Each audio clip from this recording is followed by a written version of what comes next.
Mutiaba ambaye ndo anaogopewa sana upande wa timu ya Rwanda. Mabeki wao lazima wasimame tisti. Wanakuja Uganda huko, anaitwa kwenye shughuli Hafidhu Sonko. Sonko anamuona Batibwe Okelo, anazungusha pale, lakini cross ya kwake inakosa mwelekeo, inakosa dira. Bado dakika ya 6 ya mchezo. Nimemuona Travis Mutiaba, lakini bado sijamuona Sultan Bobo Sibomana Makori. Manake hawajapanda sana wenye Rwanda, na ni kama mwalimu wa timu ya Uganda Ochama Moses aliwaambia mapema kwamba magoli na mapema linaweza kutupa ushindi muhimu kabisa katika hatua hii ya nusu finali. Kwa hiyo tufanye mashambulizi ya mapema alafu tufunge shughuli.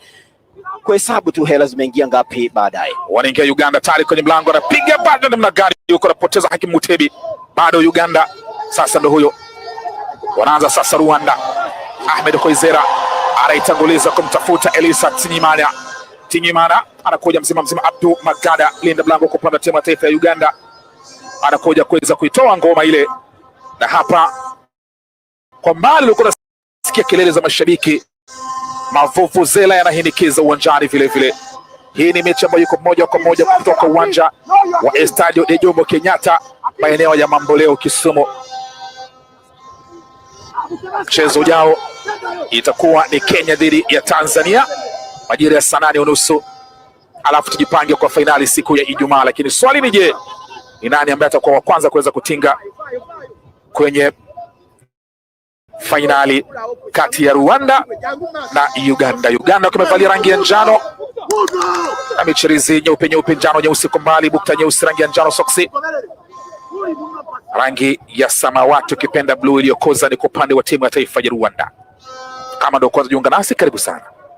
Na ukiangalia jezi ya timu ya taifa ya Uganda inatawaliwa sana na rangi katika bendera yao. Hata Rwanda rangi yao hii blue hii samawati imejazwa kwelikweli katika bendera ya taifa la Rwanda likiwa chini ya Paul Kagame, Uganda ikiwa chini ya Kaguta Yoweri Museveni. Didier Ndayishimiye ananyang'anywa mpira rahisi sana huku na Innocent Kisolo. Anakuja Hafidhu Sonko anapiga ngoma kwake mchezaji Travis Mutiaba, lakini goalkeeper anakuwa imara. Ivan Ruhamanyiko, pasi nzuri Richard Okelo, Travis Mutiaba. Abubakar Mayanja anaambiwa hamna kuzembea kwenye shughuli hii. Oziana Kennedy nahodha kwa upande wa Rwanda. Sasa mali anayo Abdul Meigena. Ivan Ruhamanyiko goalkeeper kwa upande wa Rwanda anavuta pumzi, angalie mali ataipeleka wapi, kichwa kinafanya kazi ya Batibwe Okelo. Sonko anachelewa kwenye karamu, Batibwe Okelo na yuahi pale katikati, Kennedy Hoziana anakataa, anakuja mzima huko Wete Bataza Ndayishimiye, lakini anajibiwa hapo na mchezaji Abbas Yune, anamwambia tulia kwanza bwana, kutoka Rwanda kuenda Uganda kwa shilingi ngapi? Unaweza kwenda kwa ndege, unaweza kwenda kwa barabara, yani kote kunapitika mradi na hela zako. Labda unatosha ndege, unakwenda kwa ndege unapaa juu. Na ukiangalia timu ya Rwanda hapa inajaribu kupenya na kutoka katika eneo la katikati kwenda katika upande wa Uganda, haijakuwa rahisi kwao. Uganda wanavamia kwelikweli hapa, angalia ni kama nusu uwanja ndio wanajaribu kusaka goli la kwanza wa Uganda, na ukibisha sana ndio kaambiwa karibu. Travis Mutiaba bado wanakataa huko Rwanda. Chukua ngoma sasa ni Didier Ndayishimiye, anipiga ndefu, anamuuliza Elisa Tinyimana uko wapi, lakini Sabri Mpasa anasema hii ngoma lazima tuweze kuituliza. Wanaanza vijana wa champa la Uganda, anakwatuliwa Hakim Mutebi, ngoma inakosa mwelekeo, inamkuta linda blango Abdu Magada ambaye anapewa jukumu la kuwa nahodha kwa mchezo wa leo. Simon Mukisa, Batibwe Okelo, Simon Mukisa tena, Sabri Mpasa anaulizwa huko wapi, anasema nipo papa hapa kwenye uwanja huu wa Estadio de Jomo Kenyatta maeneo ya Kisumu Mamboleo. Uwanja ambao hadi kufikia sasa naweza nikasema bado thuluthi moja tu uwe umejaa. Kweli bado thuluthi moja tu. Wana roho, wana kiu, wana hamu ya kutazama hatua ya nusu finali. Naangalia mashabiki walioingia hapa, wanakuja Uganda huko. Travis Mutiaba anatafutwa, Mutiaba anageuza, Mutiaba anachungulia Mutiaba. Nimesema huyu miguu yake ni mepesi sana kama minyuri ya pweza. Kwa wale ambao hawajui pweza ni nini, kwa sababu kuna mtu mmoja aliniuliza juzi mahali fulani nikiwa kakasema pweza kwa Kiswahili ama kwa Kiingereza anaitwaje? Nikamuuliza kwanza, unajua octopus? Akasema octopus najua. Basi ndo pweza. Evander? Sijataja mtu mimi. Evander moja kati ya wapiga picha wazuri sana hapa, anafanya kazi nzito kuhakikisha kwamba mambo yanakwenda ngani kwa ubora wake wa hali ya juu ndani ya mitandao yote ya kijamii, achia mbali runinga Channel 1 KBC. Hakim Mutebi atakuwa Mutebi, Oziango la Tebi anashindwa kuuzuia mpira, unakuwa na madhara kwake, lakini manufaa kwa timu ya taifa ya Rwanda. Fahamu kwamba hii ni nusu fainali ya kwanza, mtazamaji. Shughuli inaelekea kuelekea ukingoni hii, maana baada ya mechi za leo itakuwa na mapumziko siku mbili, kweli timu zikijipanga kwa mchezo wa fainali. Disemba 8 itakuwa ni siku ya Ijumaa. Innocent Kisolo, Simon Mukisa, Innocent Kisolo tena, Swabri Mpasa. Pasa anaipaisha kutafuta Mayanja huko, lakini anashindwa kuweza kuweka chini manyama Mayanja. Abubakar Mayanja, Hafidh Sonko, kipa anapangua, bado anakuja Travis Mutiaba, anaingia mzima kuonesha Dokelo. Mutiaba anageuka vizuri, Mutiaba wanakatakata Rwanda, kona kwa Uganda. Kuvamia hapa, wananuia mambo makuu, wanampa kazi ya ziada mlinda ngome Abdul Niyigena kucheza kwelikweli hapa na mlinda mlango wake Ivan hapa. Naangalia ni kona ambayo imezalishwa kutokana na mashambulizi mazito wanayoyafanya hapa Waganda. Isikilizie kona, itakuwa nadhani ni hiko na Hakim Mutebi kwa mara nyingine tena. Anaileta Mutebi, kipa anapangwa, kuna mtu kuunganisha. Abubakar Mayanja anachelewa tena.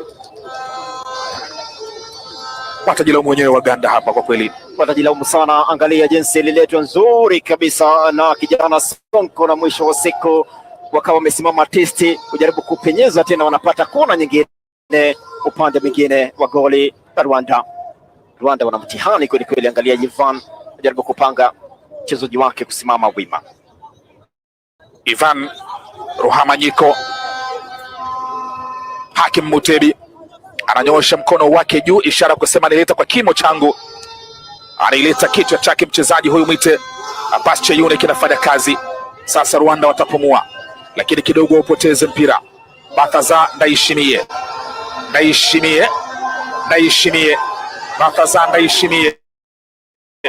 Ndayishimiye, hatari kwenye mlango wa Uganda, na wekwa chini hapa. Mwamuzi anapima nini? Refa anamwambia mtu nyanyuka hapa. Wa Uingereza wataita simulation. Basi mpe kadi ya njano kama sio penalty mwamuzi Alamin Alhadi Muhammad.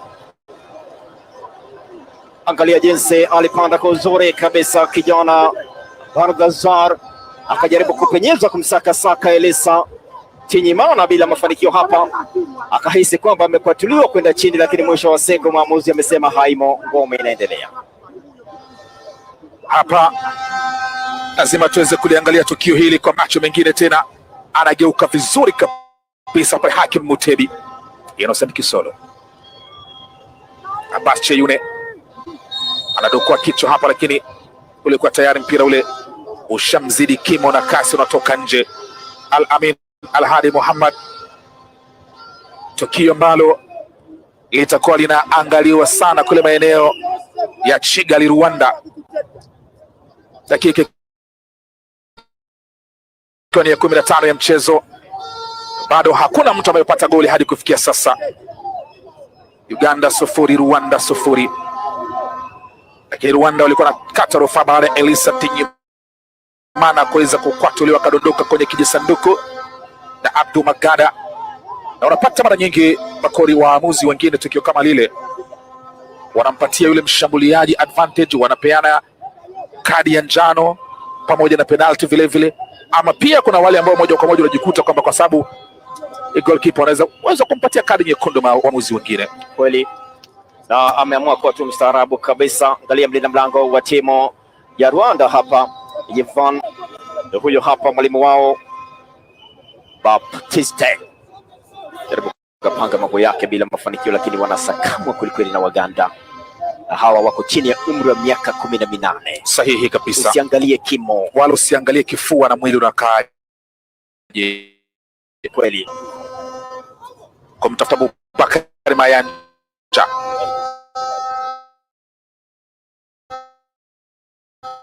Batazanda Ishimi anakataa. Oziana Kennedy anaulizwa kwa kuliwa, alisukume kabida aweze kudondoka chini. Alikuwa ameingia hapa mzima Travis Mutiaba. Kweli Mutiaba aliingia kabisa kama hapa kijana yao linda mlango wao. Sasa anataka kuianza taratibu kabisa. Ivan Rohamanyiko wanaopoteza umiliki wa mpira tena. Rwanda wawe hapa watajilaumu wenyewe.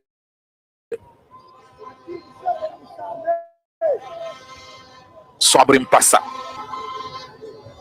mtu anageuzwa Abbas Cheyune, lakini anadokolewa hapa.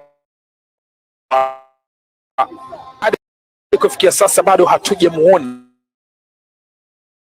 na yule Bobosi Bomana ambaye tulimuona kwenye mchezo wao dhidi ya timu ya taifa ya Somalia Makori. Kweli akicheza kujituma zaidi na kufunga goli muhimu, goli la mechi yao ya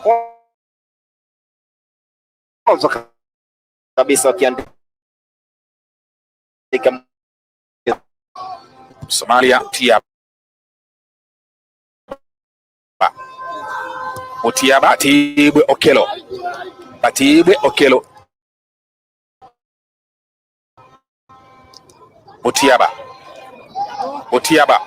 Mutiaba watiza mtu kwenye mkono. Mwamuzi anasema nini? Anaingiza miguu yote miwili hapa Innocent Kisolo. Kadi ni rangi gani? Kadi ni ya njano tu. Anakuwa mchezaji wa kwanza kuoneshwa kadi ikiwa ni njano katika mchezo huu wa nusu fainali wa kwanza kabisa Uganda dhidi ya Rwanda. Angalia hapo kuingia na mchezea ngware kabisa Oziana Kennedy, nahodha wa timu ya taifa ya Rwanda, na mara hiyo kijana huyo wa URAFC ya Uganda anapewa kadi ya njano. Innocent Kisolo ndio huyo hapa, aweza kupigwa kadi ya njano. Anajitafuta hapa, ni mchezaji ambaye mara nyingi, nitarudia tena pale nilichokisema katika mchezo uliopita kwamba ana taasubi za Ernest Uwendo Kisia tungabaji wa klabu ya Gor ya viongozi wa ligi kuu hapa taifa Kenya. Wallahi yuzi maandiko shinde 2-1 na dhidi ya Karibangi. Abbas Cheyune, Abbas toka nje. Goalkeeper Ivan Rohamanyiko anajaribu kuambia Waganda hata mkipiga zambari niko imara kabisa. Babatiza mtu mpira ule ambaye umetoka nje, ilikuwa ni kona. Waganda ukiangalia wamekuja hapa wakiwa napania mambo makuu, na angalia hadi dakika hii ya 19 wako wima kabisa na wamefanya mashambulizi ukilinganisha na Rwanda yao yako kifua mbele. Akimuteri kona yake anapoteza mwelekeo, lakini alikuwa amekataa hapa. Ni Abdul Igena Matibwe Okelo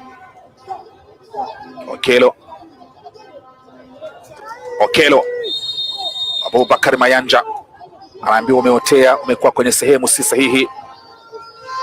Yebekal kutoka Ethiopia, kibendera cha kwake kinahinikiza hapa. Ivan Rohamanyiko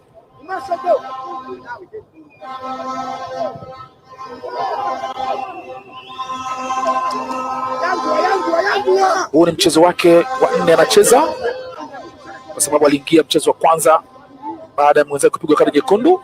Kweli. Kwa hivyo kwa dakika 90 unaweza kusema kwamba alicheza mchezo wa pili, mchezo wa tatu, na huu hapa kama atamaliza dakika 90, na kuna uwezekano mkubwa atahitimisha hatua hii ya dakika 90 akiwa amesimama artistic kabisa. Ivan, moja kati ya makipa ambao pia wanaonesha ubora wa hali ya juu. Na safari ya kuelekea nusu fainali ya Uganda atakuwa na kumegea. Acha tuone shambulizi kama lipo. Innocent Kisolo Apache yule piga Mayanja, kichwa chake kinakwenda ovyo. Abubakar Mayanja huyo namna gani? Amekuja kwa uzuri kabisa Abubakar Mayanja, akifanya mambo makubwa hapa, akipania kuiweka timu yake kifua mbele. Mchezaji ambaye ni wa KCCA FC nyumbani kwa Uganda, mzaliwa wa tarehe 12 mwezi wa 12 mwaka 2006. Ngali alipapa juu kwa uzuri, lakini bila mafanikio, bado ni 0-0. Titi Ndayishimiye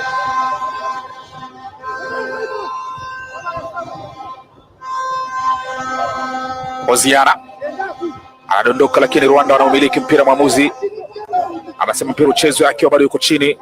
Oziana Kennedy, goalkeeper, anaweka mpira nje, lakini wakurushwa watarusha Uganda, lakini bado yuko chini mchezaji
mia. Kila mtu ameisha weka mwili wake na kiwiliwili chake kwenye ubora wake, manake pia maji muhimu sana, yanasaidia mwili kuendelea kukimbia na kunguruma kwelikweli katika uwanja taifa Jomo Kenyatta Mamboleo, kaunti ya Kisumu. Bado 0-0, si Uganda si Rwanda, nusu fainali ya kwanza kombe la Cecafa under 18.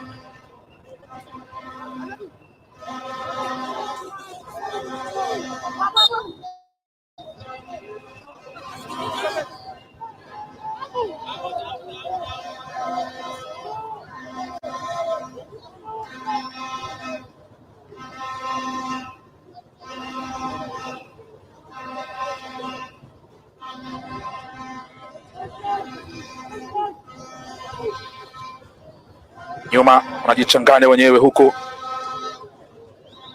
Rwanda.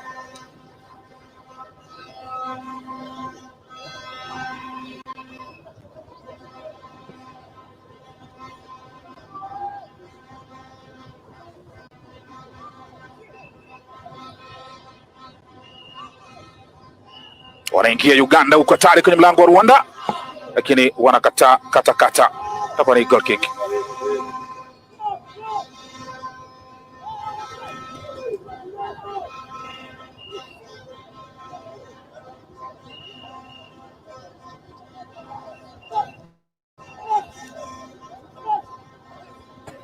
Goalkeeper Ivan Rohamanyiko.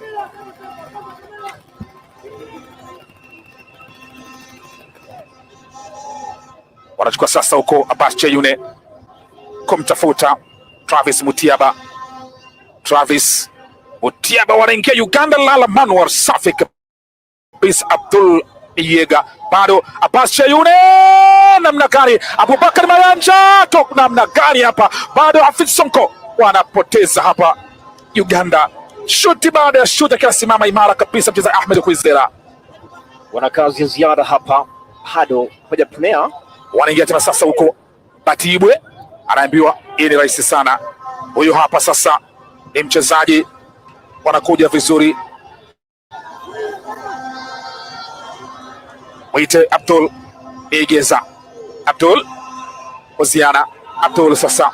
Abdul anachekecha kwanza. Abdul anapenyeza kinachelewa kufika Elisa Tinyimana.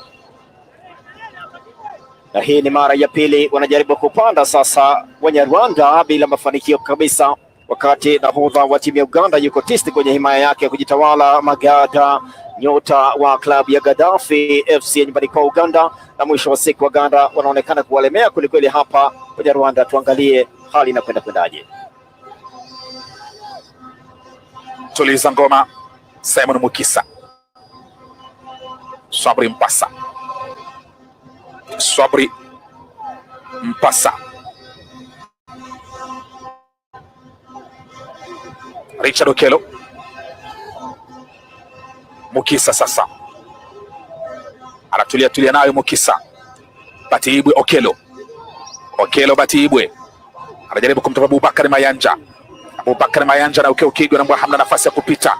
Inapigwa ndefu sasa huko, alikuwa anajaribu kutafuta mchezaji Elisa Tinyimana, lakini inakuwa ndefu, inamfikia mlinda mlango Abdul Magada. Abdul Magada anavuta nayo Juradi Batibwe. Uganda wamesimama tisti, na Rwanda pia na wao hawakubali rahisi. Wanasema si rahisi vile. Anaingia Elisa, lakini anazidiwa. Itakuwa ni mpira wa kurusha. Dakika na sekunde zinakubali kushirikiana kwenye maamuzi 29-29. Kweli kuona kweli sadfa sana kwenye matangazo ya soka, kama mchezaji uweze kuona dakika na sekunde zinapoana. Ni sadfa sana. Unajua kuna wale ambao wanakuambia dakika zinaoana na ni dakika 72. Sasa kuna sekunde 72 kweli. Sekunde mwisho 60. Kweli. Dakika mwisho 60. Sasa ukienda dakika ya 72 hakuna sekunde. Hamna ndoa. Hapo ni talaka tu. Kweli. Ya moja kwa moja. Wanaingia Travis Mutiaba. Mutiaba mambo anayafanya mengi. Abbas Cheyune, lakini tayari anaambiwa umecheza madhambi. Mutiaba anashika kwenye indumbu yake hapa kwenye skwembe, alikwatua Sultan Bobosi Bomana na kakaa chini na Mayari kunyanyuka. Mutiaba wakati Sibo anatembea taratibu kabisa, anajua afika kwamba hapa akipata tu mwanya kwenda kule mbele. Sibo mfungaji wa goli muhimu wakati ya mechi yao dhidi ya Somalia, goli ambalo lisimama hadi kipenga cha mwisho na kuwapa ushindi katika ngarambe yao muhimu sana ya kundi la na hadi siku nikana kwamba alipata laana za Wasomalia, hajafunga tena tangu siku hiyo. Hadi wamerejea nyumbani, wanaka wameshatemwa nje ya mashindano wana Somalia. Tangu wakati huo kweli hajabarikiwa tena. Danger kubwa sana kwa Sultan Bobosi Bomana, lakini mwisho wa siku mchango wake kwenye timu ya Rwanda ama Vobi Junior si mbaya sana. Wanaingia kule pembezoni kwa Hafidh Sonko. Hafidh Sonko apige cross na Abbas Abubakar Mayanja anachelewa. Mayanja lakini anacheza kwa uzuri kabisa. Mwite Hoziana Kennedy Hoziana anaonesha kwa nini yeye ndiye nahodha jituma zaidi, nyota wa Bugesera FC ya nyumbani kwao Rwanda. lina mlango ndio huyu amesimama Tiste Yevan wa Intare FC nyumbani kwa Rwanda. Anaianza fupi ni Hakim Mutebi. Mutebi jaribu kuweza kulengeta cross, lakini wanakataa wenyewe hapa Rwanda. Wanasema kwamba Kigali ni safi kuliko Rwanda, hatutaki mtuletee, ama Kigali ni safi kuliko Uganda, hatutaki uchafu wowote, mtuletee kwenye lango letu. Kisigino cha Innocent Kisolo, Abbas Cheyune piga ndakata toka nje.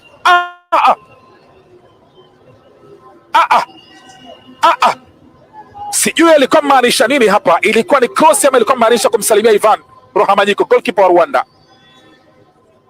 Wamejaribu kuipenya ngome ya timu ya Rwanda bila mafanikio. Mara hiyo wameamua kwamba afadhali kupiga mipira ya mbali tu, bado wanawasaka saka.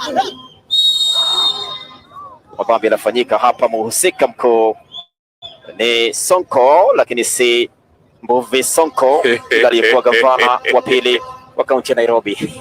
Tumpe salamu zake vile vile kweli gavana wa zamani wa Nairobi Mike Mbuvi Sonko, ambaye ni miongoni mwa wadau ambao wanapenda sana mchezo wa soka taifa la Kenya. Hata ndondi na popote pale uliposalimika sana Mheshimiwa Mike Sonko. Alimsaidia sana Conjestina, naam, aliyekuwa bondia mahiri sana wa Kenya. Na watu kama hawa ndio watu ambao tunawahitaji katika jamii, Makori, ili ukiweza kuona kwamba kuna tukio ambalo linahitaji usaidizi wako, linahitaji attention yako wewe, na kama uwezo unao, basi moja kwa moja, si lazima wewe wakihela, hata wakifikra, kimawazo, unaweza kumsaidia mtu husika. Amesimama Tiste na Harambee Starlets. Naam, maua yako Mike Mbuvi Sonko, mheshimiwa, salamu zetu zipokee popote pale ulipo. Kuntu waambie tuko ngapi kwenye dungu la matangazo. Jawabu Maora nasema kazi safi angani. Asante. Bado ni bila ngome imesimama pande zote mbili. Wamejaribu kupenya mara kadhaa ni Uganda. Rwanda wamepenya mara moja baada ya Abdul Magada kuweza kumweka chini mchezaji Elisa. Wanaanza nyuma sasa huku Amavubi Junior. Ivan Ruhamanyiko anaandamwa taratibu na Abubakar Mayanja. Kennedy Hoziana, Pascal Iradukunda kwa Kibobo, anacheza sana unawa mtu sema nimeiona. Al-Amin Al-Hadi Muhammad ameinawa ngoma ile Yana Abbas Cheyune. Mwisho wa siku naona mashabiki wa timu ya taifa ya Rwanda Amavubi Junior wanapata raha kwelikweli, wako na bendera yao, wanasema Uganda tusakame, lakini tukipata tu mwanya mtajua. Travis Mutiaba anamuita kwenye karama pass Cheyune namna gani, goalkeeper anacheza maridadi kabisa. Ivan Ruhamanyiko, kipa anacheza vizuri. Abbas Cheyune amefanya kila kitu sahihi, tumpongeze goalkeeper Ivan Ruhamanyiko, maua yake. Amesimama Tiste, nyota wa Intare FC ya Rwanda, na hadi dakika hii yuko kwenye ubora wake 100% kuhakikisha kwamba analinda lango la timu ya taifa ya Rwanda. Tazama, alikuwa ameingia vizuri kabisa hapa. Travis Mutiaba alipenya kwa uzuri kabisa, akawa ameweka kitu chini kwa chini tena kwa uzuri kabisa. Mwisho wa siku ngoma ile ikawa haijapenya kuingia na kumpita Ivan. Wanaanza tena sasa huko Waganda. Sobri Mpasa, Richard Okelo Richard. Bas Cheyune anagonga kwenye kidari cha kwake hapa, lakini mpira unamsaliti, anaambiwa Didier Ndayishimiye, mpira umekusaliti, maana umeugonga kwenye kifua na ukatoka nje. Chini ya dakika 10 mtazamaji, bado Uganda 0 Rwanda 0, na endapo mechi hii itatamatika sare ya bila ama sare yote, moja kwa moja kwa mikwaju ya penalti, moja kwa moja kwa matuta. Hapa lazima kieleweke, lazima mshindi apatikane, na anayeshindwa hapa anakwenda kuwania nafasi ya 3. Mchezo wa kwanza wa siku ya Ijumaa, anayeshinda mchezo wa pili siku ya Ijumaa. Yote hayo yatakuwa yanazungumzwa kunako dakika ya 90 ya mchezo huu. Mara hadi kufikia sasa bado hatujajua ni nani ambaye atakuwa ni mchezo wa mapema ama nani ambaye atakuwa mchezo wa pili. Abbas Cheyune wanasema mke wa kwanza lakini mke wa pili muhimu sana. Ndivyo au sivyo? Wa kwanza pia na heshima yake, wa pili na heshima yake. Umesema wa pili muhimu ama si wewe? Ale mchezo utakuwa ndio finali. Kumbe wa pili mchezo kweli. Nilikuwa nafikiri wa pili mke. Mambo ya ulimwengu kweli. Utanipeana sema tena mbele ya umma. Atakutetea ndugu yangu, nipo hapa wala. Ama ikishindikana zaidi tumtafute Dansan Omari basi akwe wakili wako muhimu sana. Konto Afidi Sonko anapigwa kiatu, mwamuzi anapuliza kipenga cha kwake, anaashiria kwamba ngoma ni ya ikabu kuelekezwa mlango wa timu ya taifa ya Rwanda. Al-Amin Al-Adi Muhammad, kocha huyu Moses Ochama Age bado hajui aseme nini, lakini anachokiona ni kama hakimridhishi. Travis Mutiaba anakwenda chini hapa, mchezaji Elisa Bobosi Bomana pembezoni kulia, anakosa kufika kwenye karamu, ni mchezaji Pascal Iradukunda. Pascal Iradukunda huyu mali ya Rayon Sports ya nyumbani Rwanda tu. Sabri Mpasa, mpira hauna kasi ya wengi wanayohitaji sasa, mali anayo ni Abbas Cheyune. Abbas Cheyune anamwita kwenye karamu sasa, ni mchezaji Richard Okelo. Travis Mutiaba, Sabri Mpasa, Simon Mukisa anataka kuvuka mstari katikati, anavuka, pasi yake kwa Abubakar Mayanja kwa Hafidi Sonko anakata wa kwanza, lakini anazidiwa mawazo Sonko na Benon Biringiro, pia akisaidiwa na Bataza Daishimiye. Oziana Bataza Daishimiye, Hakim Mutebi kwa Uganda, Travis Mutiaba kwa Uganda, Innocent Kisolo ana kadi ya njano. Kisolo awe makini sana. Rwanda wanakataa, wanauwahi mpira, wanakuja Rwanda huko, lakini tayari kibendera kinapanda juu. Shake Udvaya Bizumure kutoka Burundi anasema mchezo umepigwa sahihi, pasi kwa Elisa, yeye mwenyewe ndiye ambaye kaenda mapema. Umeambiwa shughuli inaanza saa 7, watafuta nini kwenye uwanja wa shughuli saa 2 asubuhi? Wallahi haifai. Huyo mwalimu wa timu ya taifa ya Rwanda Kajiranga jaribu kufoka hapa na pale, akiwa na sakama kulikweli na Wanyarwanda wa Uganda hawaswa. Asante sana, asante sana. Afisa mkuu wa habari wa shirikisho la mpira wa miguu hapa nchini Kenya, mwite Ken Okaka, anasema kazi safi Zema na Makori, kwa kweli kazi safi. Ni miongoni mwa watazamaji, lakini pia anafuatilia kuhakikisha kwamba mambo yanashuka maridadi kweli. Na leo hii mchezo huu anachukua jukumu la afisa habari wa Cecafa. Shughuli yake hiyo Ken Okaka, fanya kazi nzuri tena kuntu. Salamu zangu kwa mheshimiwa Osman kwa MCA maeneo ya South Sea. Mpe salamu zangu mheshimiwa Osman, mwambie Ramadhani haiko mbali bwana, kwa hivyo aandae tende mapema. Kweli tutafunga raundi hii, nitafunga nini? Shipi.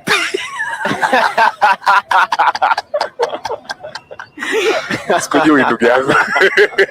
Chini ya dakika 5 mtazamaji, Uganda 0 Rwanda 0, nusu fainali ya kwanza michuano ya Cecafa kwa wachezaji wasiozidi umri wa miaka 18. Bataza Ndayishimiye, lakini mpira unakosa kumfikia Bataza, pasi yake Oziana Kennedy inapotea hapa katikati. Ukitaka Rwanda kwenda Uganda unapita njia gani? Kuna taifa mahali hapa, kuna mahali hapa mpakani, mahali tu hapa pasi za potea, mawasiliano yanapotea hapa katikati. Imbusia Sonko. Batibwe Okelo. Okelo Batibwe. Anakuja vizuri kabisa, piga shuti. Goalkeeper analala chale na unyaka, alafu anaunyaka tena. Shuti la mbali hapa. Alikuwa amekuja mzima. Angalia, alijipinda kwa uzuri kabisa, akaweka chini kwa chini. Ivan akawa ameiona ngoma ile, akasimama nayo teste kabisa. Kazi yake kuntu hapa Richard Okelo, lakini inakuwa kuntu zaidi kwake Ivan. Salamu kwa Jeff Mogire, anasema pia anafuatilia ngarambe hii akiwa papa hapa maeneo ya Stadio di Mambo leo Kisumu. Anakuja sasa Okelo, ni Hakim Mutebi, anakanyaga mpira mwenyewe hapa, anashindwa. Batibwe Okelo anajichanganya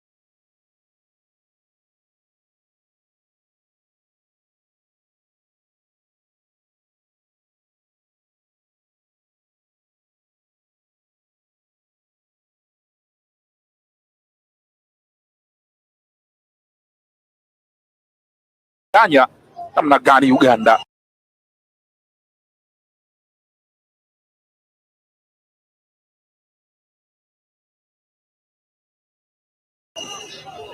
Sasa Hakim Mutebi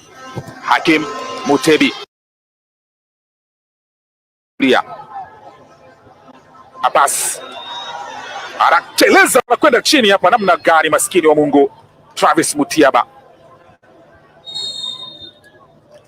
Bobosi Bomana, lakini tayari kuna ikabu pale, anaambiwa mchezaji Pascal Iradukunda, anza ngoma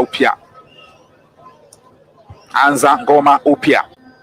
Ni kama El Nino inaanza kuondoka.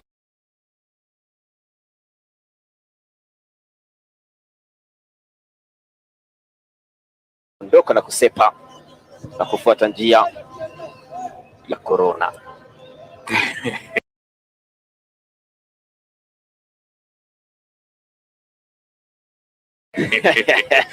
Wanasema kule kuliko kwenda mama yangu mzazi. Abbas Cheyune alikuwa na kila kitu cha kufanya. Abbas Cheyune, what a miss kweli. Angalia, Cheyune alikuwa kwenye mazingira mazuri kabisa hapa, akaachia akitumia guu lake la kushoto, kijana ambaye ni wa timu ya Villa nyumbani kwao kule maeneo ya Uganda, na mwisho wa siku angalia bado hajafanikiwa kukunja na kuelekezwa ngoma ile katika maeneo muhimu. Kijana huyu mzaliwa wa tarehe 2 mwezi wa pili mwaka 2005. Bado hadi dakika 44, Uganda 0 Rwanda mtungi.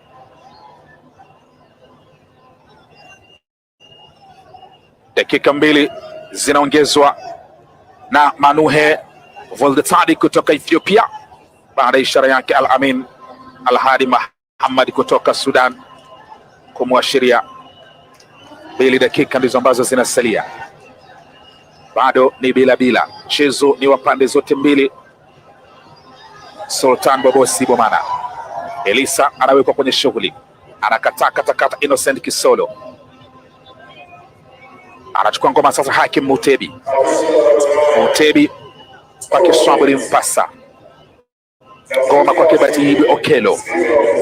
Batibwe Okelo anavuka msoka katikati uwanja. Batibwe Abubakar Mayanja anakatakata Didier Ndayishimiye, wanakuja nyuma Ivan Rohamanyiko wa Rwanda. Sultan Bobo Sibomama anaupiga kofi, anauleta huko, lakini anaupoteza umiliki tena. St Paul wanachukua tena sasa, huko ni Sonko, Afidu Sonko kule kushoto kwa Kiswahili mpasa, anakuja vizuri kabisa hapa. Mutiaba anakwatuliwa, wanakuja vizuri kabisa sasa. Ni Rwanda, lakini pasi na katwa. Anafanya kazi ya ziada hapa kijana Okelo. Mwisho wa siku ngoma inakwenda nje na kwa faida ya timu ya Rwanda. Ngoma kurushwa hii inamerusha haraka upesi. Sasa Masakamwi tena, manake karibu na kwenda majira ya mapumziko, si mbali sana kutoka sasa. Ana 2 zile za nyongeza, tunazungumzia sekunde 7 tu. Kennedy Uziana wanaingia huku, lakini wanachelewa kufika kwenye karamu.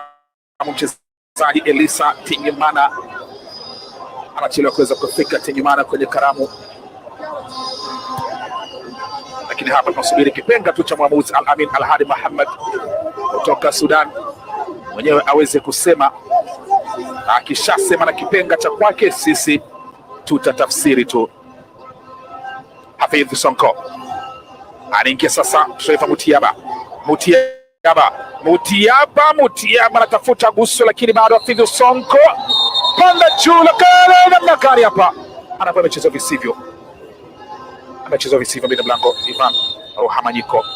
Na wakati huo mwamuzi wa katikati uwanja waite Al-Amin Al-Hadi Muhammad kutoka taifa la Sudan anasema kwamba Abubakar Mayanja ndio ulikuwa umeingia, Abbas Cheyune ndio ulikuwa umejaribu, lakini mwisho Mtiaba. Tumpongeze mlinda mlango wa Rwanda, amecheza vizuri sana. Tazama tukio hili jingine, aliweza kuwekwa chini mchezaji mwite Elisa Tingimana. Hapa kikubwa kitakuwa kinaangaliwa mguu wa Abdu Magada.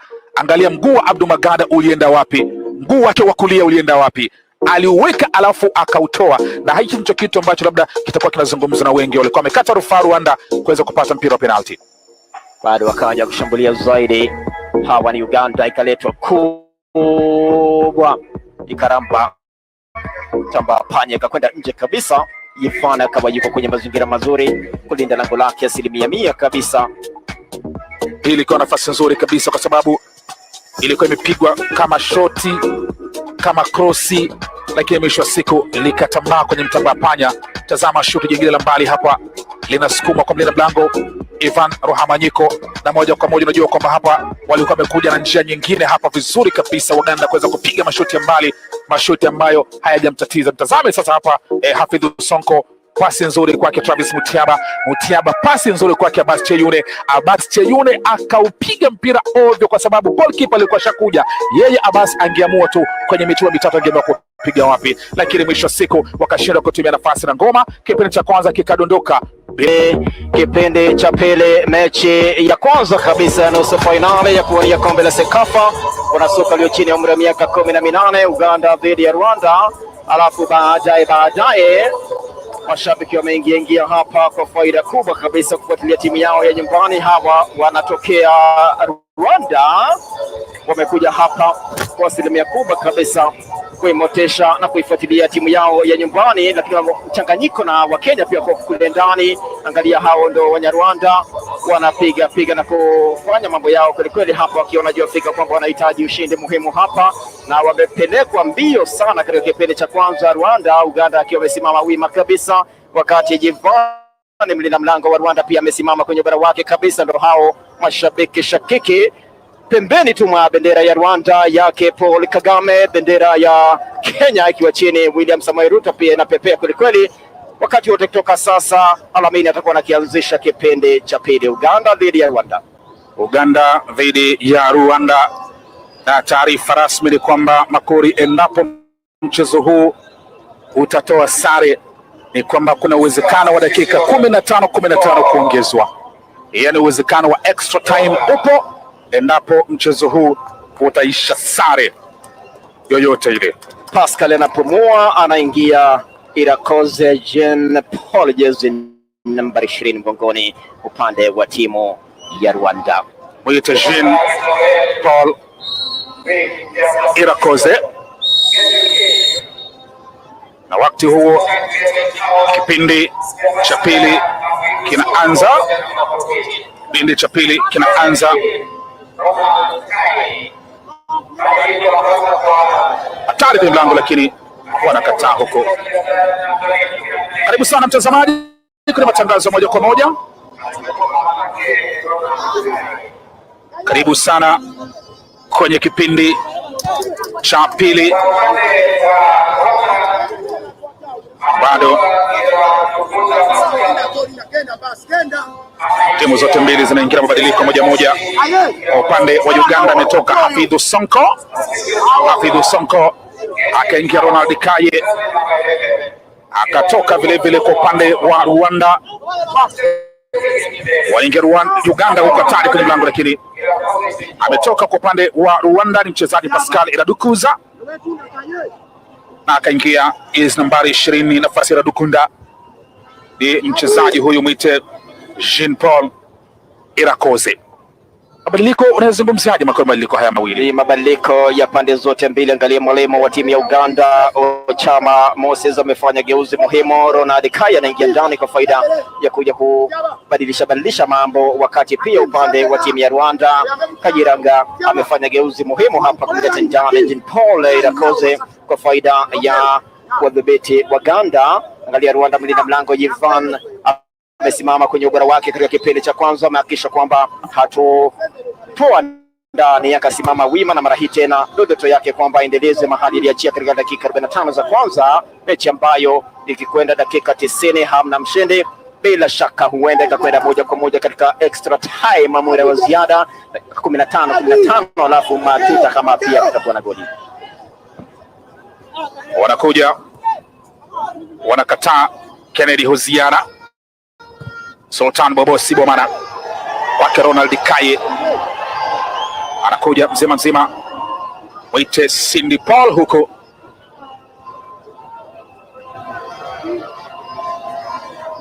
Sultan Bobosi Bomana,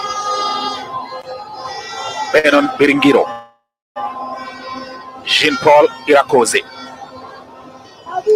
anakataa Uganda huko Swabri Mpasa inadokolewa ndefu kabisa, alikuwa anajaribu kuwekwa kwenye karamu ni mchezaji Hakim Mutebi, lakini ngoma bado kipindi cha pili haijatulia sana, haijaanzia pale tulipoachia Makoringa ngoma.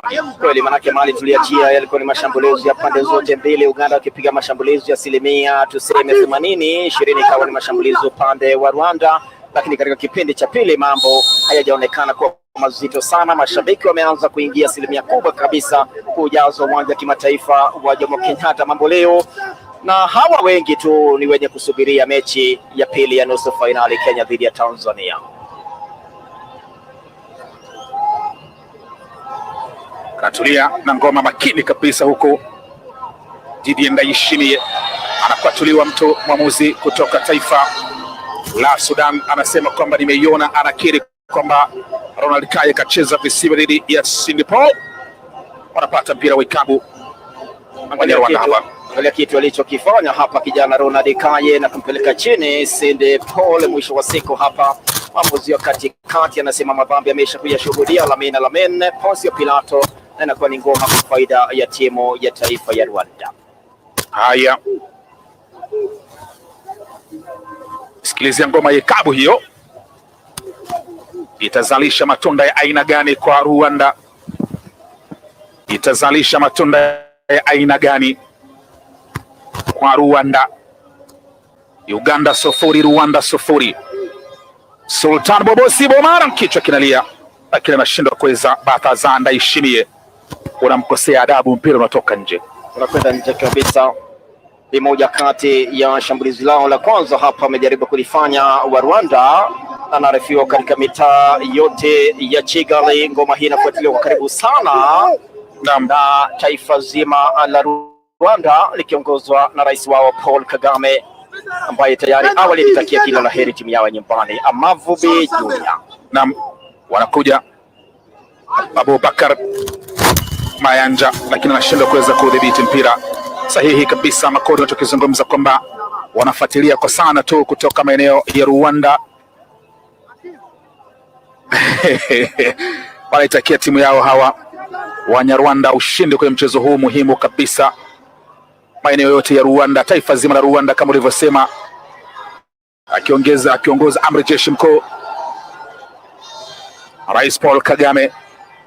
Salamu anakodolewa mtu, lakini mwamuzi anasema ni rahisi sana ile kuweza kupima mpira wa ikabu dhidi ya Batibwe Okelo. Nadhani wakikwenda mapumziko ni kitu ambacho mwalimu wa timu ya Rwanda amejaribu kuambia wanasoka wake Makinda kwamba tuende tujaribu kugeuza mambo. Angalia kipindi cha kwanza wamejaribu kutulemea, lakini kipindi cha pili tunaweza tukajikomboa na tukafanya mambo mazito. Mwalimu wao Kajiranga anafanya mambo mazito, na angalia waliporejea tu dakika 50 wanaonesha sasa wanataka mambo makuu. Makori, timu hizi mbili unaweza ukasema kwamba zilikuwa na matokeo sawa katika mechi za makundi, kwa sababu kila mmoja aliweza kushinda michezo miwili na kapoteza mchezo mmoja. Ukitanguliza Waganda waliweza kupoteza mchezo wa kwanza dhidi ya Tanzania wakipigwa bao moja kwa bila. Zungumzia goli lake uwanja ulikuwa ni huu mchezaji mwite Sharifu Wilson, likawazubaisha Waganda, alafu wakaweza kujituma zaidi wakapata ushindi wa magoli mawili kwa moja dhidi ya Zanzibar. Nakumbuka mchezo ule akijifunga mwenyewe mchezaji mwite Nasr Mbaru kwa upande wa Zanzibar kuipatia Uganda ushindi wa magoli mawili kwa moja, alafu wakakasirika zaidi wakampiga Sudan magoli mawili kwenye uwanja huu wa Estadio de Jomo Kenyatta maeneo ya hapa Kisumu. Lakini ukiangalia pia na Rwanda walikuwa na matokeo hayo hayo, zungumzia kuweza kupoteza mchezo mmoja na kushinda michezo miwili, wakatangulia kuweza kupata ushindi wa goli moja bila dhidi ya Somalia. Nakumbuka vizuri sana akifunga papa hapa kwenye uwanja huu mchezaji huyu mwite Bobo Sibomana akiwakandamiza wa Somalia, alafu wakapoteza mchezo mmoja wa pili dhidi ya Kenya. Zungumzia goli lake mchezaji Aldrin Kibe, baada ya kuweza kujipanga vizuri wakaitongoza defense ya Rwanda wakapata ushindi Kenya. Rwanda wakapoteza mchezo wa pili, lakini wakakasirika zaidi kwenye mchezo wa tatu na kuipiga Sudan magoli matatu kwa bila kwenye uwanja huu wa Estadio de Jomo Kenyatta maeneo ya Kisumu. Kwa hivyo unapozungumzia timu hizi mbili zimekuwa na matokeo sawa, matokeo mseto, lakini sasa hapa ni nani ambaye atakuwa anamlemea mwenzake kuingia kwenye fainali? Anapigwa kiatu, Abbas Chenyure anakwenda chini. Safi kabisa, wako kwenye harakati ya kusaka goli muhimu hapa. Ni timu ya Uganda, mpiga pamba zao njano ikiwa inatawala. Anachelewa kufanya shambulizi hapa ni mchezaji Richard Okelo, anachelewa kuachilia fataki. Kennedy Hoziana,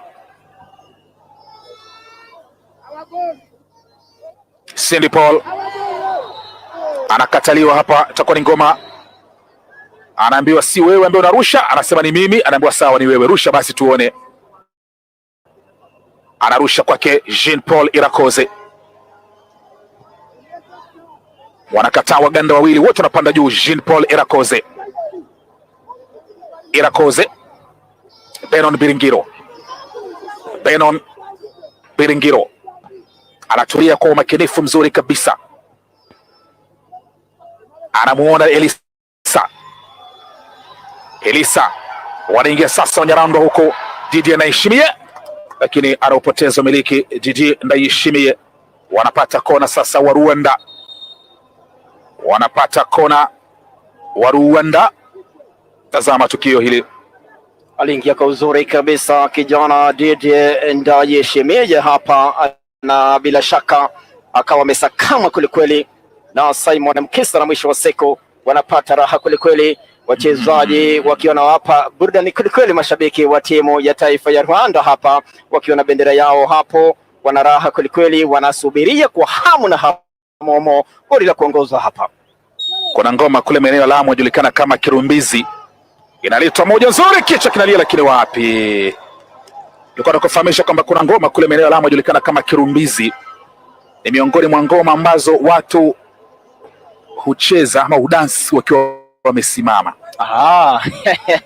Wakati ngoma ilikuja kwa uzuri kabisa kutoka kwa kona Kwizera Ahmed, mwisho wa siku hakuunganisha kwa kichwa kwa uzuri, inaletwa cross kule, nashindwa kuweza kupenyeza, wanapoteza umiliki wao wenyewe. Innocent Kisolo anakataa. Jean Paul Irakoze anaingia kwenye kijisanduku huko, anatumia nguvu zake zote, lakini anaambiwa hapa kwa Simon Mukisa, umefika, usiwezi kuja hivi tu. Anamjibu hapa mchezaji Bathaza Ndayishimiye, hauwezi hata kidogo. Wanakuja kufanya geuzi jingine hapa, atakuwa na jaja ndani nambari 16 mgongoni. Dennis Kisiriko alifunga goli muhimu wakati ushindi wao 2-0 dhidi ya timu ya Sudan Kusini, akitangulia kufunga Richard Okelo, naye Dennis Kisiriko akawa amekasirika na kuandika goli la pili muhimu, na ushindi huo ukawapeleka moja kwa moja Waganda hadi hatua ya nusu fainali. Nusu fainali yao ndio hii dhidi ya Rwanda. Jaribu kufukuzia mpira, lakini kasi yake na ya mpira vinakuwa vitu viwili tofauti. Travis Mutiaba ametoka jezi nambari 11 Richard Okelo, anaingia jezi nambari 16 Dennis Kisiriko. Ni kusema kwamba mwalimu Moses Ochama Age amefanya mabadiliko mawili. Goma kwake Sabri Mpasa, Abbas Cheyune, Dennis Kisiriko anasema bado sijakasirika kaka Zema na Makori, bado ndio kwanza nimekuja. Utiaba babatiza mtu bado. Abbas Cheyune,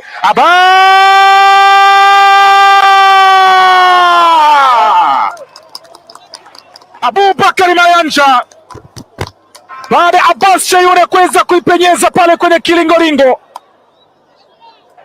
Abubakar Mayanja anawauliza Rwanda, mnasemaje?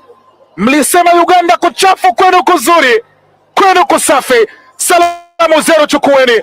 Anasema kila mmoja ajue kwamba hii ni Uganda. Angalia mahali ilitoka ile ngoma kwa uzuri kabisa, akajaribu kumega chini kwa chini hapa. Mwisho wa siku akawa yuko katika maeneo mazuri. Abubakar Mayanja, mzaliwa tarehe 12 mwezi wa 12 mwaka 2006, mchezaji kinda huyo wa KCCA FC nyumbani kwa Uganda, anaitanguliza kifua mbele Uganda 1 Rwanda 0, ikiwa dakika ya 57 hapa. Mambo mazito, mambo mazuri kwa Uganda. Anaamsha mashabiki kule Kampala, anaamsha mashabiki nyumbani kwao kule katika ikulu ya Rais Museveni, wanapata raha kweli kweli. Dakika ya 57, Uganda 1 Rwanda 0. Goli zuri. Abubakar Mayanja alikuwa sehemu husika na wakati sahihi kabisa, maana angejitoa tu sehemu ile tungekuwa tunazungumza mengine, lakini aliposimama amesimama hali sawa kabisa. Mwite Abubakar Mayanja ambaye anakuja hapa kujitangaza pakubwa kabisa, anakuja kuweza kujitangaza na kusema kwamba shughuli ni nzuri. Mwalimu wa Rwanda yupo chini, mchezaji mmoja wa Uganda kama sijakosea ni Simon Mukisa yule. Kweli Simon Mukisa, na mchezaji akiwa chini vile kama labda uone hata kiungo chake cha mwili kimoja kinatikisika lazima uwe na wasiwasi, lakini Simon Mukisa akanyanyuka yeye mwenyewe kutoka pale chini, ishara kusema kwamba msio na wasiwasi kaka Zema na Makori kwenye dungu la matangazo. Kweli, naangalia mguu lake la kushoto ndio kama limepata itilafu hapa na pale, lakini tayari mwalimu wao akiongoza shughuli hiyo Chama Moses yuko tisti upande wake, anatafakari, amesimama kabisa, anajua fika kwamba hapa wako kwenye ubora wao 100%. Naangalia hapa ndio goli lilitokea hapa, kichezo Hakimu Mutebi kwa uzuri pembeni kabisa, akawa yuko kwenye mazingira mazuri 100% kabisa, kijana ambaye ni Abubakar Mayanja. Mwisho wa siku akawa yuko wakati ameipangua ile ngoma Ivan, akaiweka kitu safi kabisa ndani. Angalia mwanzo ililetwa na Abasi Cheyune akaipangua Ivan, na mwisho wa siku akawa yuko katika mazingira mazuri ya kuweka ndani na kutia kimiani goli la kuongoza hapa. Abubakar Mayanja dakika 56 akaitanguliza Uganda kifua mbele dhidi ya Rwanda. Makori litampongeza sana nguvu mpya Dennis Kisiriko, kwa sababu wakati shuti linapigwa likababatiza mchezaji wa Rwanda, pigwa shuti goalkeeper ananyaka vizuri kabisa Abdu Magada. Wow, mtu alijikunja akajikunjua na mguu wake na kiuno chake na mgongo wake na macho yake, shuti likaenda moja kwa moja kwa Abdu Magada. Nilikuwa nakufahamisha kwamba nampongeza sana mchezaji Dennis Kisiriko, nguvu mpya huyu, kwa sababu ukiangalia mahali alipokuwa mpira ulipodondoka ukadondoka kwenye miguu yake, na yeye hakusema natumia nguvu nyingi sana, pigwa toka nje. Alichokifanya ni kuutuliza mpira na kuuanza pembeni kweli, na moja kwa moja goli likapatikana. Shoti lake Oite Cindy Paul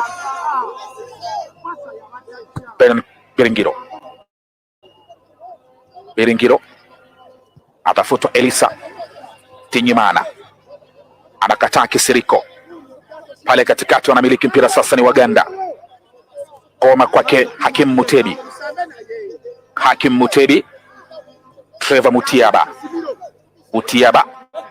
bado anavuta nyuradi nayo, anapiga no look pass kwake Abbas Cheyune. Mutiaba anaenda kutoka kwake mchezaji Hakim Mutebi. Mutiaba, Abbas Cheyune anaingia mzima.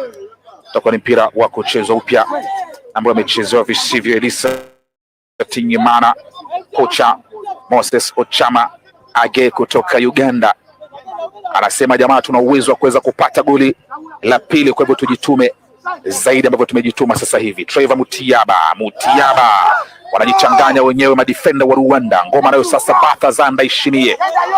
Bataza babatiza huku mtu, bila shaka ni Hakim Mutebi. Makosa anayafanya hapa Abdul ni gena tajilaumu mwenyewe, ikiwa ni saa zima tumelitafuna hapa kwenye matangazo.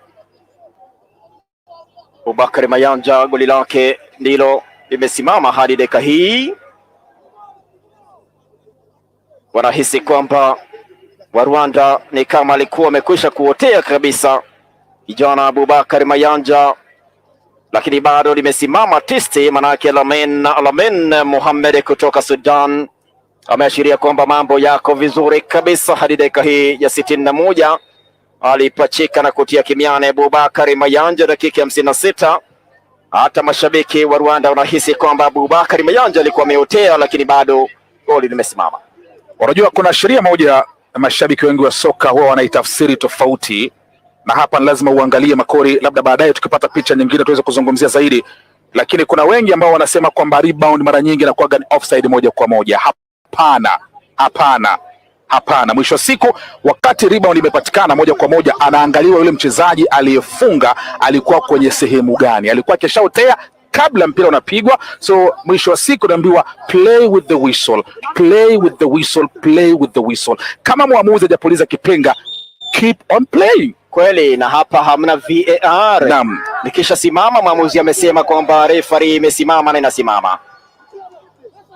Kwa hivyo kitu cha kuangaliwa ni kwamba je, Abubakar Mayanja wakati anaweka mpira kimiani, wakati mpira unapigwa shuti kabla apangue Ivan Rohamanyiko, Abubakar Mayanja alikuwa wapi? Jean Paul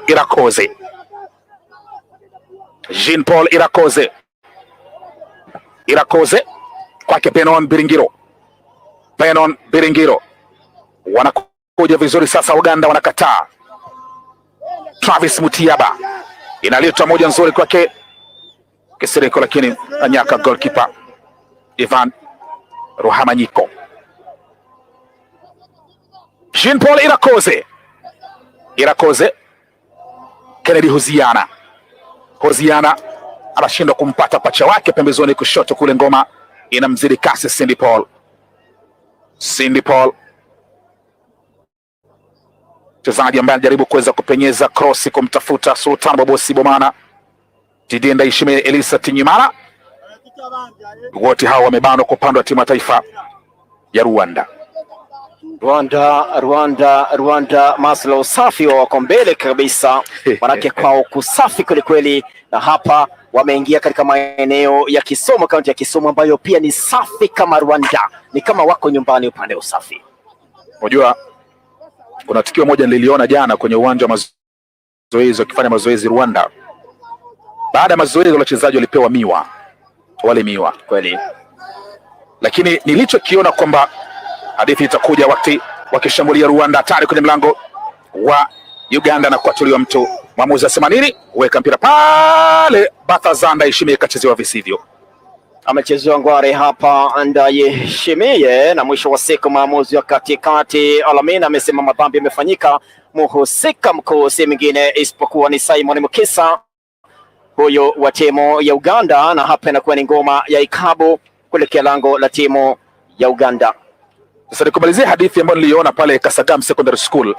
Baada ya mazoezi ya timu ya taifa ya Rwanda, wale wachezaji walipokuwa wanatafuna miwa, kila mmoja alikuwa akitoa machicha ya mua mdomoni anashikilia mkono. Lakini tabia yao kule nyumbani kwamba tutunze mazingira yawe masafi. Naam. Wanakuja kufanya badiliko hapa. Naam. Hapa Bobo Sibomana nafasi, naona hapa atakuwa anaingia mchezaji Okosi David nani ambaye atakuwa anatoka?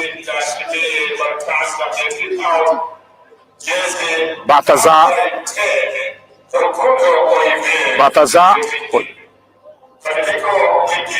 bado Yeshimie anapumzika na bado mpira wa ikabu bado hujapigwa, bado ngoma haijapigwa ya ikabu. Tunasubiria tuweze kuona nani ambaye yuko chini hapa. Tazama, ilikuwa goli ama halikuwa goli? Tazama makori hapa. Kweli hapa ndo waliingia Waganda katika harakati ya kushambulia dakika 56, ikawa imekuja kwa uzuri, saka nyingi, akapiga ngoma ile hapa Abasi Cheyune, akapangua mlinda mlango Ivan, akaikuta kwenye mazingira mazuri Abubakari Mayanja, akaweka kitu ndani, lakini jaribu kuangalia kama Abubakari Mayanja alikuwa ameotea kweli.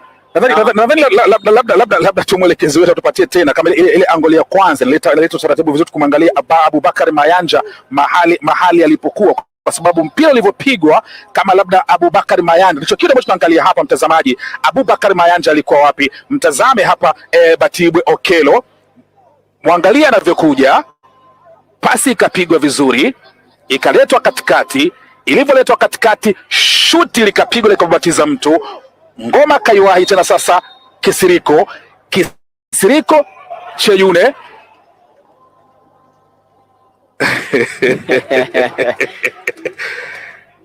nadhani hapa mwelekezi alikuwa anatuleta tena, alikuwa anashambulia hapa, na tulikuwa tunakuja polepole mtazamaji, ili kuweza kuweka mambo sawa hapa. Kama mwamuzi alikuwa sahihi kweli, pasi ikapigwa. Nataka tumwangalie Abubakari Mayanja mahali alipo, ndio huyu hapa katikati. Abubakari Mayanja ndio huyu, anakuja pembezoni, kipa mpangua, offside. Abubakari Mayanja, kwa mtazamo wangu mimi, Abubakari Mayanja offside kweli kabisa, manake alikuwa amenyatia hapa na mwisho wa siku, lakini goli limesimama. Uganda 1 Rwanda 0, dakika 67. Mechi inaangaliwa sana maeneo ya Rwanda na maeneo ya Uganda katika mitandao ya kijamii YouTube, lakini pia mwisho wa siku unaambiwa wanaingia tena Uganda uko tayari kwenye mlango, wanapata ikabu. Mwisho wa siku makoro unaambiwa kuna sheria, kuna watu wanatafsiri kwamba rebound haina offside. Rebound iko na offside kweli. Wakati mpira unapigwa kabla kipa apangue, kama mchezaji ambaye anafunga alikuwa offside, moja kwa moja ni offside. Hata kipa kipangua vipi, kama mchezaji ambaye anafunga alikuwa onside, goli linafaa kusimama. Lakini kama mchezaji aliyefunga alikuwa off, moja kwa moja inafaa kuchukuliwa kama offside, nakataliwa. Lakini yote 9-10 ni jinsi unavyozitafsiri sheria za mchezo 17 za soka. Abubakari Mayanja ndiye amekuwa gumzo hadi kufikia sasa. Haya, hii ni ikabu wanapanga ukuta Rwanda. Sehemu nzuri sana makori, hii ni sehemu nzuri sana hapa, manake namuona yupo kwenye mazingira mazuri hapa. Hakimu Mutebi yupo vile Travis Mutiaba kwa mbali, itakuwa ni Hakim Mutebi, na pigwa ile babatizo kwa tunafanya kazi yake toka nje. Hakim Mutebi aliweza kuacha kadokolewa, lakini bado kwa moja kati ya mashambulizi mazuri ya mipira mefu. Mutiaba Travis akijaribu kuleta dude safi na kombora bila mafanikio, lakini ukuta wa timu ya Rwanda ukasimama wima na inakuwa ni kona kwa faida ya timu ya Uganda. Tuangalie itakuwa na matunda yapi. Inakuja huku kona, kichwa mparazo, wanashindwa kuweza kutumia nafasi, na wakati huo watakuwa wanafanya badiliko, ama ni calling back ama ni kitu gani kitakuwa kinafanyika na maji, kama mchezaji aweze kupata tama la maji. Huyu ni Travis Mutiaba, nadhani ni shughuli pevu sana, bado wanalizungumza goli lake Abubakari Mayanja 1-0. Bado wadadisi wa soka wanalizungumza goli hili, bado inaangaliwa kama Abubakari Mayanja wakati kipa akipangua ilikuwa yuko katika eneo la kuotea ama Abubakari Mayanja alikuwa hajaotea. Hilo ndilo gumzo linaposimama hapo. Kama alikuwa ameotea, goli alikofaa kusimama. Na kiukweli Iwapo itatamatika 1-0 kwa faida ya Uganda dhidi ya Rwanda, nadhani itakuwa ni moja kati ya midahalo mikubwa ambayo itakuwa inasemwa sana baada ya mtanange huu. Naangalia hapa Mayanja ndio huyu anakuja. Namba 9 ndo Abubakar Mayanja, mtazamaji. Abubakar Mayanja anakuja. Shuti linapigwa, kipa anapangua, offside. Abubakar Mayanja kweli alikuwa amekwisha kuotea kabla kuwahi yule mpira na kuweka ndani, lakini mwamuzi wa katikati Lamin Al-Hadi Lamin Mohamed kutoka Sudan hakuona hilo. Mwamuzi wa kwanza msaidizi Yebekale kutoka Ethiopia hakuona hilo. Mwamuzi wa pili msaidizi Renavate kutoka Burundi naye hakuona hilo. Mwisho wa siku Uganda 1 Rwanda 0.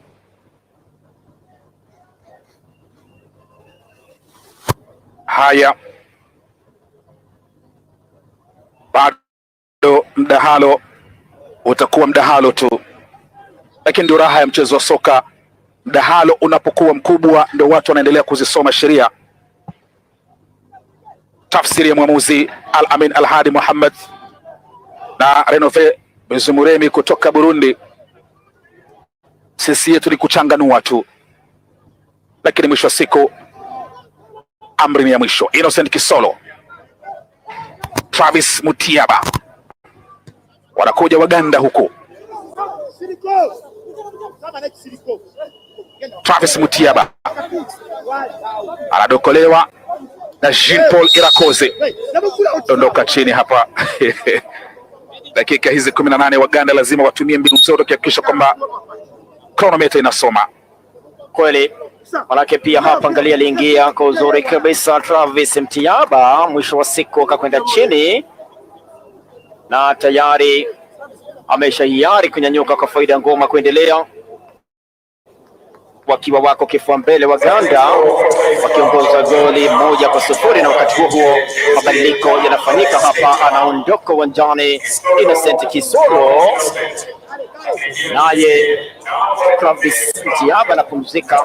Majaja ndani jezi nambari 4 mgongoni, huyo ni Frank Katongole anachukua nafasi ya Innocent Kisolo.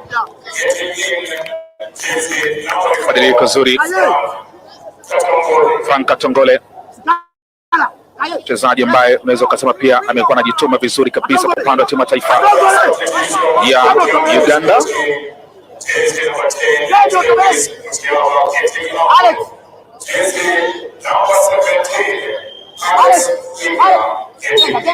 Sikiliza ngoma ya kona ile, wanakuja Uganda, kipa anapangua, achukua ngoma sasa, ukalikanyaga vizuri lakini anashindwa kuweza kudhibiti. Anakuja Benon Biringiro, Uganda wanakataa nyuma, wanajianzia wenyewe. Baada ya mchezo huu itakuwa ni nusu fainali ya pili ambayo itakuwa inahusisha majirani wa Afrika Mashariki, zungumzia Kenya dhidi ya Tanzania,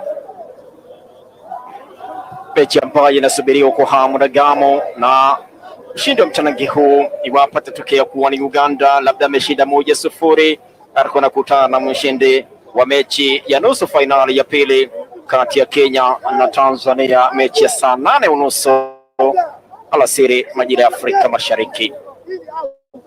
Bado Uganda 1 Rwanda 0. Dakika ya 75, bado kama dakika 16 hivi tuhitimisha ngarambe. Utebi achelewa kufika kwenye karamu. Frank Katongole, mabadiliko mawili wameyafanya Uganda. Ametoka Innocent Kisolo na Travis Mutiaba, akaingia Alex Yiga na Frank Katongole. Irengo Paul mwanaspoti anasema anafuata kwa karibu sana shughuli hii, akiwa katika maeneo ya kule Kitale, Chirangani, Kesogon, Kegoro, wote wanafuata ngarambe hii. Wanasema Rwanda ushindi, lakini sasa hadi dakika hii ya 75 Rwanda 0 Uganda 1. Kadi inapanda juu hapa kwa mchezaji Waite Hoziana, nahodha huyu Kennedy Hoziana, nahodha anapigwa kadi ya njano. Kennedy Hoziana, mali ya Bugesera FC, na hii ni kadi yake ya pili anapata hapa, kadi yake ya pili anapata kwenye mashindano haya. Oziana Kennedy. Oziana ni moja kati ya wachezaji waliochangia ushindi wao muhimu kabisa wa magoli 3-0 dhidi ya Sudan, akifunga mkwaju wa penalti ambayo imesimama hadi dakika hii ikiingia siku ya 7 ya mashindano haya ya under 18. Hakuna penalti nyingine ambayo imefungwa, labda tushuhudie mikwaju ya matuta wakati mtu amekataa kukubali kushindwa. Ni bado Oziana penalti yake imesimama, amna nyingine ambayo imefungwa hadi hatua hii ya nusu fainali. Sahihi. Elisa Tenyimana, mchezaji hivi punde kutolewa kwa upande wa Rwanda, anaingia Muhajirun Ntwari Muhajirun. Najua Muhajirun kwa lugha ya Kiarabu ni mtu ambaye haishi sehemu moja, yani mtu ambaye anapenda kuhamahama. Labda ndo manake ameingia acheze kujituma sana, yuko mbele, yuko katikati, yuko nyuma, yuko kila sehemu. Hivyo unavyoishi kule maeneo ya Lavington, ukitoka Lavington ukienda Kitusuru ni Muhajirun. Uganda wanaingia Uganda ovyo kabisa hapa. Alex Iga anafanya kitu gani? Tuko mpya Tomazo tu ametoka kuja kufanya mazaga katika harakati ya kusaka goli la pili la Uganda bila mafanikio, lakini yuko pia kwenye ubora wake Kwizera Ahmed akahakikisha kwamba mambo yanakwenda sambamba. Na dakika 77 Uganda wamesimama wima moja, Rwanda wakiwa 0, na ni mechi ambayo iwapo Rwanda atasawazisha ikwende dakika 90 wakiwa tayari ni 1-1, bila shaka inakwenda dakika 120, yani muda wa ziada, jumla inakuwa 120 dakika na iwapo kutakuwa na mshindi na kwenda matuta moja kwa moja, lakini hadi dakika 77 Uganda wako kifua mbele 1, Rwanda 0, na hawa wachezaji wote wako under 18. Naam, tatizo inategemea tu kitu ambacho unajua, mwisho wa siku mwili wa mwanadamu Makori inategemea unakula nini. Kweli wewe kama unakula, kazi yako ni kula biskuiti, unakunywa tu kahawa, utakuwa na mwili mwepesi. Lakini ukienda kule Kampala Uganda, ukienda kule Jinja, mtu asubuhi anamka na matoke na ugali wa jana na chai ya sturungi, alafu kutane naye, alafu mchana anaweza kula mahindi ya kuchemsha na chai ya sturungi. Wow. Yaani sisemi kwamba vyakula vinaliwa huko, lakini naweza nikasema kwamba Uganda wanakula vyakula vyenye nguvu zaidi, na ni vyakula ambavyo vinachangia mwili kuwa kwenye hali yake nzuri. Mwili unakuwa uko mkubwa kabisa, unakuta umri mdogo lakini mwili uko kwenye, unaweza kumuona kama ni under 23 lakini yuko under 18. Mimi na wewe Makori tunapata nafasi ya kuweza kuonana na hawa wachezaji ana kwa ana, uso kwa uso. Kweli wanaingia Waganda huko, hatari kwenye mlango Rwanda, lakini ikabu inafanyika. Unapoangalia wachezaji wa Uganda wakati wakiingia wanataka kuwarm, nilikuwa na mkurugenzi mkuu mtendaji, muite mkurugenzi mtendaji vivyo tutakavyomuita, Auka Gesheo. Kweli tukaangalia kwenye nyuso za wachezaji Makori, kwa kweli ni watoto. Angalia, aliingia Kisiriko, kakasirika hapa na kakasirika na kijana Abdullo Niyigena, na mwisho wa siku inakuwa ni ngoma kwa faida ya timu ya Rwanda. Na hapa dakika 79 kasoro dakika 11 itamatike, na labda taongezwa 2-3 hapa na pale. Mashabiki wa timu ya Rwanda Amavubi Junior hawajakata tamaa, hawajakufa moyo, bado wanajua wako na imani wanaweza kukomboa ikawa 1-1, na kawa labda ikikwenda katika hatua ya 15 muda wa ziada wanaweza wakaandika ushindi, na labda kwenda katika mikoa ya matuta labda bado wanaweza kushinda. Ndio manake hawachoki kabisa, wanajua fika kwamba tafutaji achoki, akichoka kesha pata. Kweli fungaji goli la pekee Abubakar Mayanja, Hakim Mutedi, kipa na nyaka. Hakimu Mtebi alikuwa ameingia mzima hapa, akajaribu kuona afanye nini, lakini mwisho wa siku ngoma ile anamakinika sana hapa. Ivan Ruhamu ya Nyiko yuko kwenye ubora wake kabisa, ingawaje ameshatoa ndani mara moja, goli ambalo limezua mjadala hadi dakika hii katika mitandao yote ya kijamii, Facebook, YouTube, kote kule kumewaka moto kabisa. Wa Rwanda wanahisi kwamba kijana Mayanja alikuwa amekwisha kuotea. Bado wanaongoza Uganda. Anaingia huko, anakuja goalkeeper alikuwa na Dennis Kisiriko. Kwa picha ambazo ziko hewani Makori, ukiangalia tu upande wetu wa kushoto ukienda mpaka mbele ukienda kulia, ni kana kwamba kabla saa 8 ifike uwanja utakuwa umefurika, utakuwa umekuloka tema. Manake hadi dakika hii nikiangalia jukwaa ambalo liko mkabala na mahali matangazo yanapeperushiwa moja kwa moja, ni jukwaa kubwa lile la pembeni kabisa, limejaa hadi pomoni na rangi ni mchanganyiko kabisa. Bendera ya Rwanda, bendera ya Uganda na bendera ya Kenya pia itakuwa ndio inatamba. Wanakuja vizuri Hakim Mutebi pale katikati, anamuona vizuri Frank Katongole Mayanja, Abubakar Mayanja, mfungaji wa goli pekee hadi kufikia sasa. Wanakwatuliwa, mtu anakwenda chini. Mwamuzi Al-Amin Al-Hadi Muhammad anasema cheza mpira. Ronio Wenani Wanjala anasema anafuata kwa karibu sana ngarambe hii, anasema referee confusion is final. Kwa hiyo goli la Mayanja linasimama tisti. Nadhani hapa ni tukio ambalo tunafaa tuwahusishe baadhi ya marefari kina Brook Philip, kina Batur Yasin, kina Josephine Wanjiku, waje vile vile kina Dickens Mimisa, tuwahusishe waamuzi wasaidizi vile vile kina Mary Njoroge, kina Adam Juma, waje tu angalau watusaidie kuchambua hili goli linasimama namna gani. Hakim Mutebi anakuja vizuri hapa, dogo wa kuchomekea. Wanakataa Rwanda, wanataka kupeleka ngoma kwenye dakika 15 za nyongeza. Rwanda, Waganda wanakataa. Anakuja mzima huko Simon Mukisa, unakanyagwa mpira vizuri. Abbas Cheyune,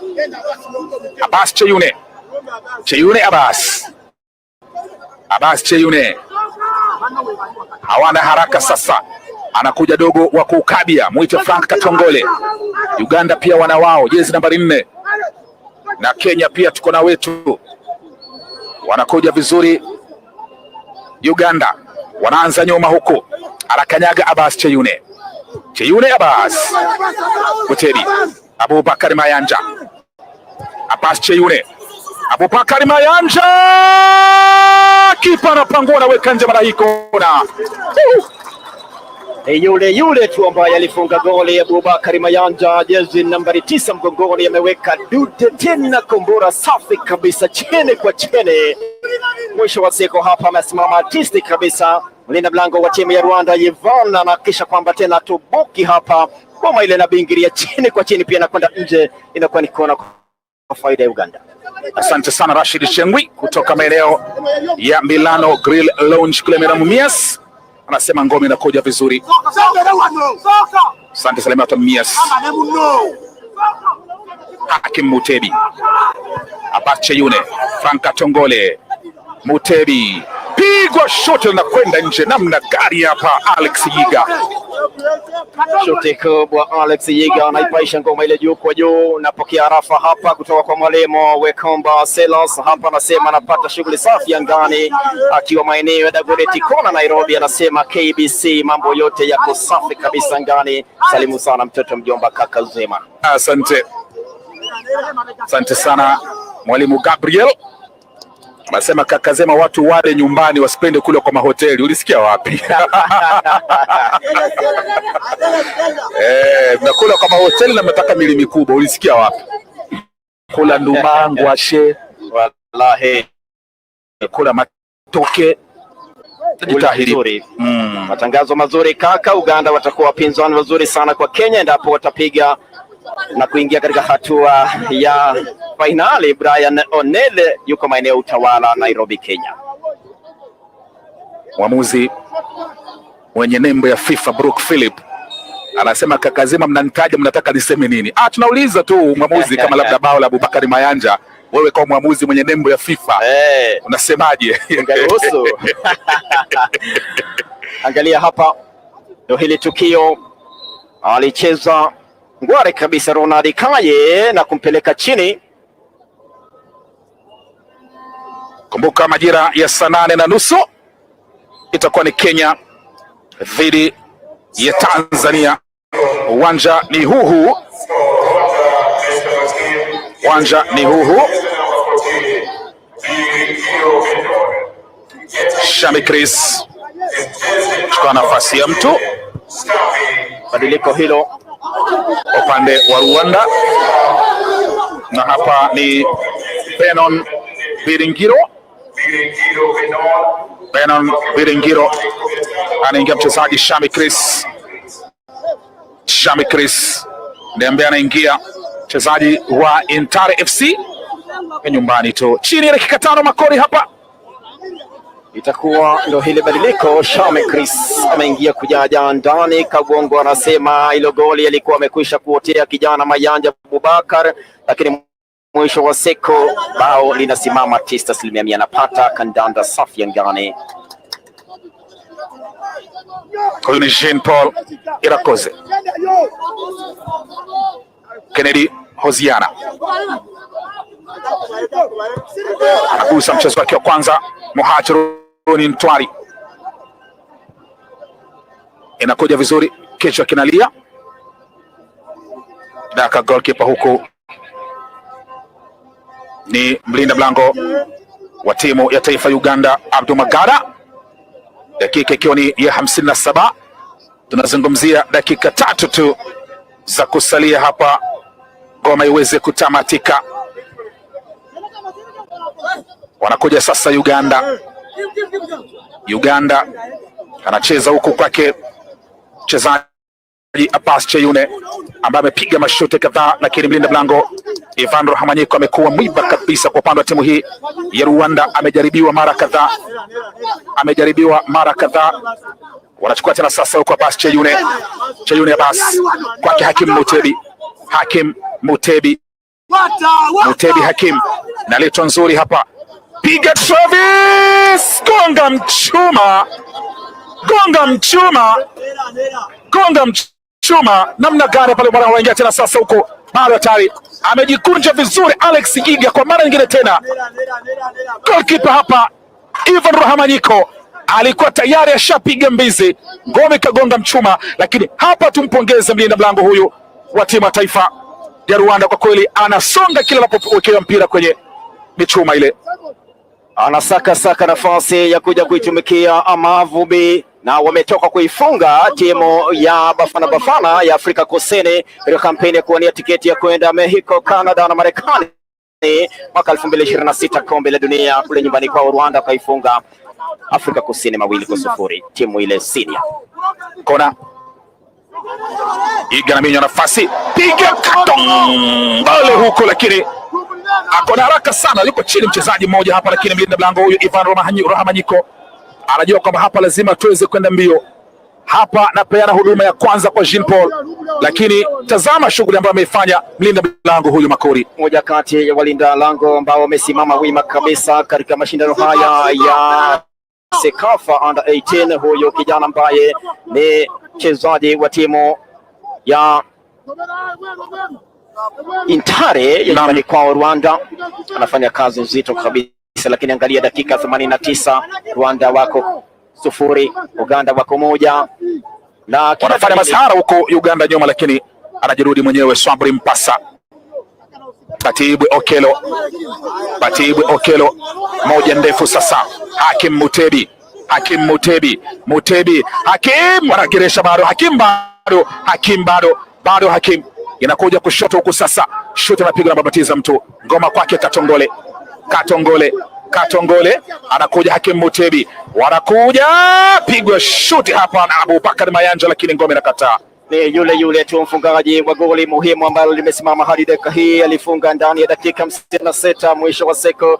Abubakar Mayanja akaweza kucheza kujituma zaidi hapa, na angalia kazi anayoifanya mlinda mlango wa timu ya taifa ya Rwanda Amavubi Junior. Ivan anacheza kujituma zaidi, anapanga shughuli yake safi kabisa, na mwisho wa siku ni majuto tu kwamba ameishafungwa, lakini hapa yuko kwenye ubora wake kabisa. Kijana huyo Ivan ni mzaliwa wa tarehe 17 mwezi wa 5 mwaka 2005, akiwa anatokea kule maeneo ya Rwanda akichezea klabu yake ya Intare FC, na amesimama tisti kabisa. Mechi yake hii ikiwa ni ya 4, amecheza mitanange yote ya makundi ikiwa ni mitatu, na hapa angalia, wakifungwa tu itokee kwamba wameshindwa, hawaendi nyumbani moja kwa moja, atakuwa anaingia katika ile mechi ya kuwania nishani ya shaba, yani nafasi ya 3, na iwapo Uganda atakuwa anashinda hapa, watakutana na mshindi wa nusu fainali ya pili kati ya Kenya na Tanzania, na wengi wanaomba tu, mashabiki wa Kenya wanaomba kama angalau Kenya ingie katika hatua ya fainali na wakutane na majirani Uganda, itakuwa moja kati ya fainali juu ya fainali. Wanaingia Uganda huko anakwatuliwa, lakini mwamuzi anasema ngoma ichezwe. Jean Paul Irakoze. Unapomzungumzia goalkeeper Ivan Rahmanyiko, fahamu kipa ambaye aliweza kuanzisha mchezo wa Somalia ni Eric Biringiro.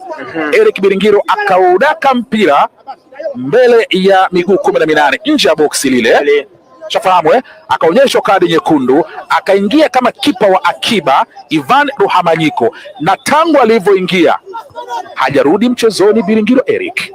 Yani amesimama kama kipa nambari 1 kwa mwalimu mkuu Kayiranga. Abubakar Mayanja anakataa. Dennis Kisiriko mashindo kuweza kuileta ngoma vizuri. Jean Paul Irakoze anacheza. Okosi David Okosi, faul inalia hapa chini ya dakika 2. Ameingia mzima ni mchezaji Batibu Okelo. Dakika ya kwanza ya mchezo tu alikwatua mtu, na sasa tukielekea mwisho anakwatua mtu. Mwalimu huyu Baptist Kiyaringa ama Kajiranga bado hajaamini matokeo hadi kufikia sasa, na anajua matokeo yake yanamaanisha nini, zikiwa zimeongezwa dakika 4 kufidia muda ambao ulikwisha kupotea ndani ya kipindi cha pili. Na ndo huyu hapa kijana Okelo ambaye kiukweli amekwenda tena akamshika kiuno refari wa katikati Lamin akamwambia jamani, usiangalie mfuko yako. Naam, taratibu na kufahamu kama umevaa rangi nyekundu juu, lakini kwa makini sana, nione angalau huruma basi. Naambiwa na ahurumiwe, lakini wanapata mpira wa ikabu Rwanda.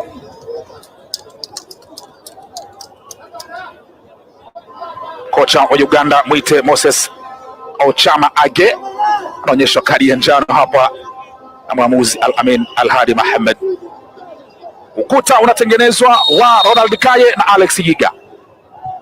Jean Paul Irakoze anaiweka nje, anaijaza nje kabisa, dakika ambazo alihitaji kumakinika 100% kabisa. Nguvu mpya Irakoze Jean Paul. Mwisho wa siku hapa bado dakika 1 tu na ni sekunde kadhaa kuelekea katika hatua muhimu. Ndio huyo Chama Moses ameonyeshwa kadi ya njano kwa kufukia hapa wachezaji wake wakijaribu kujilinda wasitoboke, manake muda umeyoyoma kweli kweli. Mwalimu Wekomba Selas anasema anaisubiri kwa hamu na hamu mechi ya Kenya na Tanzania. Picha ilikuwa ya Baptist Kayiranga, mwalimu wa taifa la Rwanda. Benchi la Uganda wamevalia rangi nyekundu, wanajaribu kuweza kusukuma huko, lakini dakika 4 za nyongeza tunazihesabu zishakatika. Tunasubiri tukipenga cha mwamuzi waite Al-Amin Al-Hadi Mohamed kutoka Sudan.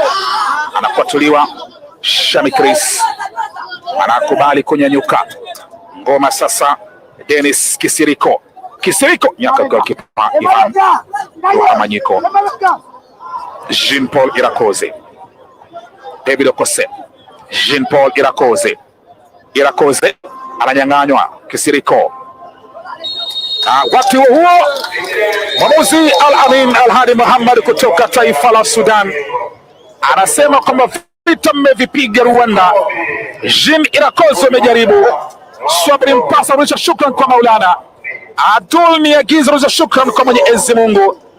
Didier na Ishimi anasema tumevipiga vita, tumepambana Muhajiruni Ntari, lakini mwisho wa siku Mlina Blanco kakaa imara. Tazama tukio jingine hili ambalo aliweza kuingiza mguu wake mchezaji goalkeeper huyo mwite Abdu Magada, lakini kwa tafsiri ya mwamuzi katikati ya uwanja ni kwamba hakuwa ameguswa mahali popote mchezaji huyu Elisa Tinyimana. Hapo alidai mkwaju wa penalti timu ya taifa ya Rwanda, lakini mwamuzi Al-Amin Al-Hadi Muhammad kutoka Sudan akasema hafifu sana, rahisi sana kuweza kuipeana. Bado wakawa na kiu, wakawa na uchu wa kusaka goli hapa Uganda, na ikaletwa kubwa kule Kairamba, ile chuma ya juu mtamba panya ngome kakwenda nje, lakini amecheza kujituma zaidi Yvonne mlinda mlango nambari 1 wa timu ya Rwanda. Angalia liletwa safi kabisa Dude. Kazi nzuri ambayo alikuwa ameifanya mchezaji mwite Abbas Cheyune, alikuwa amemuona kabisa mlinda mlango Ivan Rohamanyiko, lakini mwisho wa siku ngoma mapumziko ikawa ni bila. Hapa Uganda walivyoingia kipindi cha pili, Makori wakaanzia pale walipoachia, licha kwamba kwa mashuti ambayo tazama hapa ngoma ilivyokuwa. Tazama shuti lake Abbas Cheyune, akapangua mlinda mlango mwite Ivan Rohamanyiko, lakini mwisho wa siku ngoma ikawekwa kimiani na Abubakar Mayanja. Ni goli ambalo wengi ni goli ambalo litazungumziwa kwa sana. Ni goli ambalo Wanyarwanda walikuwa nadai kwamba mchezaji Abubakar Mayanja alikuwa kautea, lakini mwisho wa siku Al-Amin Al-Hadi Muhammad hakukiona kibendera cha mwamuzi wa pili mwite Renove Bizumule kutoka Burundi kikipanda juu, na moja kwa moja bola Uganda likasimama. Angalia, ilianza shughuli ya kusakasaka, Kemo Mutebi akaweka, Dennis Kisirika akaweka, naye pia ikakwenda kwake Abasi Cheyune pia akawa amesaidia kabisa akipangua ngoma ile Yvane, na mwisho wa siku Abubakar Mayanja dakika 56 kajazwa kitu ndani, Uganda ikiwa inaongoza 1-0 dhidi ya Rwanda. Abubakar Mayanja akajaribu kuingia tena, wanaonana vizuri na Abbas Cheyune. Tazama shoti jingine hili atapiga mchezaji Abubakar Mayanja. Hii hapa ingesimama tungesema kwa mahali na mjadala, lakini kwa mara nyingine tena mlinda mlango huyu Ivan Rohamanyiko ambaye anapiga mchezo wake wa 4 leo hii, moja kwa moja akianzisha mchezo wa 3, lakini anafanya kazi nzuri sana, anaipangua ngoma ile na bingi na kwenda nje, na mwisho wa siku Lamine kutoka Sudan akaitamatisha ngarambe hii kwa kwamba Uganda 1 Rwanda 0.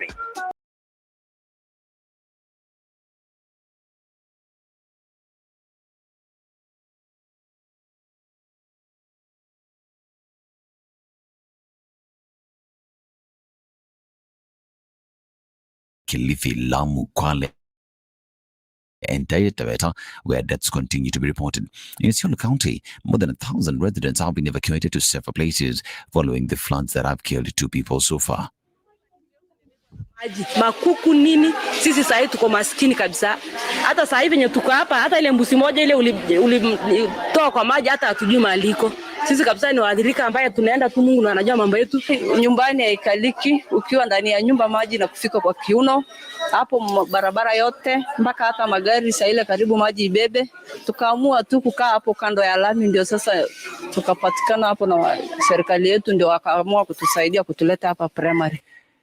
Interior Principal Secretary Raymond Omola has challenged county governments to complement interventions being taken by the national government to mitigate the effects of El Nino rains. Omola said the national government has continued to exercise its duty in ensuring Kenyans are safe from the dangers posed by floods witnessed in parts of the country as a result of ongoing rains. It said President William Ruto has launched an aggressive action plan to address the effects of the rains. Speaking in Bondo constituency, Omola called upon Kenyans living in lowland areas to listen to the voice of the government officers and move to higher grounds. The PS said locals must heed any call from the officers to help in coordination of food and non-food items to the affected families. We listen to the instructions so that we move to safer ground as we try to coordinate emergency efforts to support in the distribution of food, in evacuation of people who are marooned. And as we do that, as a national government, the county governments must also do their bit because we serve the same people. And well-wishers and partners and non-state actors, we are also calling upon you to work together with us. The National Dialogue Committee report has caused divisions within the Kenya Kwanza as President William Ruto announced his support for the report. Despite some leaders saying that the implementation of the report is expensive for the government to implement, President Ruto has said the proposals are real, urging MPs to approve them. I have seen the recommendations. They are in good stead. All the recommendations, they are made. They are practical. We are going to work on those recommendations to reduce in areas they have recommended, do whatever they have recommended in Parliament. Those that belong to the executive, I will make sure that we execute without any delay. Yale mambo mengine yote wamependekeza, sasa nyinyi wabunge muende mukalie hiyo maneno, tumalizane, sisi Wakenya wengine tuungane, Sasa tushirikiane na kujenga taifa letu la Kenya bila ugomvi, bila chuki na bila ya kugawana. The committee led by Chairpersons Kalonzo Musyoka of Azimio and Kimani Ichung'wah of Kenya Kwanza also recommends the creation of offices of Prime Cabinet Secretary and Prime Minister and the Leader of Opposition. The two positions are expected to be approved in the National Assembly. If the MPs approve the report, those who will take those positions are Musalia Mudavadi, who is currently the Prime Cabinet Secretary, while the Leader of Opposition is expected to be taken by Raila Odinga. Mahali wamesema tupunguze gharama ya serikali, ile watu wanaenda safari, ile watu wamesema ipunguzwe by 30%. Wengine wamesema ipunguzwe by 50%. Hiyo ya 50% nimefanya tayari kupunguza hiyo by 50%. Ile wanasema ipunguzwe by 30%, mimi napendekeza hata tuongeze ikuwe 50%. Ndio tupunguze zaidi. Ndio Kenya iweze kusonga mbele. Because we must learn to live within our means. This is a section of Azimio leaders have already opposed this said report. Now Kenya leader Martha Karua and Eugene Wamalwa of DAP Kenya have opposed the report, with Wamalwa saying that the report did not highlight basic issues concerning the common mwananchi. Without dealing with the issue of the cost of living, I will not sign that agreement. Na leo nikiwa nyumbani, nimekuja nyumbani nikiwa na moyo mzito sana, sababu ule mkataba umeweka sahihi. We as the representatives of the people of Kenya did not do justice to the issue of the cost of living that touches every Kenyan. Na kwa sababu hiyo, mimi nimesema sitaweka sahihi. This is Newswire. Dennis Asada, good morning.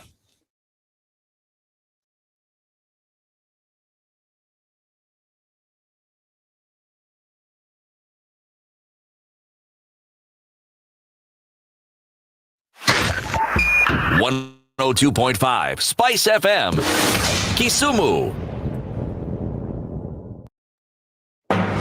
The following takes place from 6 a.m. to 10 a.m. every weekday on Spice FM. You tune into Kenya's biggest conversation. My name is Ramanya. Amen. Amen. So now it's over? Yeah. Oh, yeah. It gets over in 20 minutes. What the big boys have also done. I'm very proud of myself.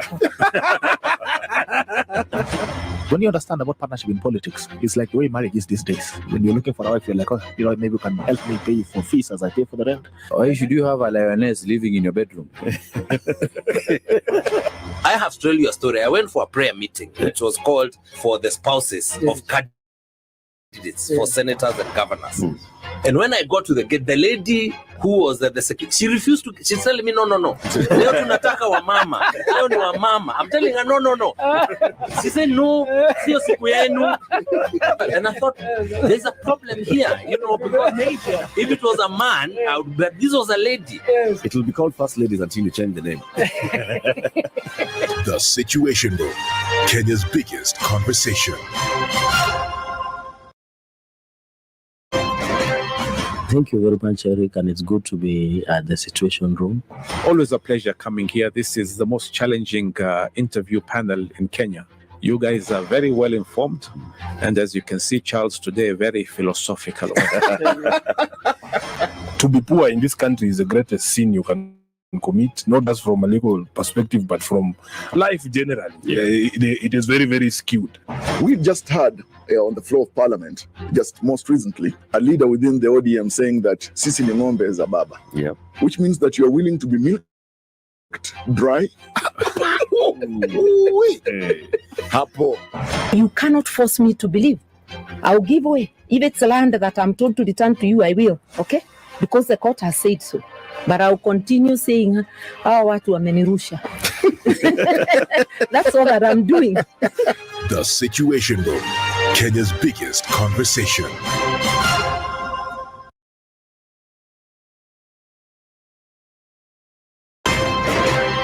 If you go out of this country and come back the same person, then you have a problem. Buy land, 1 million. Put it there for 5 years. What's the purpose? It will have increased in value. No, that's the thing. That's darkness. That's an eclipse. You don't do that. And you don't believe that a hustler is a poor person, or that all hustlers are poor. I've seen that conversation. Tell us, who is that? So who's a hustler? Hustler is a person who is making a living through hard work. Corruption in Kenya is a political accusation. The people who are actually corrupt are not pointed fingers at. Kenya is not free.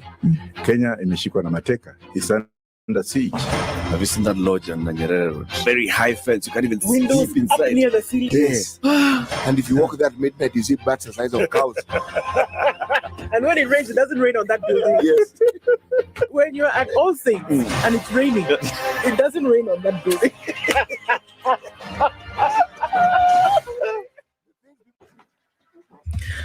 Good morning and welcome to Monday after a weekend of rains and coming off of a night of another set of rains. Let's see what happens as we're stepping into Monday. Are you coming off a thicker superhighway? You'll be fine. Let's start there and see what's going on. There's a little bit of movement on Jogoro this morning. It's heading out towards Landis and then through towards the CBD. And we're seeing what's coming off of Mombasa Road. Some traffic here as well. On Uhuru Highway, you're looking good through out towards the city. There was a day of bikes and marathons yesterday, so there was a lot of traffic, unusually for a Sunday. So it looks like we're getting into Monday without too much drama. Let's see what happens as Monday unfolds. Let's talk on Spice FM KE on X. We want to keep things moving this Monday morning.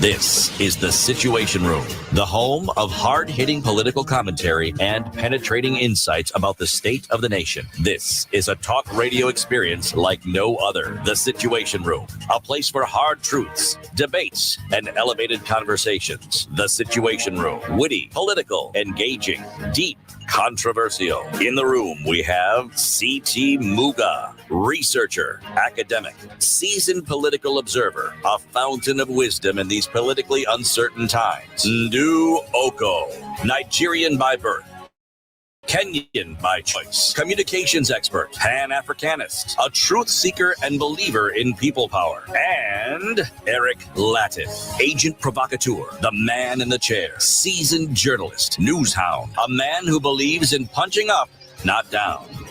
This is The Situation Room, the only way to start your day. Good morning, and how are you doing? Welcome to Monday. Let me arrange myself inside this chair. Cleaned everything. What time is it? 10 after 6. Welcome to almost the end of the year. We're at 27th of November, and it's rained again. The weekend has been quite something in terms of the rains. And then we saw that there was a cabinet meeting on Saturday, and we said, let's discuss about this rain that may have caught us off guard, and what are we going to do about this El Nino and the disaster that it's causing. And then after we've met today, how about we then have a tete-a-tete on Monday and see what happens after that. And so that's the kind of week that we are stepping into. And all of that, we are alive.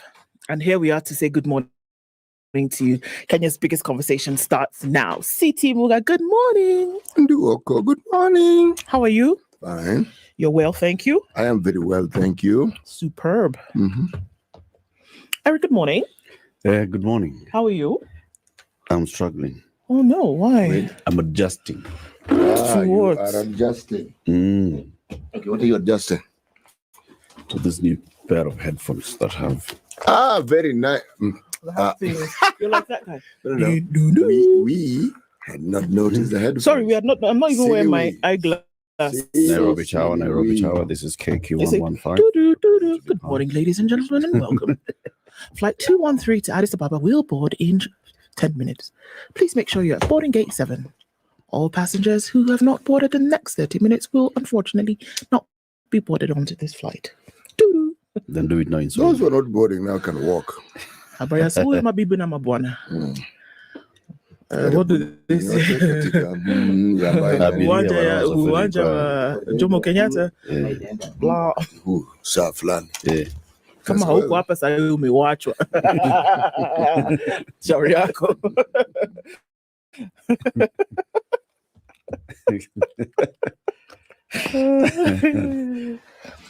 So you can imagine now that Homa Bay new airport. Ndege ya Nairobi imeenda. Na ingine ni kesho. Kuja ni kesho. Hata hiyo hatujui. Wewe fika tu mapema. Ulikuwa wapi? Ulikuwa wapi? Hiyo ingine ni kesho.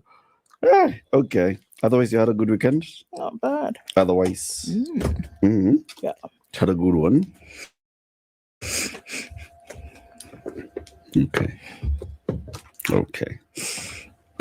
Panajali. Don't worry. Soon it will be okay. Soon and very soon. It shall be well. Amen. This too It shall pass. shall pass. Everybody, how are you doing? Let me tell you what we'll be discussing today. Wilson Sossion, the former Secretary General of the Kenya National Union of Teachers. So, is he making government money as I would have been Chief Administrative Secretary? Almost. Almost, yeah. Yeah, this thing. Is he? Do you think? Well, he'll come and tell us. 7 a.m. he joins us for a conversation about the future of education. Now that we're transitioning from 844 to CBC with the final class 8 results out and all this. What happened? Wanasema hii hapana. Hizi marks hapana. Watu wamekuwa waji Kenya. Around here wamesema no. Discrepancy is too much. Which ones? No, it's not. There's a problem, but there was a problem with the marking. Out of 1 million candidates, how many discrepancies have we found so far? I don't know. Tell us. David, I can never say his name, but I really like his name. Njengere. Njengere. David Njengere sent out a statement on Saturday, and he said, look, this is the way in which things are normally done. If you feel that there's a discrepancy, do let us know. We've received reports and we know the process. That doesn't now preclude us from looking into things. We will give more word on Monday, which is today. And if you complain, it normally means that you want the papers remarked. That is the Yes, they will be remarked. That is the thrust of everything. They will be remarked. Other people will be called in to remark, and whoever, if indeed it found that the discrepancy is real, whoever marked those papers is known. You are going to be marking other things. But Kenya National Examination Council will not be anymore. That your story will be finished. How do they hand over the papers for marking? You've been in this yes, I have room many times. Are you given a batch from the same school? No. Are they mixed up? No. First of all, you're divided into groups, and you'll have a team leader. Okay. You're trained through. You walk through a marking scheme, so you know exactly what the marking scheme is, and you are told. You're told to go slowly. The first 2 days or so, you're moving at a very slow pace so that you can familiarize yourself with the marking scheme. Okay. Now, what happens to the team leader? The team leader from his team of, say, 10 people will randomly sample every paper that the person has marked. The idea is to see if you actually understand the marking scheme. Now, the reason why the team leaders, we go earlier. If I remember correctly, you go earlier. So by the time the other team examiners are coming, you're already fairly familiar with the marking scheme. Now, you are allowed a variation of up to 3. Meaning this, the variation of up to 3 you'll be called and told you have a problem in this area here. You'll be told to go and remark it. You're marking your B's as D's. Yes, you're told this is it. You make it again, you'll be told, now what you do, Chief, eh? No. Mark even slower. In fact, go over every paper you've marked. Okay. You repeat. If you make that mistake again, you're told stop. Someone has given those papers. Okay. Now, the understanding is, if there's a variation of 3 marks and you're doing it on the same question, it means the people, whoever it is you're marking, whichever papers you're given, you will be underscoring or overscoring somebody. Yeah. Okay. Now, very simply put, all those papers once marked, you will know who marked what. You know. Okay. Every individual, and you asked, are you given? You're given randomly. So it's random. It's very random. So there's a little possibility of all pupils in the same school going through the same marker. No. Yeah. No. And it's not possible, for example, that one individual was marking a bulk of social studies papers, for example. From the same class. From the same. It's the same school. You are given all the papers. If there are 100 students, you, Eric, will be marking those 100 papers. All social studies. If it's social studies, and that's the exam from that school, it is you, one person who marks it. So it's not possible, for example, that you are in school X and school Y and school Z, and that one person was marking social studies for all 3 schools. No, you mark one. Okay. When you're through with this, then you're given given another one. All right. Okay. But let me tell you something which I noticed.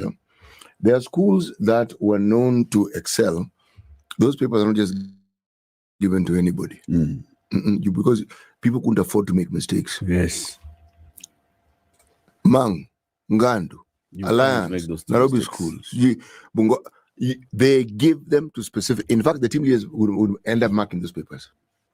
Okay. People who you look for the person who you know is seasoned. Yes. What I'm trying to say is the human element was always taken into account. So what we're hearing now, sorry, quick, I know we need to go, but what we're hearing now is that certain papers, math, English and science specifically, and then with some social studies and CRE, that people knew that these are not, and they say these are not my marks. That's the thing that has come out, number one. So it is actually not possible that you see a discrepancy in a subject across the country. Yes, it is possible. But how would that be possible? It is possible for two things. It doesn't matter. Okay. The marking scheme is the same. Yeah.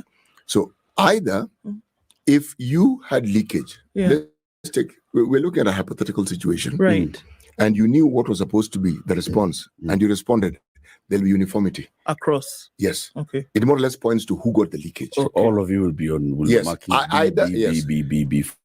Yes, yes, exactly. If you are given a paper and you are lied to, you will perform badly. Oh, okay. Because you knew you received leakage, so you mark. Okay. If you perform well, again, it'll be uniform. So more or less, it points to people who had prior knowledge. So is it possible then for a subject for you to see that there is a lower score in this one subject in across the country? Yes. Sometimes that's where the modulation and comes in. Sometimes you find that the marking scheme that was set is too stringent. So everybody is getting low marks. Lower mark. That one, then you say, no, let's standardize this thing. This is why this is what some of the complaint is. Right. This now. one, you realize, you say, because usually the person who sets the paper and the one who sets the marking scheme are not necessarily the same person. Okay. Yes. So how is the modulation done? That is not difficult.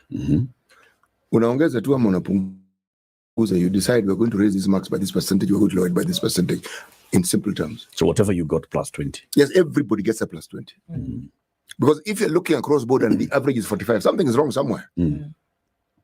So again, you realize the marking scheme is also stringent, but these kids seem to know. So you raise everybody's marks by 20. Now, can you do that after the fact? Because here we are, results have been released. Can you decide to do that modulation after the release of certain? No. You have to remark those papers. Okay, so it's a remark that will be called for as opposed to you have to remark those papers.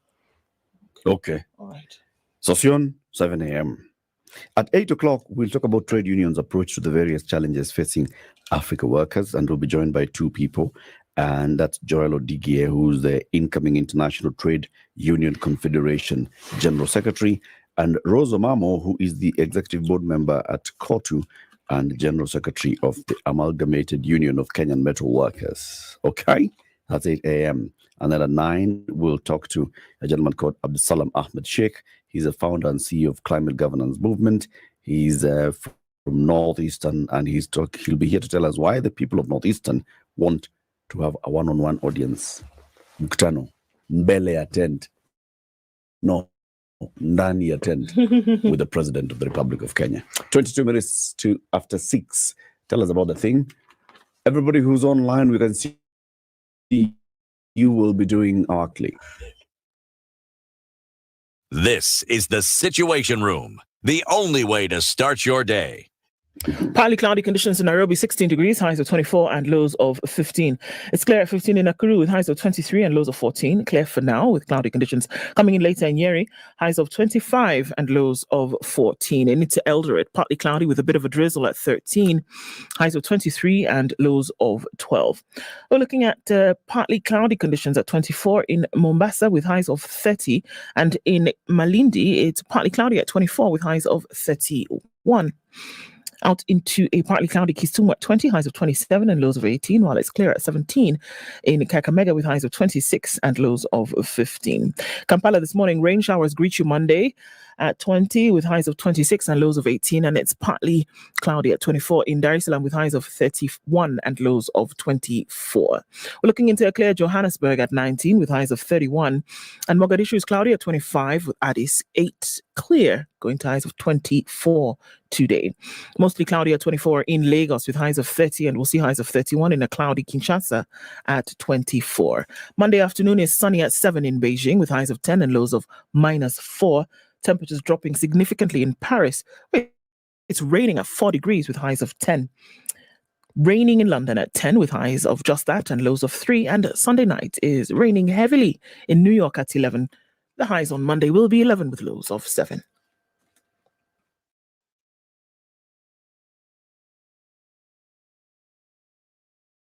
Mature, intelligent talk every morning. Spice up yourself.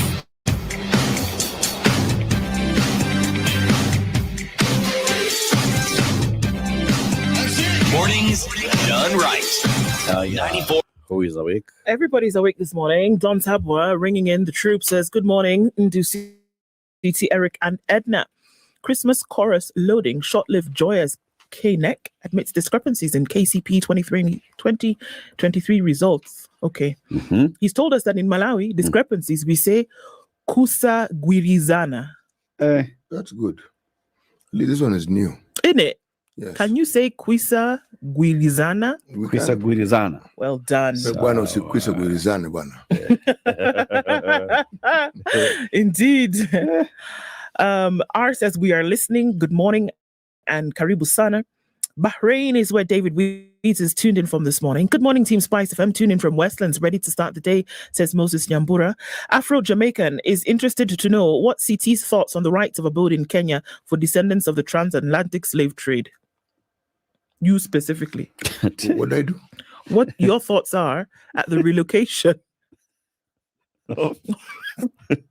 Sorry.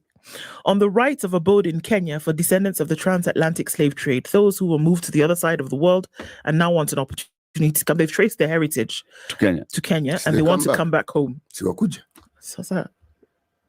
What do you think about it? You think they should come back, Abi? If you want to come back, by all means. I mean, people from all over the world come to Kenya and want to stay. What about someone who can trace their heritage back here? Come by all means. That's what he thinks. Joel Odondi says, good morning, good people. It's always a great pleasure. You do know that's my personal... I know that's your cousin. Has greeted you today.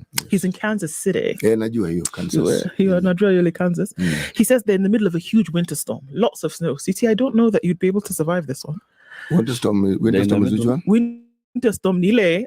It's cold and it's blowing wind. It's raining snow. It's raining snow. I am a person who believes there is a God. You think God did not understand why I was born in this continent where there's no snow? And said that you can travel somewhere else, but you can always come back. Yes. You don't have to live in that place. Knew. He knew. He understood. He understood. That is for that same reason I was not created a fish. Oh, that same reason. Okay. Or tortoise. I mean, now that we're just choosing our... But I will just go on. Surely. Denad Mwangi says, good morning. He's tuned in from Doble in Somalia. Joseph Otima says, Eldoret is cool. I can imagine. I'd love to wake up in that crisp coolness. Happy to see you guys back. May this week be prosperous to you all. Amen, brother. Oyare Woodnam. That is greeting the son of the lake. Son of the lake, that's anywhere. Imagine the likes of Sudi making appointments for a cabinet secretary. Okay. Yes, and why not? Why can't we imagine? We might as well. Why? I mean, why should we not imagine? That's he's telling you to imagine. I don't need to imagine. Because it's possible. Remember, this man is a member of parliament. He is. Yes. And not a first-time member either. No, which means there are people who believe that he can represent them well, meaning he's a person of influence. Yes. Okay. Precious Gondi says, good morning, Spicy Gins up from Nairobi. Remember, every ordinary moment is an opportunity to make the future easier.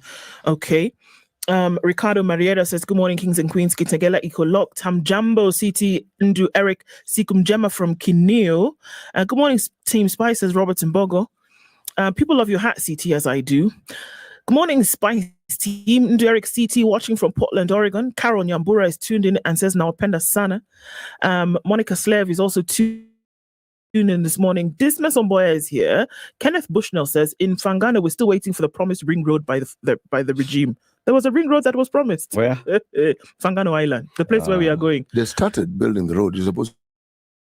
Now, they are conservationists who actually say, no, it'll spoil Mfangano. It won't spoil Mfangano, for heaven's sake. You only need to know what would happen to someone who fell ill in a place, say, for instance, like Soklo, on the top of the hill. Yeah, and how they get to treatment. And if the health facilities there is inadequate, where else do they take? I mean, it's infrastructure. Indeed. And it goes to development. Very true. And it changes things. Yes. So that ring road, he's right. It hasn't been completed, but some of it, at least there's a road. Once upon a time, there was no road. There was no road. No, vehicles couldn't even drive into Mfangano. Not really. So, Basil. By driving, mean there's a cafe which there's takes something you which takes you there, and then you drive. Yes. So, Basil says, why do they call Eric the aging provocateur? It's agent. It's agent. Agent like secret agent. Agent provocateur, not aging. But I like that aging thing. Okay. Hey, agent. Brother Basil, it's agent. Sawa. So that should mix things up a little bit for you. CT Muga, good morning. Ndu Oko, Eric Latif, tuning from Tabuk City in Saudi Arabia. Premium tiers coming January for schools capitation. Indeed. If all things that we're looking at now remain this way, it is true. Kenneth Bushnell says, yeah, so that was Dismas Mbaya says, good morning. KCPE marks are automated in terms of marking. Only inch and composition are marked by examiners. Well, the automation was done by human, no? Well, once the system is set, the human and human interaction with it is now limited, isn't it? It is. Well, let's see. It'll be interesting. Good morning, Team Spice. Ladies and gentlemen, Vusher. People, it's 4:19 a.m. here and Baridi Nile snow is snowing. It's very cold, I know. Temperatures. Isn't the exam machine marked? Yes, we're going to go into that later. Guten Morgen from the German Teacher Online. Omondi Stephen is tuning from Gede in Kilifi County. And Alan Watts is all the way in Afghanistan. A wonderful morning, says Opanyi Julius. Fred Otieno is here. Philip Chirchir says, good morning. Tuning from North Carolina. Nduko is not here. Ndu, however, is. And she's here with CT and Latif and says, good morning, happy to be here. And Gore is tuned in from Saboti. And Patrick Osare says, good morning, everybody. Karibu. Everybody, welcome. 6:30, Kenya's biggest conversation. Let's take this quick break. Take a look at traffic and then we'll look at the newspaper stories shortly. This is the Situation Room, the only way to start your day. All right, some of it coming in all the way from Garden City Mall on the Thika Superhighway this morning, and then seeping in slowly towards the CBD. It then gets heavier as you get towards the junction of Muranga Road. Coming in from Westlands, you'll be fine. Lower Kabete, we're not seeing much movement there, and neither are we seeing anything coming off the northern bypass, then touching on Ruaka, coming in then onto Limuru Road. So it's still a wait and see kind of thing for now. There's movement on Jogo Road heading out towards Landis and then at the Kamkunji roundabout. And we're seeing the pitter-patter of traffic starting on Gong Road as well. As you're coming in from the Eastern Bypass, touching in on Outer Ring, you'll see some movement, but again, manageable. Let's take a look in about half an hour and see how that develops this Monday. And let's talk on Spice FM, KE on X. Mature, intelligent talk every morning. Spice up yourself.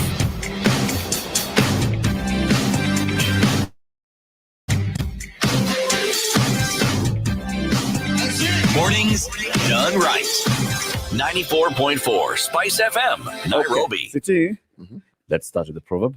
Yes, our proverbs for this week come from the country of Southern Sudan. Okay, otherwise known as the Republic of South Sudan. Southern Sudan. Whose president is? The gentleman called Salva Kiir.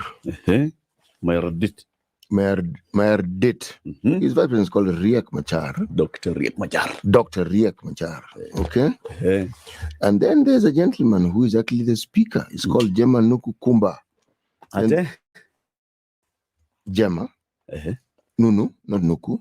Kumba. That's the speaker. Okay. And Chief Justice. Jema Nunu Kumba. Yes. Then Chief Justice. It's called Chan Riek Madut.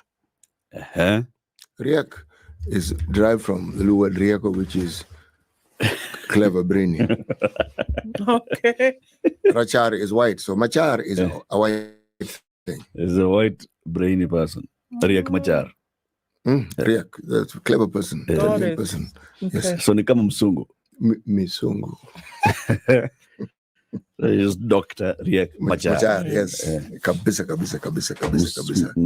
Okay. Well, they also have, an upper house and a lower house. But of interest, the upper house is called a Council of States. Yes. That's lucky. They have 10 states, by the way. Huh? Mm. And just in case you thought they had something like 2-3 tribes, 64. 64 tribes. Yes. Mingi many. Okay. I'll be telling you more about this country of Southern Sudan as the time goes on. Okay. Right. Proverb for the day. An animal with a long tail should not step over fire. Yes.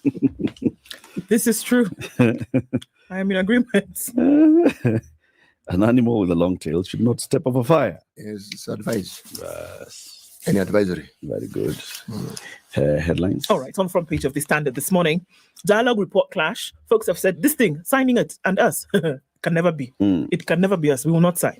Whereas the president says he will push for its full implementation. Some in his camp think it's too expensive. The Azimio side is split, with Martha Karua dismissing it. So everywhere is split. On one side, inside is split. On the other side, inside is split. And then they're all splitting with each other. Do you get split away? What matters is Israel has split. Israel was split. Is it? Swali. All right. Form 1 reality dawns on parents as selection begins. Selection starts today. And they're hoping to have been completed by the 25th of December. It will be interesting to see what happens. Okay. Cabinet sat for the first time in a long while on a Saturday. After El Nino jolts the president, is what we're told.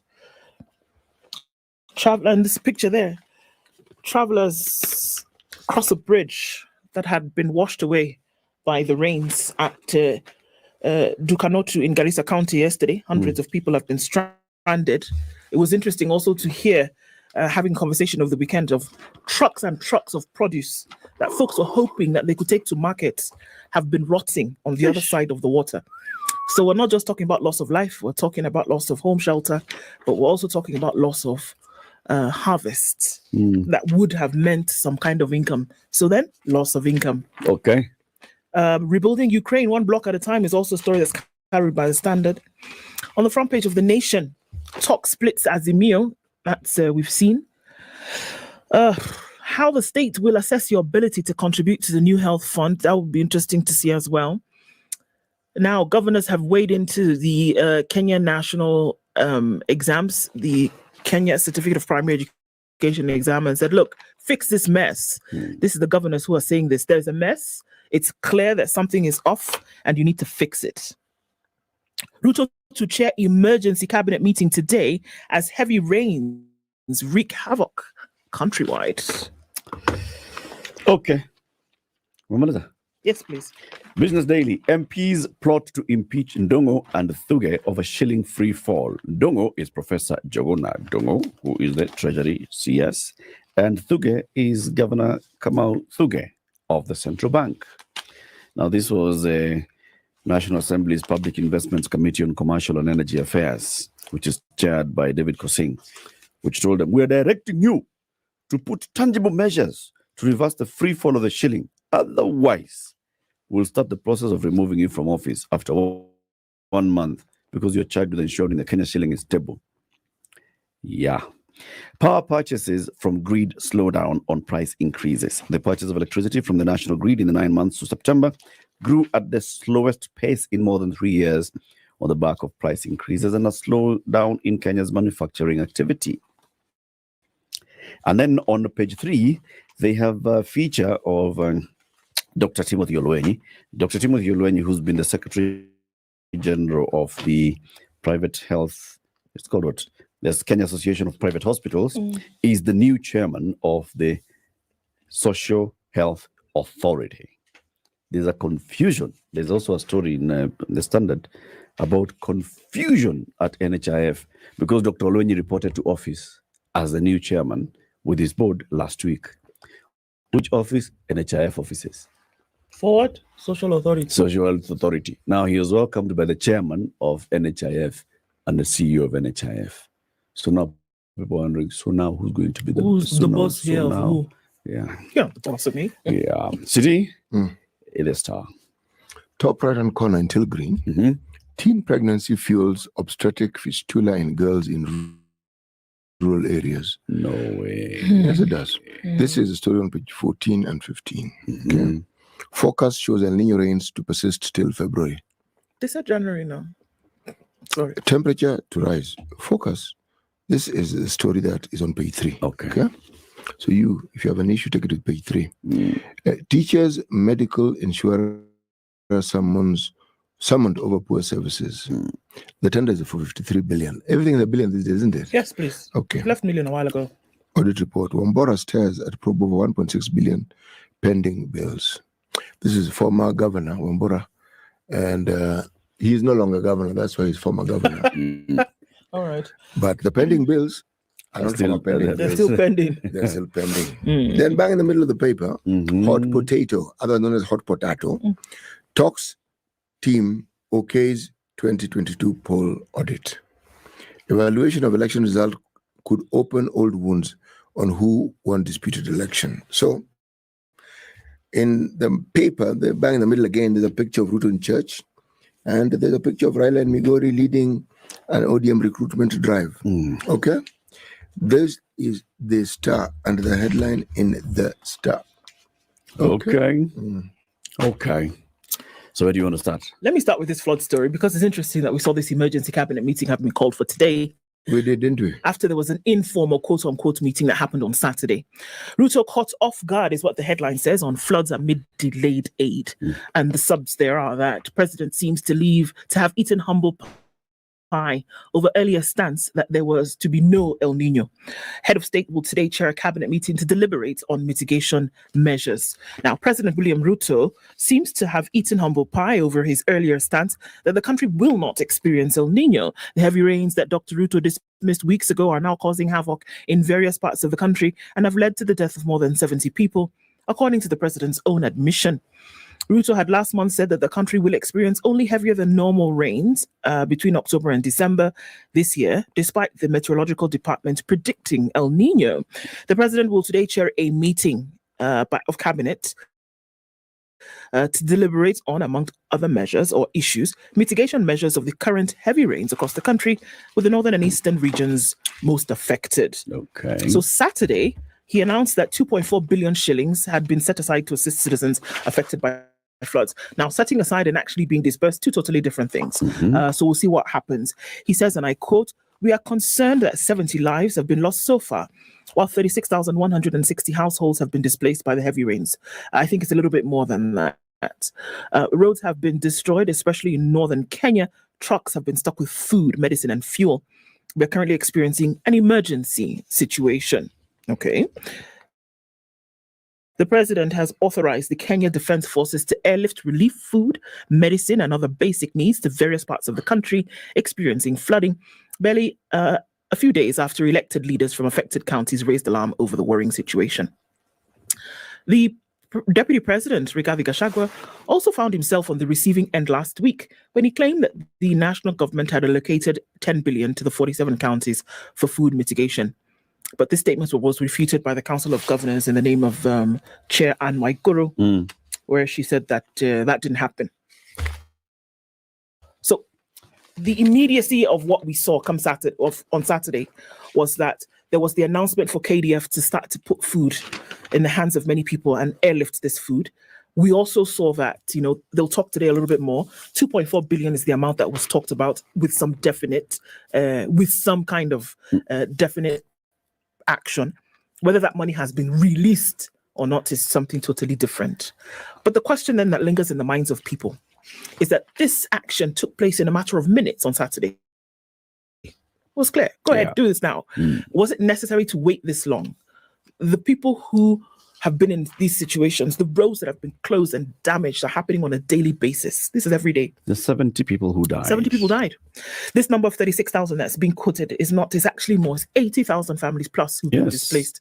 A lot of people. This happens every day. The rain that came down yesterday affected even more people. And so those numbers increased on the daily. That wasn't necessary to wait for such a coming together meeting to now say, let us now actually start to send food to people. Let us see what we can do in terms of interim shelter. Do we need to get to the point where an emergency is unfolding before our eyes before something then will be done? And I think that's the question. It's a very big question. And I mean, it's very clear that this government was just joking around with this matter. And now they're attempting to show that they are taking action. Clean up the mess. Yeah, only action will actually show how serious they are. They met on Saturday, and this was all other people, including the cabinet, plus the Council of Governors, plus military, plus police, plus the others. And today, then the cabinet meets at the highest level.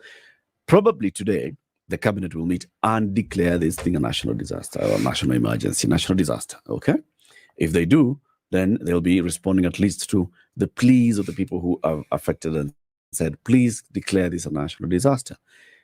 But very many questions still to be answered. Why did it take you this long with all the advance and early warnings that you had, with daily reports coming from your chiefs all the way across the country? Your chiefs are sending reports every day to Dr. Raymond Omolo. He has a report every day of what's happened. He knows when people have died, when people have been displaced. There is a Red Cross and the others who are telling you. This one. But this is it, you guys. We're looking at a situation where we said, we're going to wait until things have gone down the crap, and then we say, oh, by the way, let's see what we can do. Let's do something about it. No, it cannot be that every time that there's a reaction to something that could have been. I would delete every app on my phone for this.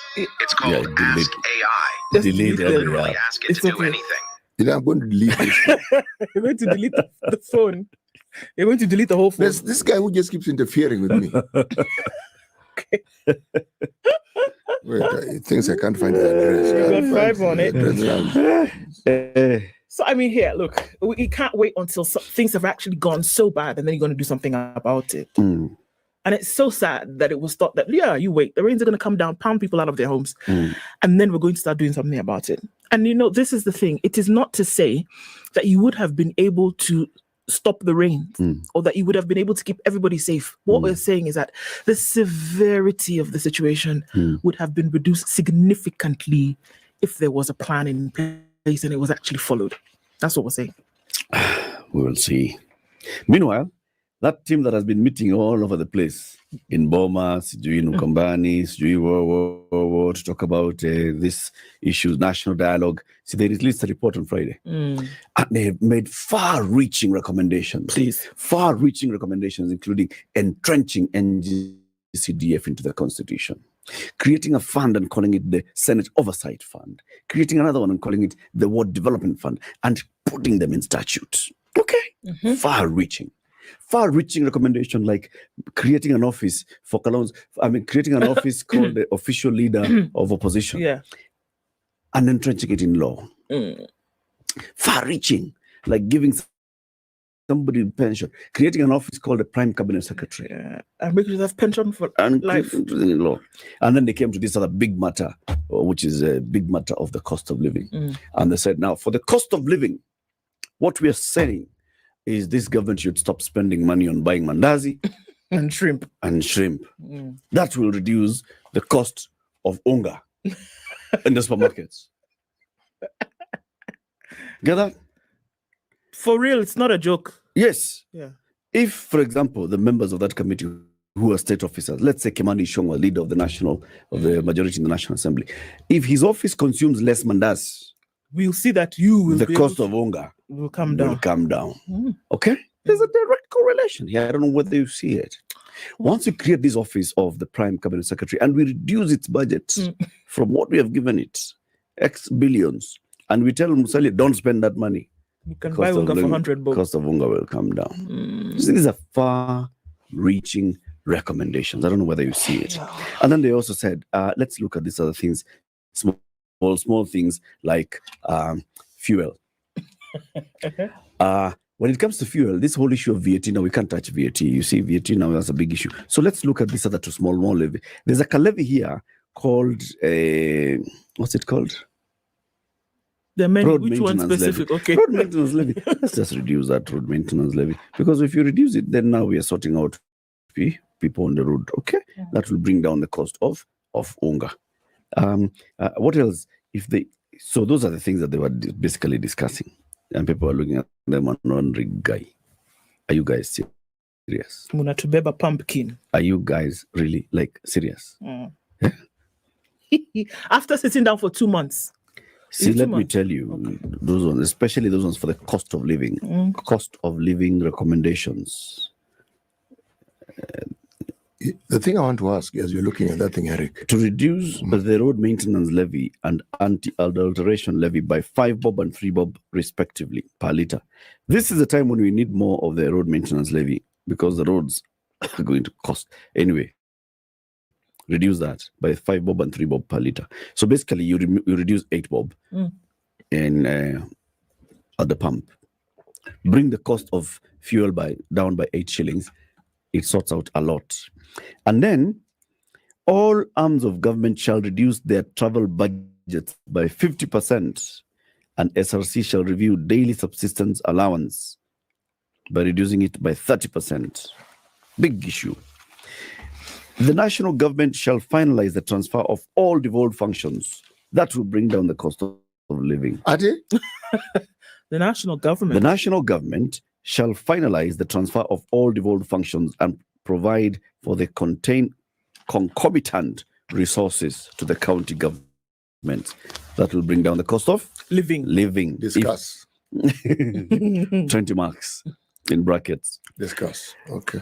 NADCO recommends that the Parliament shall amend the Constitution to provide for the equitable share to the county government to be not less than 20% of all revenue collected by the national government. That will bring down the cost of living.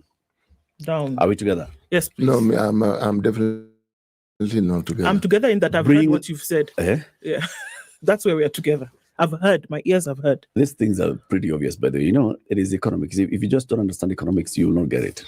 Well, me, I'm willing not to understand it because you won't get it. You won't get it. But then, if I'm looking at the star, if people don't travel, okay, if they don't travel, sukuma wiki itashuka bei. Yeah, they will. Everything can shuka bay.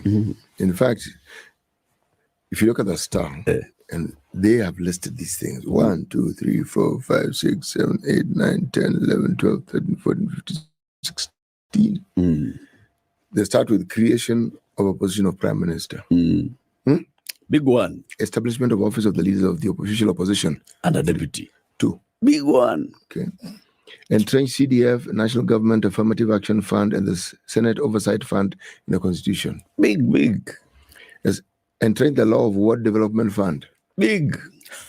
Establish Independent Political Parties Regulatory Commission to be responsible for the registration of political parties and office holders. But I thought we already had people who are doing this. There's like a small office. Now big. It's just called Registrar of Political. Now we want to make it a big office with a big name. With the road big maintenance thing, as you mentioned. Then there's an anti-adulteration levy reduced by 3 shillings. That will now make all our mafuta have kerosene. Yes. But it will bring down the cost of living. It will still be less by 8 bob. Oh, they're referring to fuel here. Yes. You see what happens? I thought it was alcohol. Yes. Adulteration. City. Okay. Yes. Right. Expand the scope of social protection fund to include more people. What? That will bring down the cost of living. More people to pay them money. Yeah. Okay. So. Okay. So bring it down from 70 to 64. Like so. National and county governments to provide food to schools. Stop it. That's not there. I'm reading it. Nope. National and county governments to provide food to schools. That'll bring down the cost of living. Because now children will eat in school. So they won't be eating at home. So the cost of living in your house will go down. When you see, I'm getting it. See, I said economics. You're not understanding this? Okay. I'm getting this one will really bring the cost of living down. Invest in boarding schools in arid and semi-arid regions to enhance student retention and promote education. And remember why this will bring cost of food? Because now you'll be feeding even more people in schools. Yeah, you get it? I hear it. Okay. Now this one, this one. If you can't understand this one, then you'll understand nothing. Okay? Ruto and Raila should consult and concur of appointments of IB commissioners. That's a big one. That one. I agree. You know, now I can connect everything to cost of living. So you can see. Yes. Okay. Now, this one will assist. It will really move it. Audit the 2022 election. Okay. Okay. Fungua Saba, in other words. Supreme Court timeline. This one we've waited for. For presidential petitions, increased from 14 to 21 days. They've given them 7 more days. Okay. Lastly, senators to have a 7-year tenure.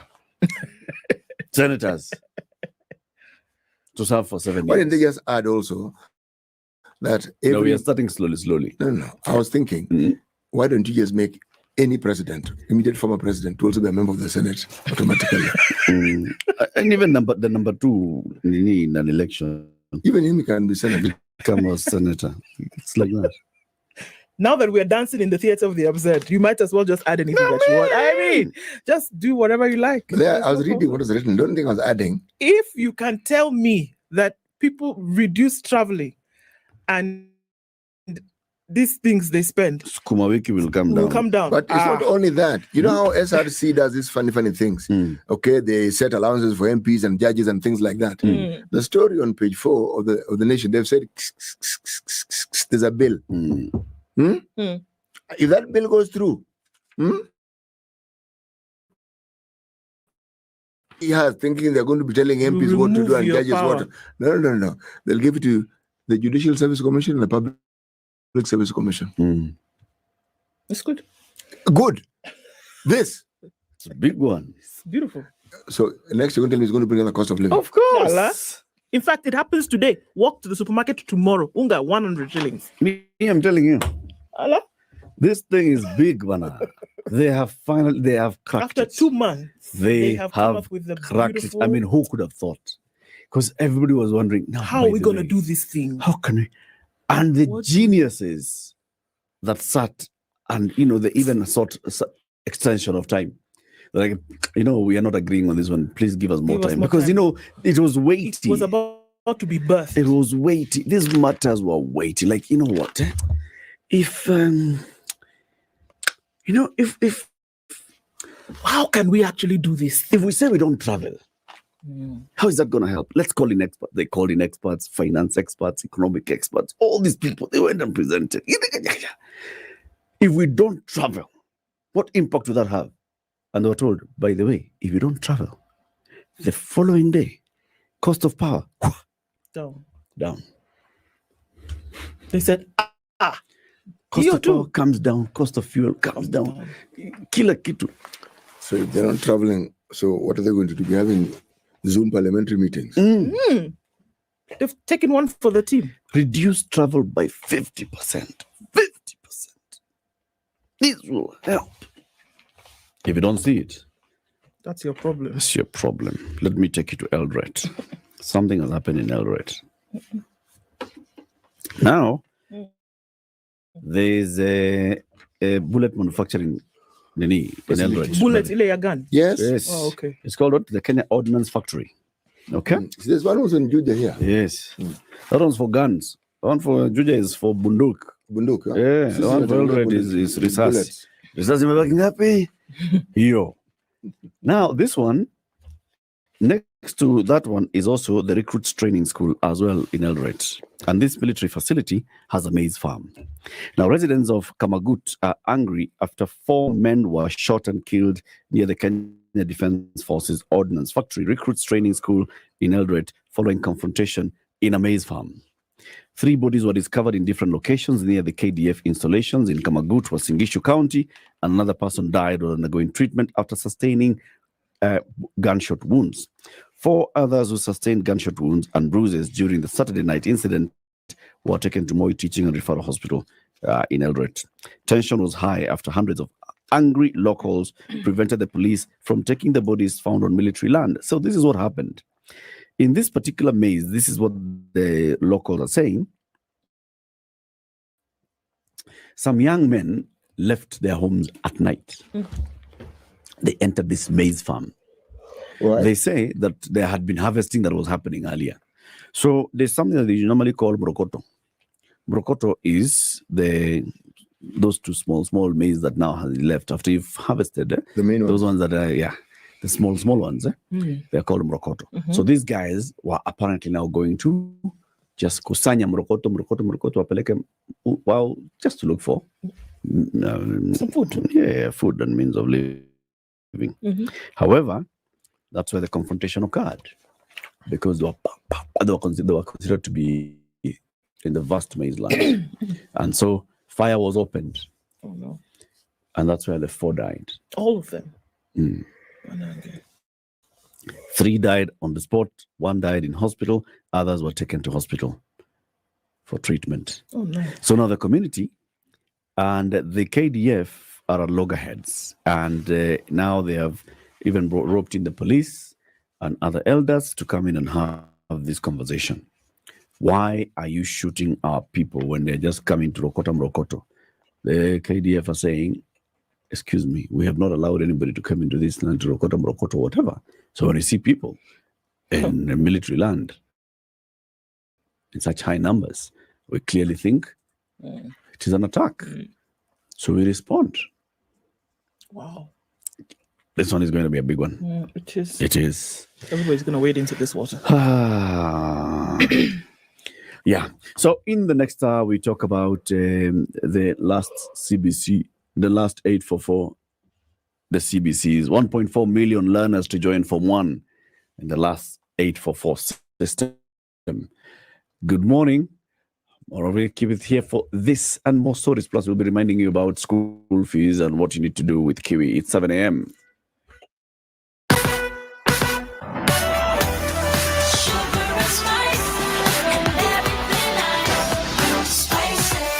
Spice up your life. Love Spice FM because of one of the music. The playlist is good. Spice. You played the best music. More of the classics and the hits you love. We are Spice FM.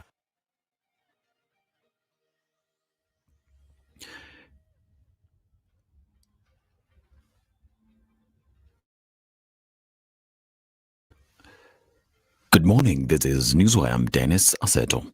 Form 1 placement exercise kicks off today amid protests from disgruntled parents and candidates of alleged errors in the 2023 Kenya Certificate of Primary Education examination results. During the release of the results last week, Education Cabinet Secretary Ezekiel Machogo said the selection exercise will take place for 2 weeks to allow parents time to plan for admissions. However, the exercise may be derailed if a section of parents and some school administrators make good their threats to move to court to stop the process if their concerns are not addressed. The affected parents from a private school in Kitengela stormed the Kenya National Examination Council Mtihani House headquarters in Nairobi, protesting the alleged irregular awarding of results. They accused NEC of dishonesty and demanded that today's planned launch of Form 1 placement be stopped, failure to which they will seek legal redress. The request to be addressed by NEC CEO Dr. David Njengere bore no fruit. Now, MPs have summoned an insurance underwriter handling the 53 billion shillings teachers' medical cover over claims of poor quality medical services. The meeting comes as the tendering for the 8.7 billion shillings medical cover for National Police Service and the Kenya Prison Services closes today at 10 a.m. Minet Insurance Brokers Kenya Limited Managing Director Sami Muthui will appear before the Departmental Committee on Education today to respond to allegations made against his firm. Now, the Kenya National Highways Authority has announced the reopening of Kilifi's Mbogolo Bridge following restoration of works Saturday night. Now, Kenya has said in an update that the road was open to traffic after the successful completion of restoration works that commenced Saturday after flood cut off a section of the bridge. Kenya had announced the closure of the bridge linking Kilifi to Mombasa after floods partially destroyed it. The agency shared footage showing a broken section of the bridge, rendering the A7 corridor linking the two towns of Kilifi and Mtwapa inaccessible. The agency announced diversion of traffic to and from Mombasa diverted to the Mavueni route. Now, a regional weather agency has predicted most parts of Kenya will continue experiencing rains until February next year. This means the government response to the floods The current front, must continue beyond January when seasonal rains usually end.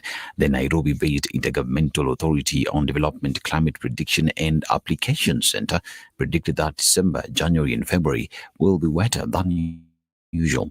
ISPEC said the wetter conditions were directly caused by the El Nino phenomenon.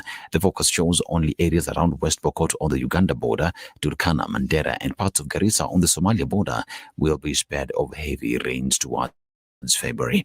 The rest of the country, especially central Kenya, including Nairobi and southern Kenya along Tanzania border, will have rains. The weather agency said the rains will be good for farmers who planted in October, but might also damage some foods.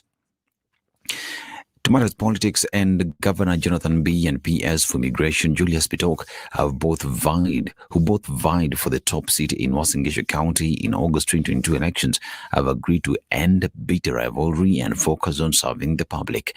The two met during a fundraiser over the weekend. They declared that they would join hands to work for the residents of the county and other Kenyans because the last election was no longer a concern for the public. And the Prime Cabinet Secretary Salim Davadi has said that the government has done fairly well in terms of appointments and development compared to its share of electoral votes. He told the residents they should not worry about development of the region, noting that it is a democratic right to vote whichever way without fears about being discriminated against in the aftermath of an election. Mudavadi have advised the region to always hedge their vote where it will be meaningful. After the elections in the 5 western counties, opposition leader Raila Odinga garnered 60.74% of the votes compared to President William Ruto's 38.42%. Internationally, and Hamas fighters have said they have freed a hostage who has Russian citizenship from Egypt, while Egypt received a list of 13 Israelis and 39 Palestinians scheduled for release during the day as part of a truce between Hamas and Israel. Hamas said it freed the person in appreciation of Moscow's stance on its war with Israel, which broke out after Hamas fighters rampaged through southern Israel on October 7th, killing over 1,000 people and taking about 240 hostages back into Gaza. In response to the attack, Israel has vowed to destroy the Hamas militants who run Gaza, bombarding the enclave and mounting a ground offensive in the north. Some 14,800 Palestinians have been killed, according to Gaza health authorities. This is News. I'm Dennis Aseto. Good morning.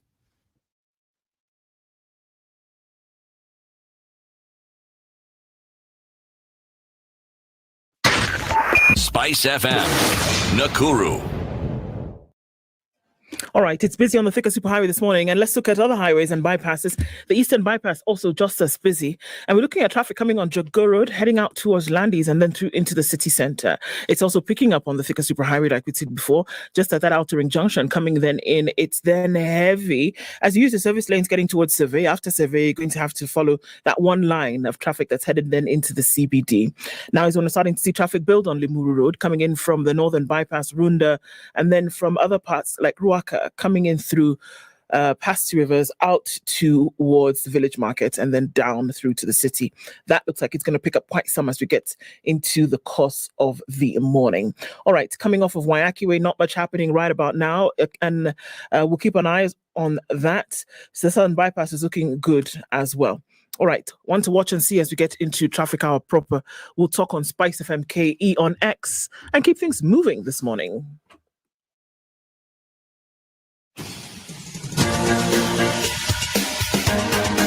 This is the Situation Room, the home of hard-hitting political commentary and penetrating insights about the state of the nation. This is a talk radio experience like no other. The Situation Room, a place for hard truths, debates, and elevated conversations. The Situation Room, witty, political, engaging, deep, controversial. In the room, we have C.T. Muga, researcher, academic, seasoned political observer, a fountain of wisdom in these politically uncertain times. Ndu Oko, Nigerian by birth, Kenyan by choice, communications expert, Pan-Africanist, a truth seeker and believer in people power, and Eric Latin, agent provocateur, the man in the chair, seasoned journalist, news hound, a man who believes in punching up, not down.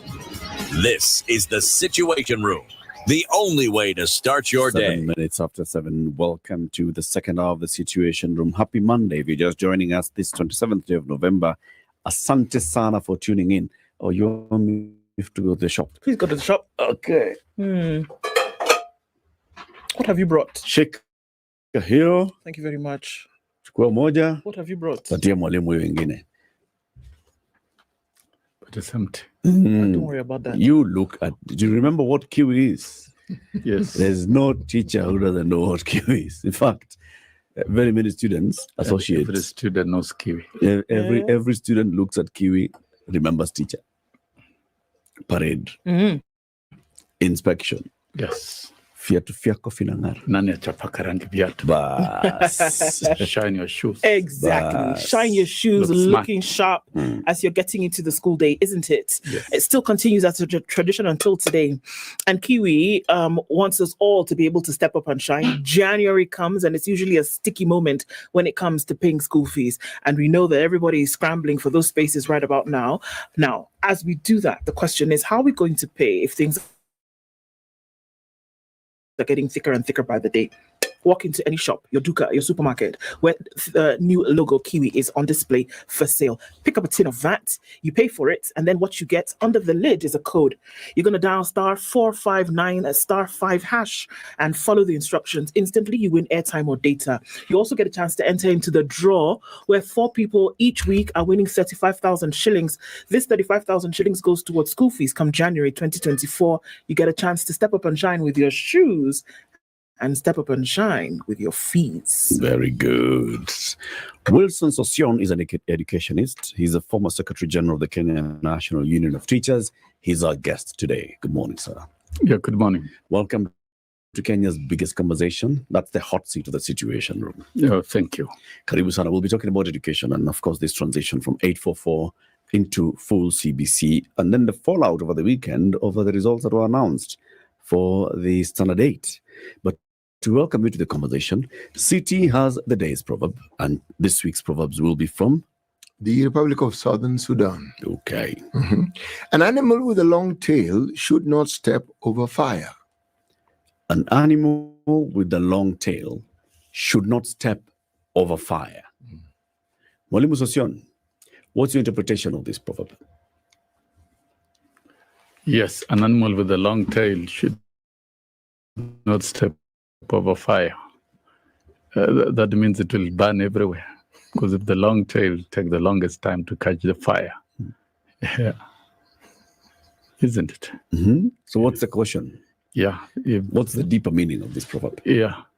Don't get into where there's trouble if you're fond of trouble. So I would understand. Don't get into areas with trouble if you are fond of trouble. Yes. You have a high affinity of getting into trouble. So avoid where there's trouble. Okay. The long tail can be the trouble. What are you up to nowadays? I know you had been appointed to CAS and then things happened. Well, to be appointed to Chief Administrative Secretary position, which of course it's being contested in court, I'm still within the framework and the core of Kenya Kwanza administration, but of course not necessarily in government. So we've a lot of things to engage in. We've got a lot of work to do to implement the plan, to assist the president to ensure that the plan is implemented as was committed to the people of Kenya. Yes, so there's a lot of work to do. Okay. Yeah, even when I'm here, I'm on duty. You're still on duty? Yes. Are we paying you for that? Absolutely. You're not paying me. Okay. But it is what you call noble duty to the nation. You don't need to be paid. Yeah. Service to the nation. Service to the nation. Yeah, patriotically. Yes. We are transitioning to CBC. We have seen the last cohort of Standard 8s sitting their KCPE. The results are out. We'll talk about that in greater detail shortly. We are now seeing them joining Form 1 next year. And in 4 years' time, they'll exit, and that will be the final KCSE as well as we move and move. You've been one of the big supporters supporters of 844. And also you, as the Secretary General of KNUT, were at the point of implementation of CBC. So first, are we properly implementing CBC? Of course, that's a debatable thing. You remember, I think you put things right. I was a critic of how things were being done wrong in the rollout of CBC. That's a plain language you should use. And I did so through concrete research studies that I conducted. One was teacher preparedness, a very detailed research study that we conducted across the country. And facts, data, research data doesn't lie, doesn't change. World Bank and others conducted a similar survey, and they found the same facts, that really we were not prepared in terms of teachers, and we had not prepared our teachers. We had not trained teachers for the different learning areas. Of course, you talk of like in grade 7, engineering aspects of education. Do we really have teachers available in all the schools? We don't. And that we foresaw, because if you want to roll out a new curriculum, you don't begin at school level. You begin at the teacher training colleges and universities by conducting studies, encouraging universities to study, to conduct research studies across countries that have mounted similar studies, similar education systems. That is one. 2, even you begin designing framework for teacher training, and then train teachers for that new curriculum, so that as you roll out with teachers who are trained to deliver that curriculum. That is where we disagreed with the previous administration that was very eager to bypass all the professional steps of rolling out curriculum, because there are steps of rolling out a curriculum. You don't wake up and pronounce that we are moving to CBC, CBC, and then CBC automatically happens. It doesn't. You must prepare teachers. That was my central concern. Number 2, do we really have the adequate quality resources, teaching and learning tools, and infrastructure to roll out CBC? That's the question asked at that time, and we were not ready. And remember, Amina Mohammed came and suspended, as the CS, suspended the rollout of CBC based on a detailed summative evaluation survey that was carried out by Professor Laban Airo and team. And that invited wrath, and she was removed from the ministry. That tells you some of these reforms are driven by cartels. They're driven externally by external interest. And I will tell you, Latif, if you look at the history of education in Africa, what was handed over to us by the colonialists was education just to prepare us to be workers in government offices, the white-collar jobs. That's what every African country needed at that time. And for Kenya, the Ominde report of 1964 only developed an education system that would churn out graduates for white-collar jobs in government. That's how it was. But when Moi came up with Professor McKay in 1981 and developed a program for the second University of Science and Technology in Kenya, that was the main work of Professor McKay and team. It became necessary to develop an education system that would prepare students for that pathway and for industrialization. So Moi's idea was to change our education system to trigger our model of education towards industrialization. It was a masterpiece, and a lot of studies were done all over the world by the team that was preparing. A lot of research work went into it. The second University of Science and Technology was Moi University, the current Moi University, which has also ceased being a University of Science and Technology because it's offering everything. That's why we lost it somewhere along the way. So when Moi developed that model, I think that was going to be a panacea of industrial revolution in Africa. And if Africa can industrialize, then the West will will not be able to access the minerals that we have, will be able to control our minerals, will be able to do value addition, to do our own manufacturing, which is not in their interest. So there are a lot of concerted external interest from the West to sabotage 844. That is what was done. And that is why the Kamunge report of 1988 of education and manpower development for the next decade and beyond for Kenya was sponsored by World Bank. And the main byproduct of that working party and that report was cost sharing of education. And we were still relying on donor funding to run our education. Do you think a donor will fund you to wipe them out of the market? Because if Africa industrializes, then the global North and the West will be out of the market, the way Asia have done. Asia broke away. They developed their own education models. They focused on STEM. You don't need to do a lot of mind-boggling of what to do. STEM education is the real thing. Science, technology, engineering, and mathematics. That's what Singapore did. That is what Malaysia did. That is what South Korea did. That is what was obtaining in Japan. The entire Asia, they focused on STEM education, and that is why they have industrialized.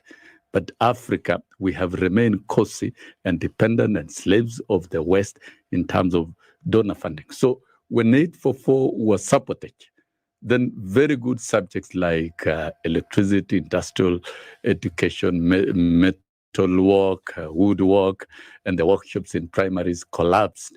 The enrollment in schools dropped. We have dropped to a gross enrollment of about 90%. And we had over 3 million children dropping out of school. And therefore, 844 was bastardized. We did not achieve the 844 was supposed to prepare self-reliant citizens who are innovative, creative, and who can work in the blue-collar market and with skills, complete with skills, and who could help Kenya to industrialize. And you remember, there was a Nyayo Pioneer, the big idea by Moi government, and it was fought vigorously by the West. Because you can imagine if Kenya can manufacture their own cars, then the Volkswagens will miss their markets here. The Toyotas will miss their markets, the Land Rover companies and all of them. If we can have our own country manufacturing and leading in automobiles. I was in Malaysia in 2007. And you cannot see Toyota, you can't see Mercedes. It is Citroen, what is manufactured in Malaysia. Proton rather, yes. Manufactured in Malaysia. And that is what was going to happen in Kenya. Then that same model was supported. You remember Cameroon, the research from the HIV/AIDS treatment from Cameroon. All that was supported.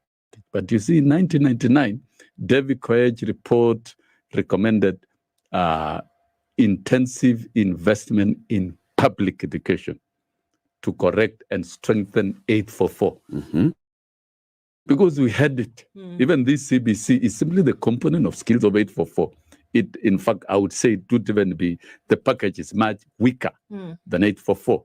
So 844 was the best. And David Koech's recommendation was shut down by cartels from private schools. And therefore, that report was never adopted by government. And looking at and we continued limping up to where we are now with the CBC. Let me just come in and ask you something here, because what we're saying essentially is that, I mean, what you're saying, and I think it's important, because if we look at some of the issues, they're fundamental issues that we are dealing with now. If it's possible for us to do away with what has happened even in 2023, because they're connected, the historical aspect that you're giving us here is connected with what is happening presently. And we're looking at a situation whereby facilities, inadequacy of those facilities, inadequacy of teachers who are properly trained to handle this, who are not properly trained to handle this new curriculum, those are issues that we are staring down the barrel of coming into 2024. We already stared down them in 2023.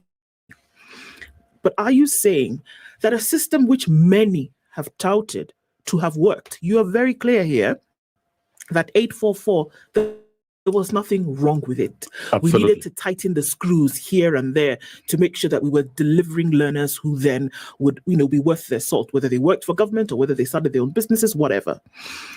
But did Kenya sell its birthright of education to the West on a system that would have worked very well?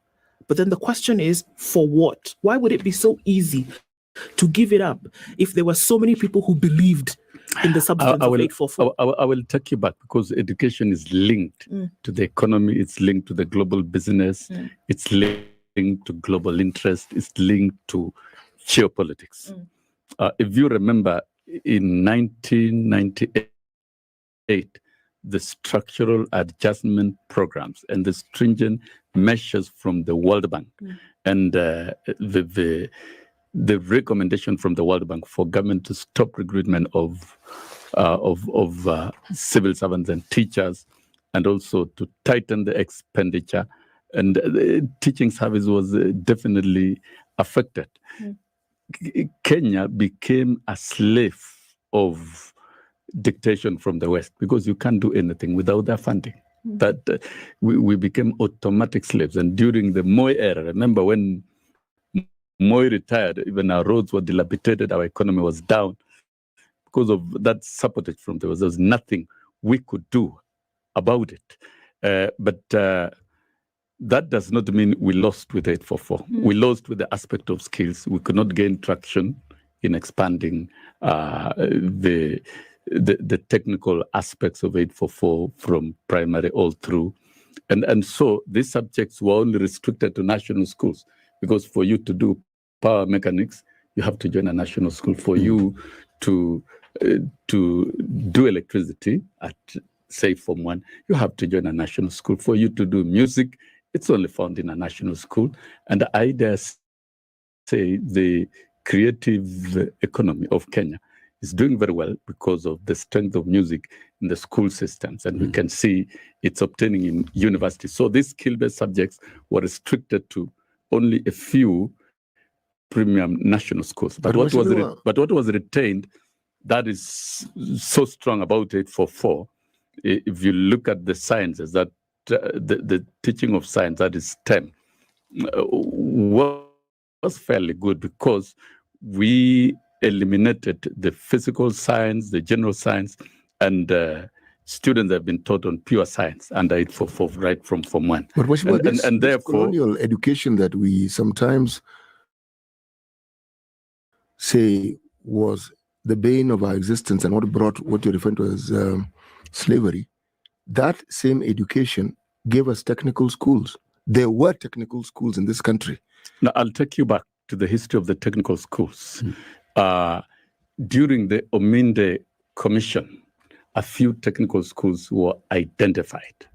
Of course, we had a few in Kenya, Kaiboi Technical School, Segalagala Technical, a few, strictly exclusively for technical. But 844 expanded the teaching of technical subjects in all schools. It did. It did in all schools. It gave that but provision. And that is why the technical schools were automatically phased out, because there was no sense for them to exist. You've already had workshops in primary schools, if you are to have workshops in secondary schools. But did we have those workshops in primary and secondary schools? We did not invest. Yes, the exactly. Problem is we killed the technical schools and there was nothing to replace them. So we lost the technical schools and we did not invest in the technical subjects in our school system. So we lost it. And the technical subjects were transferred to be offered in select national schools. That's where we lost it. But I want to say the 844, despite all that, we gained a lot in the teaching of sciences in our school system. And that is one. Two, in terms of knowledge-based education, because we are talking about education, knowledge and skills, those two go together. Those two. That is why we define basic education as basic. Why basic? Because at that level, you are strengthening the bodies of knowledge in a learner in terms of teaching, cognitive-wise.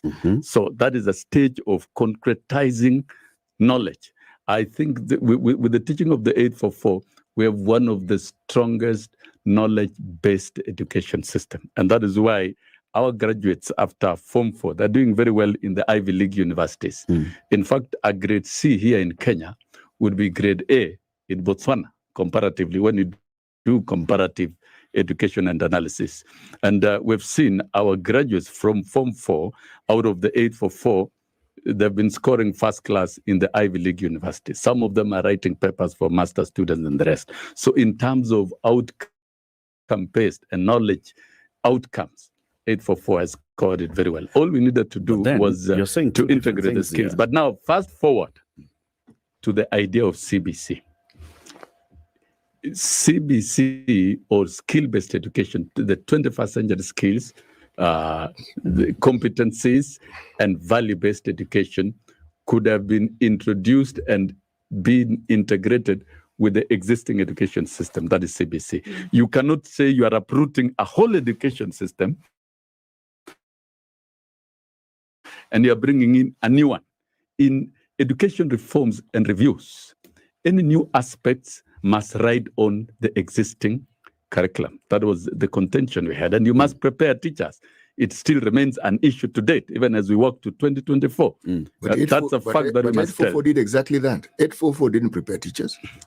844, the teachers who teach the technical subjects were never prepared and they were never trained. That is why those technical subjects collapsed. And it narrowed down to a few national schools where you could find those few teachers. But now with the CBC, you want to teach home science in all schools. You want to teach music in all schools. You want to offer foreign languages in all schools. Have you trained teachers in those particular areas? Those are the questions, fundamental questions that we raised. But fast forward to where we are. The Kenya Kwanza administration, while preparing for election, took a lot of time, and experts sat and reviewed the process of our education system. And we agreed we are not going to continue this way. We have to take education back to public conversation, and we get it right for the good of Kenyans and for the good of the country. Furthermore, the main pillar of Kenya Kwanza is that of enhancing industrialization, manufacturing, and triggering production at all levels.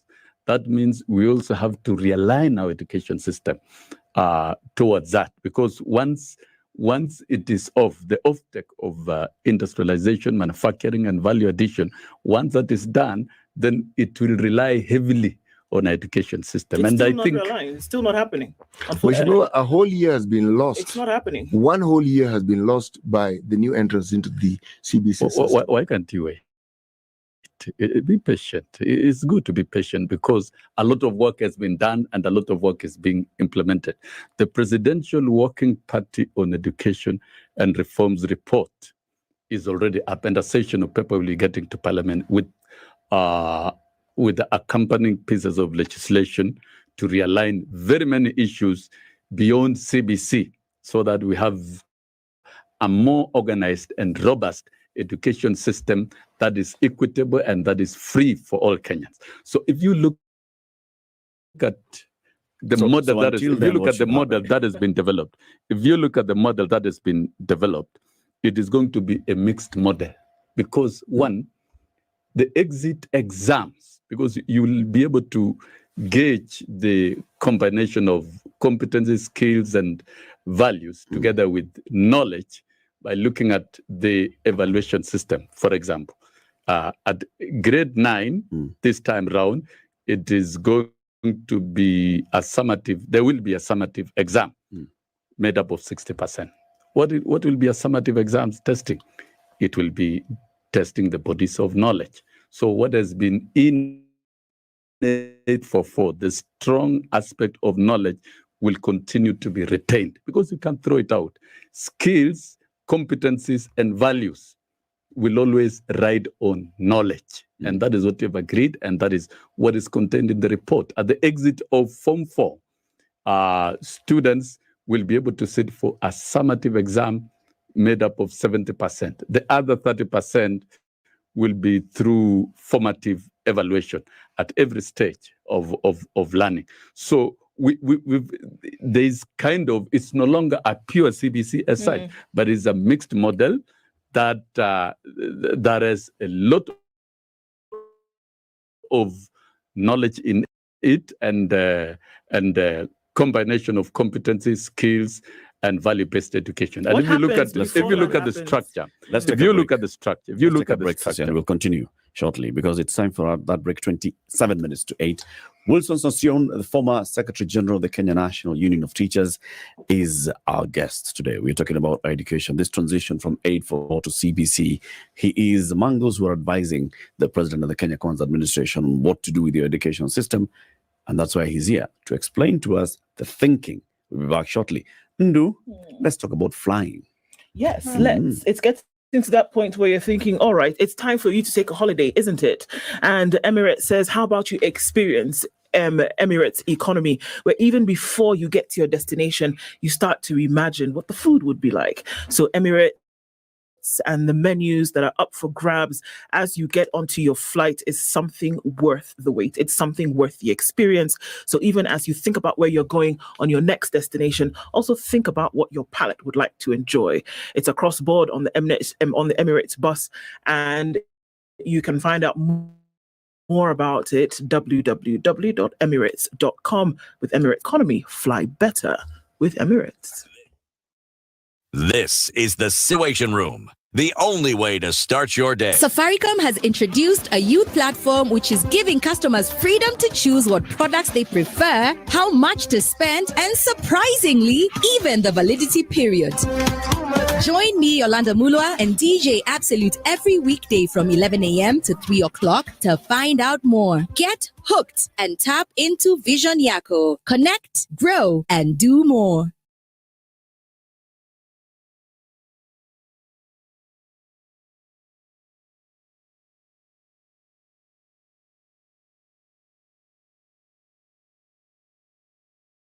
Some very nice, mature music. It really took me back to my days, and I can just feel young again and enjoy the vibes. Nairobi at 16 degrees with highs of 24. We'll see highs of 23 in a partly sunny Nakuru at 14. And it's mostly cloudy at 14 in Nyeri with highs of 25. Mostly sunny at some point in Eldoret, 14 degrees with highs of 23. And we're looking at a partly cloudy Mombasa at 25 with highs of 31. And we'll see highs of 31 in a partly cloudy Malindi as well. Kisumu is partly cloudy at 20 with highs of 27. And we'll see highs of 26 in a partly sunny Kakamega at 18. And we're looking into a cloudy Kampala after the rain at 20 with highs of 26, and Dar es Salaam is partly sunny at 24, going to highs of 31. Johannesburg this morning is sunny at 20 with highs of 31. And we're looking into a mostly cloudy Mogadishu at 26 and a sunny Addis Ababa at 10 degrees. Looking into Lagos, mostly cloudy at 24, going to highs of 30. And we'll see highs of 31 in a partly cloudy Kinshasa at 24.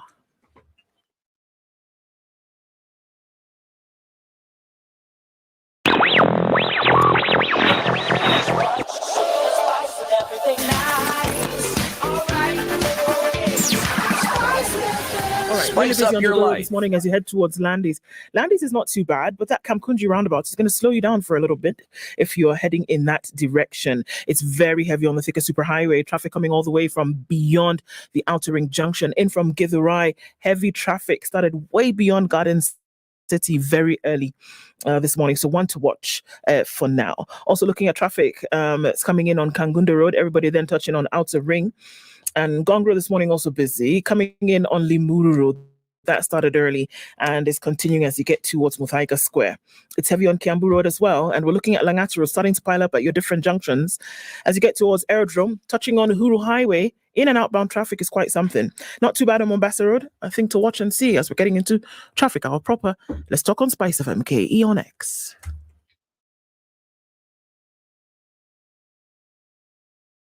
Are you ready? Okay. Spice FM.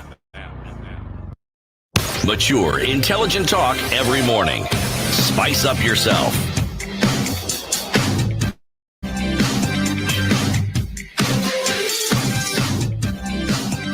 Mornings done right. 94.4 Spice FM. Continues with Wilson Sossion, the former Secretary General of NAT, who is in the one of the advisors of the Kenya Kwanza administration. matters education. So Wilson, you're saying that there's still some more tweaking and tinkering that's happening in the implementation of CBC. This is how many years into CBC? Is it 4? Yeah.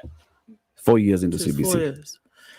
It is 1 year into Kenya Kwanza administration in review and restructuring CBC, so that it's relevant and it's accessible and equitable to all Kenyans and of good quality. Those are things we looked at, and a lot of reforms are being undertaken. That is number one. Reorganizing the entire structure. Now we have what we call comprehensive school from pre-primary 1 to grade 9, all consolidated as one. And that will mean education will be availed to children closer to the households, at least up to grade 9. That one overcomes the barriers of cost, and therefore households will be able to access education for the many years for most of the early years of the learners up to grade 9. That's important to put the aspect of access and ensure there is equity. That is number one. Number two, the quality of comprehensive schools will be elevated, both in terms of infrastructure and deployment of teachers. And if you look at what the government has done, employment of 56,000 teachers within the first 1 year, and to bridge the entire gap of 116 will be done within the next 2 years. And that, so the question of transferring indirect cost of employment of teachers to parents will be eliminated. The fundamental objective here is to ensure that all our public schools are competitive and of good quality, good enough as compared to private schools, so that education is qualitatively available to the household. That's the main philosophy. Then we will retain the senior secondary, and the senior secondary will remain for pathways, and the pathways are 3, and the key pathway that will take majority of the student is STEM education: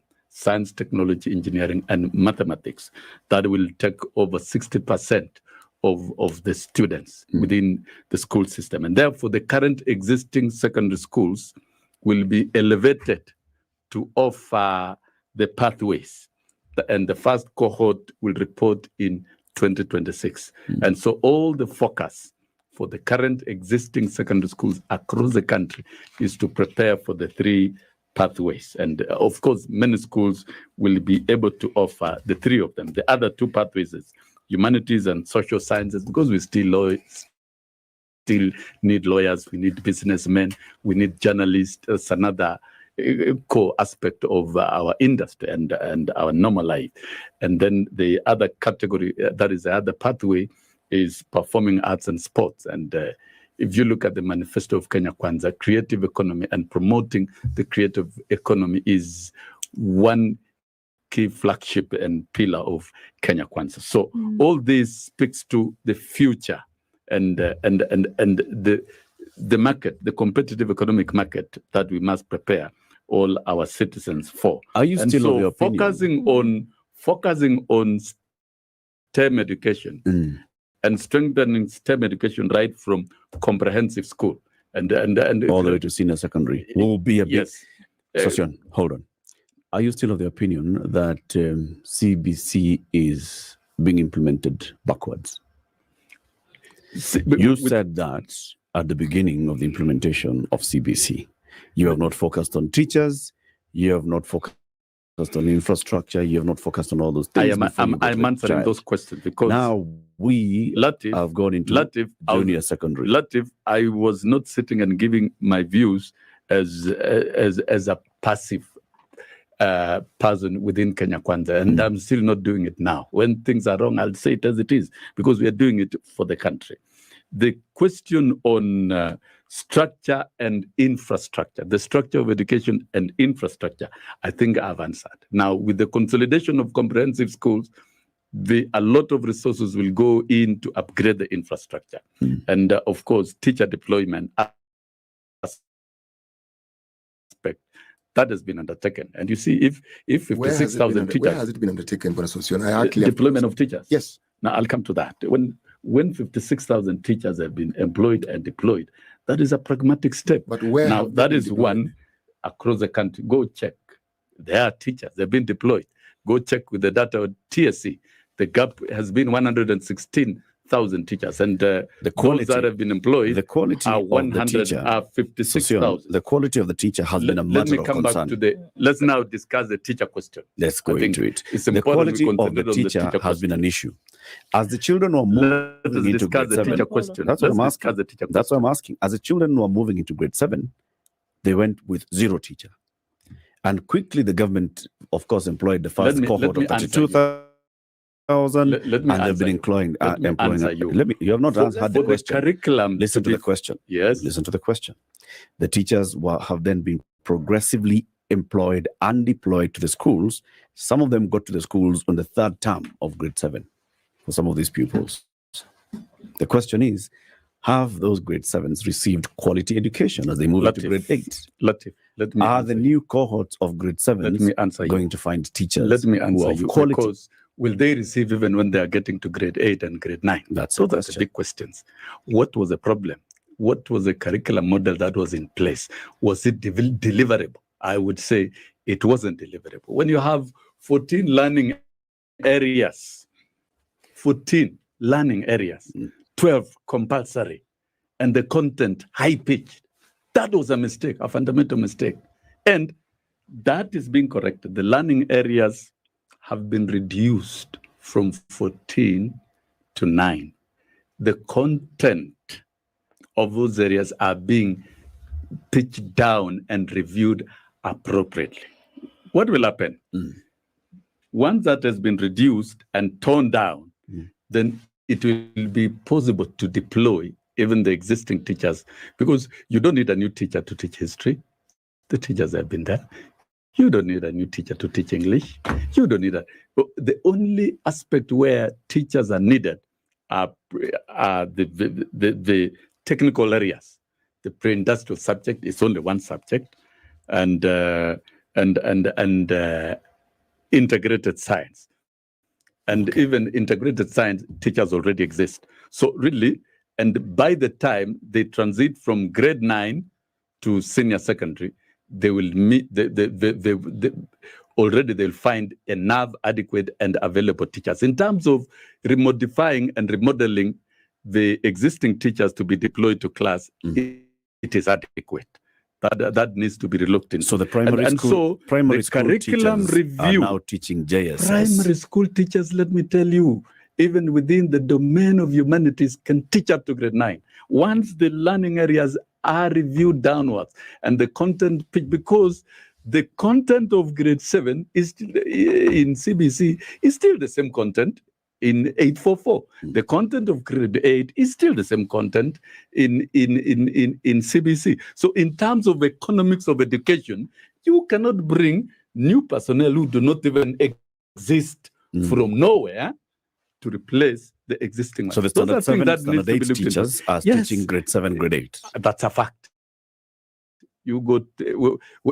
Do you want to tell me that magically that one teacher is teaching all the 14 subjects? Of course not, and that's the question. And that there will be, and that is why it has been renamed comprehensive school under one head teacher, who will ensure that there is a teacher teaching in every teaching lesson for all the learning areas. And the gap has been bridged. The rest will be a matter of deploying appropriate teachers to teach. The other aspect to solve the issue of teachers permanently is to look at the teacher training and capacity building.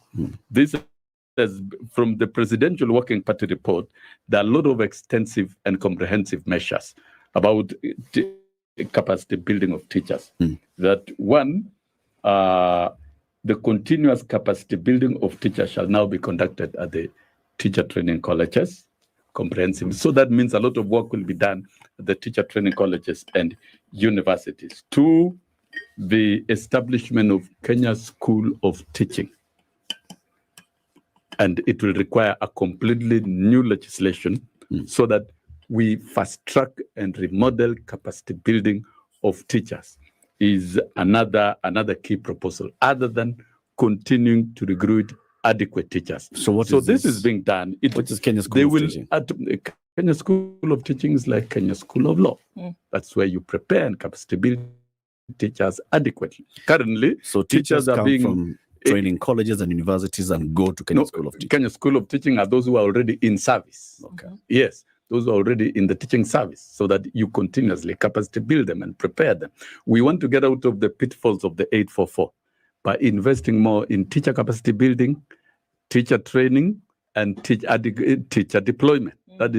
That's a key thing. And so if you look at, there's a whole chapter on teacher training and teacher management within the Presidential Working Party report. And to me, I'm satisfied. That is a substantial step. The next key thing is the universities and teacher training colleges. Before we get to that, I just have a question about how this is actually going to be mechanized. And I think this is great. All of these suggestions that have been made, Presidential Working Party went around the country, did 1, 2, 3. But there's a fundamental thing that we're talking about here, which is necessary to do. And you can have plans for years. It's great. But if you cannot mechanize this process, it's a big problem. If we look at a year whereby we're looking at something as basic as capitation that has not even been released, how are we going to fund resource-wise, whether it is infrastructure, again, whether it's looking at the capacity of teachers, whether it's looking at the money that is supposed to be sent to schools to make sure that this thing runs at whatever level, we're still having a problem where close to 40% in an academic year of capitation has not been sent. All of these grand and lofty plans cannot work if we are not looking at the very meat of what needs to make this thing happen. How is that all going to be sorted out if we cannot sort out a money issue? You know, the issue of money issue is a whole topic in itself. We need to discuss very extensively and be frank and honest to Kenyans and to ourselves. Before you even talk of 40% that has not been dispersed, what is the 60% that has been done? Has it translated into value for learners? And, no, that's the question. Let me tell you, I've been in this space of campaigning for government funding of education for a long time. And I can tell you, Kenya is one country that has committed substantial resources to education compared to many countries in Africa at 6% of the GDP. And of course, the global standard is 6% minimum. But you go to countries like Tanzania, they are 2%. Many countries, they're not putting sufficient money. That's the truth. But Kenya, we have done well. And at 28% of the overall budget, but the global standard is at least 15%. So we beat the threshold. There are other resources like CDF, Constituency Development Fund. It goes 90% to schools and to education and to infrastructure. There are other fundings, even from county government. It can still be channeled to do the same. So there's a lot of money into education. So we have a lot of money. Now the question is there value for that money? Let me answer your question. I think it is time before we even talk of enhancing financing in terms of capitation to ensure that we have good accountability structures in place. We don't. We have a collapsed audit. This money is rarely audited. That's the truth. We don't have audit reports of how money is spent in schools, how it is dispensed from the ministry. First of all, you as even media, we should question the accountability for the little before we think of adding, so that we ensure that this money goes to school and it is used for the intended purposes for the learner. And I think that that's a whole chapter in itself. And for me, I've lots of reservation in terms of strengthening the accountability structures of funding of education. I think that's the question. That is one. Two. Hold on. That's the question. The question is, and that's what Ndu is asking. Money is not getting the little that we have, set aside for education. The little 800 and so billion shillings, little that we've set aside for education. It's not going to the schools on time. And then it comes to, even when it arrives to school, how is it being utilized? Is it a whole criminal enterprise from the Ministry of Education to I've school? reversed a question. And it is important I reverse. I'm not here to answer why money has not been released from Treasury and to the Ministry of Education. I'm not responsible for that. But I'm asking a fundamental question as a Kenyan. We need to have accountability structures for all this money.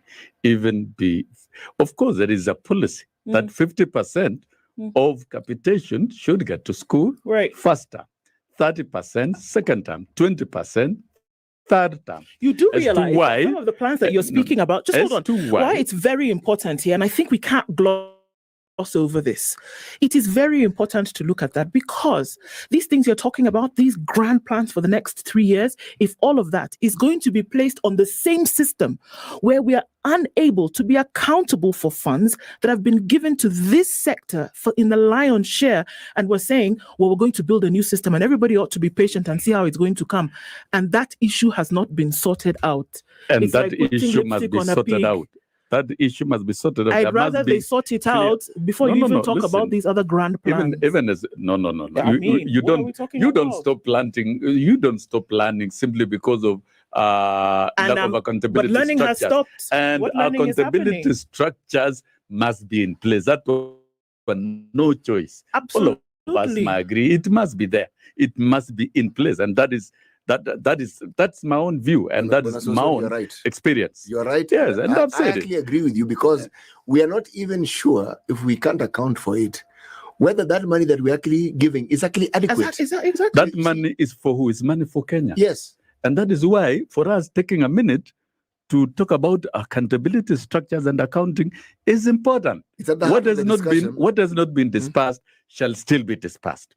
What needs to be reviewed upwards will be reviewed upwards. Let us have money flowing and giving value to Kenyans. That's my view. Why don't you advise? There's the government. Why don't you advise that is what government is working on. Pause. And that is what government. It can't. We can't. You can't stop working simply because you want to deal with a given aspect. You still need to do You're everything encouraging as you move forward money into this system. That has number two, into it. Number two, because we must flag out the issues that we need to address, isn't it? If we don't flag out key issues, then there's nothing we are doing. And we must address them. That's the point. If you want to roll out a curriculum and manage education system, you must have very strong quality assurance framework in place. So that a day like this, at the end of the year, we must have a national report on the status of our education. National. We must have at the county level. We must have even reports for all the schools. Those are things that needs to be put in place. And let me tell you, if you look at the mess that is in education, even angels would weep, because we don't have a working quality assurance standard system. We all agree. We don't have an accountability systems in terms of audit. And I think that is what now government is addressing. Because we cannot talk. Of course, if you right now, quality assurance and standard officers are being recruited, and that department is being revamped. The audit section is also being addressed. It has been taken back to the Ministry of Education, which is the problem. The audit. It started in the the quality assurance. Yeah, whether it's taken back to the ministry, the Act of Education Standards and Quality, even if it is taken back to the Ministry of Education, it must work. It worked before, so it must work. Those are things that you must put in place. Ensure that the quality assurance and standard department is operational and is delivering. And the audit units, when those two are working, then you will have value for your money. You can't deploy money to be wasted. It is not possible. Those are things that must be corrected, and they are being corrected surgically. Those are things that are not talked about. And I think Machogu and his team are doing a lot to try and fix some. And they've done adequate diagnostic analysis of Like what? How much time must we give them before we see this? And what have they done? I'm very curious as to what has been done to make sure that in terms of quality assurance for the money that has been budgeted, that it has actually gone to making sure that education as a process in this country is going to the point at which it should. I would really like to know what these things are that they've done. You can deploy money to schools without two key entities. A robust working audit that can audit every school, and a robust quality assurance that can monitor on a continuous basis and give reports. Yeah. You can't. And those are gaps we saw. If you look at what Matiang'i and Magoha were doing, they usurped the authorities of the auditors and quality assurance officers themselves and killed those departments. So what is being done now is rectifying the rot of the past to restructure and revamp the quality assurance and standards department. It's not the past, it's the present. It's not the rot of the past. It's the present, because in 2023... I say the rot of the past. This is what I know, this because, is present. Because let's even look at 2023. Our regime started working. And your regime, in this regime, in the year 2023, the academic year, 47% of capitation has not been released. This year, not last year, not 2022, not 2021, we have 2023. We've not reached 31st of December to know whether it's going to be released. School is out.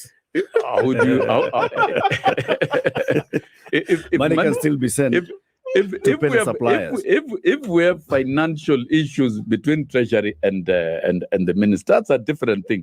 I can't answer for that one. But I'm questioning. We are talking about issues of accountability structures and quality assurance. That is important to you, is important to Kenya. These other issues, those are administrative issues within the frameworks of government. And I'm talking about what is being done.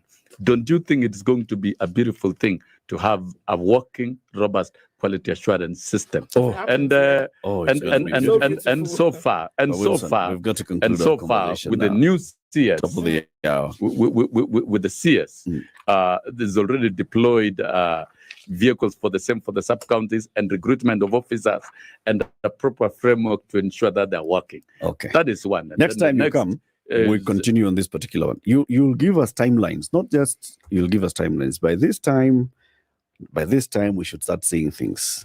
Wilson Sossion, definitely the timeline. Former Secretary General of the Kenya National Union of Presidential Teachers, Working Party former report, member of Parliament, advisor to this administration on education. Thank you very much for joining us. I'm not an advisor of the administration. I'm a member of Kenya Kwanza. Member of Kenya Kwanza, invested in education. Yes. Thank you. Correct. Time for the news. 8 a.m. Love Spice FM because of one, the music. The playlist.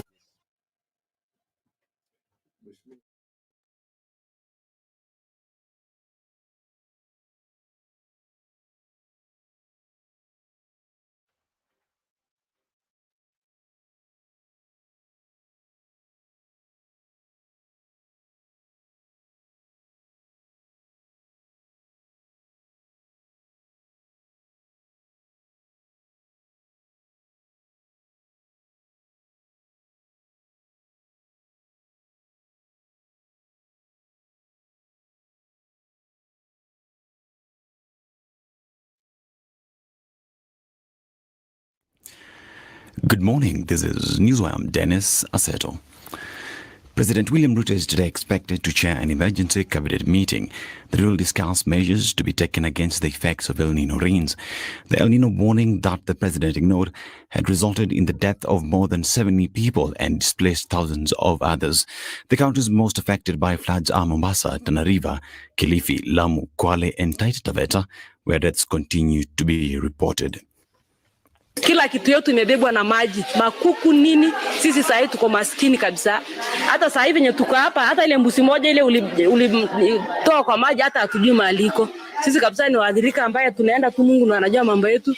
Nyumbani haikaliki, ukiwa ndani ya nyumba maji na kufika kwa kiuno. Hapo barabara yote mpaka hata magari saa ile karibu maji ibebe. Tukaamua tu kukaa hapo kando ya lami, ndio sasa tukapatikana hapo na serikali yetu ndio wakaamua kutusaidia kutuleta hapa primary. Interior Principal Secretary Rwanda has challenged county governments to complement interventions being taken by the national government to mitigate the effects of El Nino rains.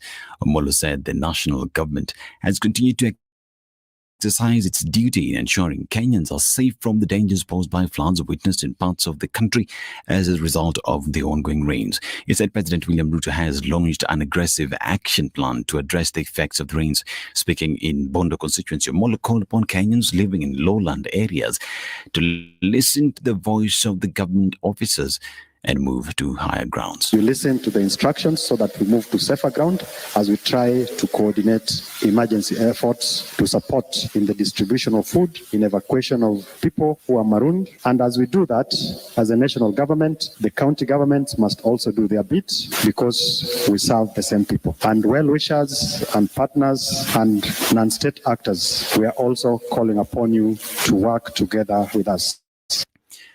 The National Dialogue Committee report has caused divisions within the Kenya Kwanzaa, even as President William Ruto announced his support for the report. Despite some leaders saying that implementation of the report is expensive for the government to implement, President Ruto has said the proposals are real, urging MPs to approve them. I have seen the recommendations. They are in good stead. All the recommendations, they are made. They are practical. We are going to work on those recommendations to reduce in areas they have recommended, do whatever they have recommended in Parliament. Those that belong to the executive, I will make sure that we execute without any delay. Yale mambo mengine yote wamependekeza, sasa nyinyi wabunge muende mukalie hiyo maneno, tumalizane, sisi Wakenya wengine tuungane, sasa tushirikiane na kujenga taifa letu la Kenya bila ugomvi, bila chuki ya kugawana. The committee led by Chairpersons Kalonzo's official Prime Minister and the leader of opposition. The two positions are expected to be approved in the National Assembly. If the MPs approve the report, those who will take those positions are Musalia Mudavadi, who is the current Prime Cabinet Secretary, while the leader of the opposition will be taken by Raila Odinga. Mahali wamesema tupunguze gharama ya serikali, ile watu wanaenda safari, ile watu wamesema ipunguzwe by 30%. Ingine wamesema ipunguzwe by 50%. Hiyo ya 50% nimefanya tayari kupunguza hiyo by 50%. Ile wanasema ipunguzwe by 30%, mimi napendekeza hata tuongeze ikuwe 50%, ndio tupunguze zaidi. Kenya iweze kusonga mbele because we must learn to live within our means. This is Newswire. Dennis Aseta, good morning.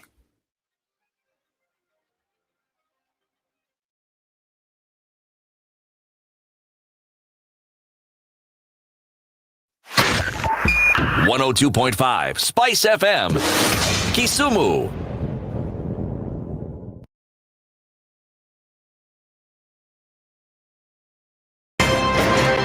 If a lion shows you its teeth, it doesn't mean it likes you. It doesn't mean it likes you. It won't start. A liar calls as witness one who is either dead or far away. Say it in Benlo, Ninter, Ayu Makati Kadikta. You know this character called a liar. He has disturbed people. So when you tell him, who are your witnesses, he will take you to a place where it is difficult to verify. For someone like me who sweats a lot, I cannot survive there. Sweating is biblical. And you must blame it on Adam, not me. Because Adam messed up and he was told, no, you fellow, you, by the sweat of your brow, thou shalt eat. The Situation Room, Kenya's biggest conversation. Okay, so still looking at traffic in different parts of the city this morning. It's still heavy on the Thika Superhighway as you're coming into town. Look at Jogoo Road, very busy. Touching on Landis and then out towards the Kamkunji roundabout, very, very busy there. Mombasa Road is also starting to build up as you pass Capital Centre, heading out towards the Nyayo Stadium roundabout. Gong Road is also busy. and it's building on Langata Road. And there's action happening on Lower Kabete heading out towards Westlands, as well as on Wayaki Way heading through towards the roundabout. It's busy on Limu Road coming out of Kitisuru, and on the Thika Superhighway, it's busier than it was before, if that was possible. Bumper to bumper, even on your service lane. So you want to think about in which direction you are going. It's a busy Monday morning, and it's a few minutes after 8 o'clock. Let's see what happens as we get cruising through traffic hour, hopefully not stuck for long. Let us know what's going on where you are. We'll talk about it on Spice FM KE on X.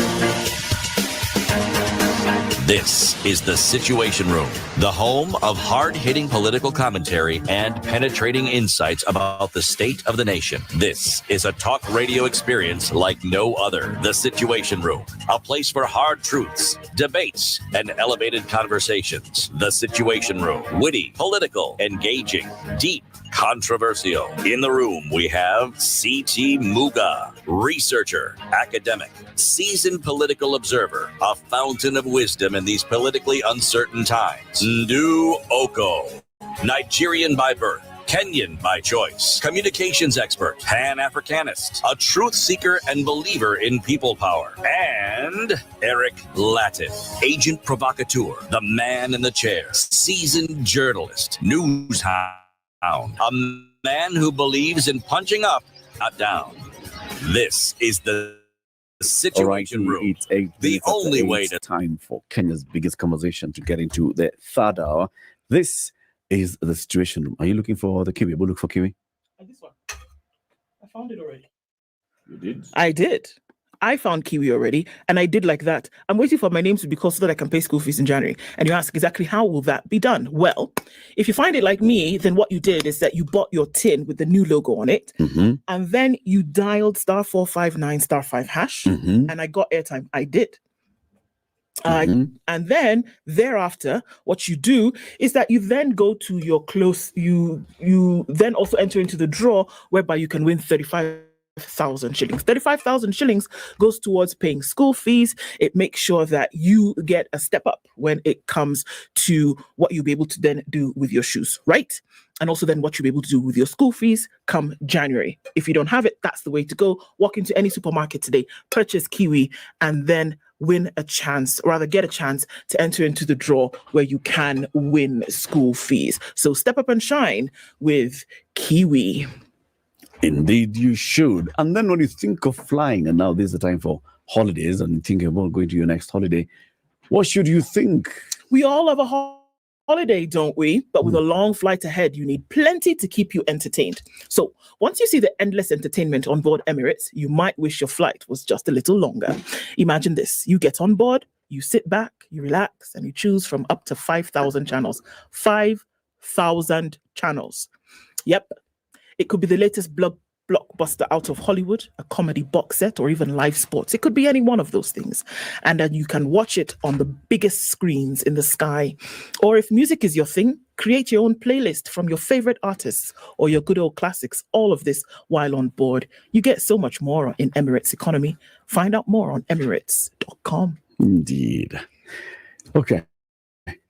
This conversation about education will happen again with Wilson Sosion. Yeah, it has to. I think we've only just scratched the surface. Yeah. Yeah. Why?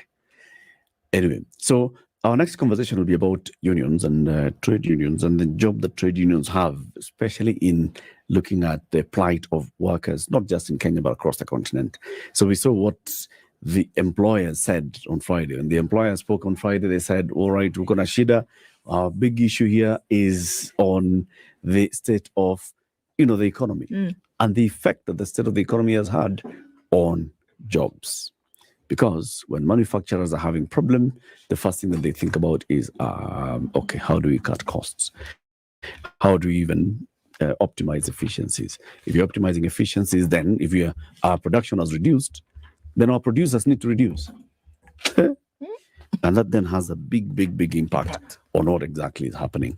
And so our next guest in the studio are Joel Odige. He's the incoming Secretary General, International Trade Union Confederation, and Rose Omamo, who's the Executive Board Member at the Central Organization of Trade Unions, and also the General Secretary of the Amalgamated Union of Kenyan Metal Workers. Good morning. Good morning. Welcome to Kenya's biggest conversation. Welcome to the Situation Room. That is the hot seat, Jen.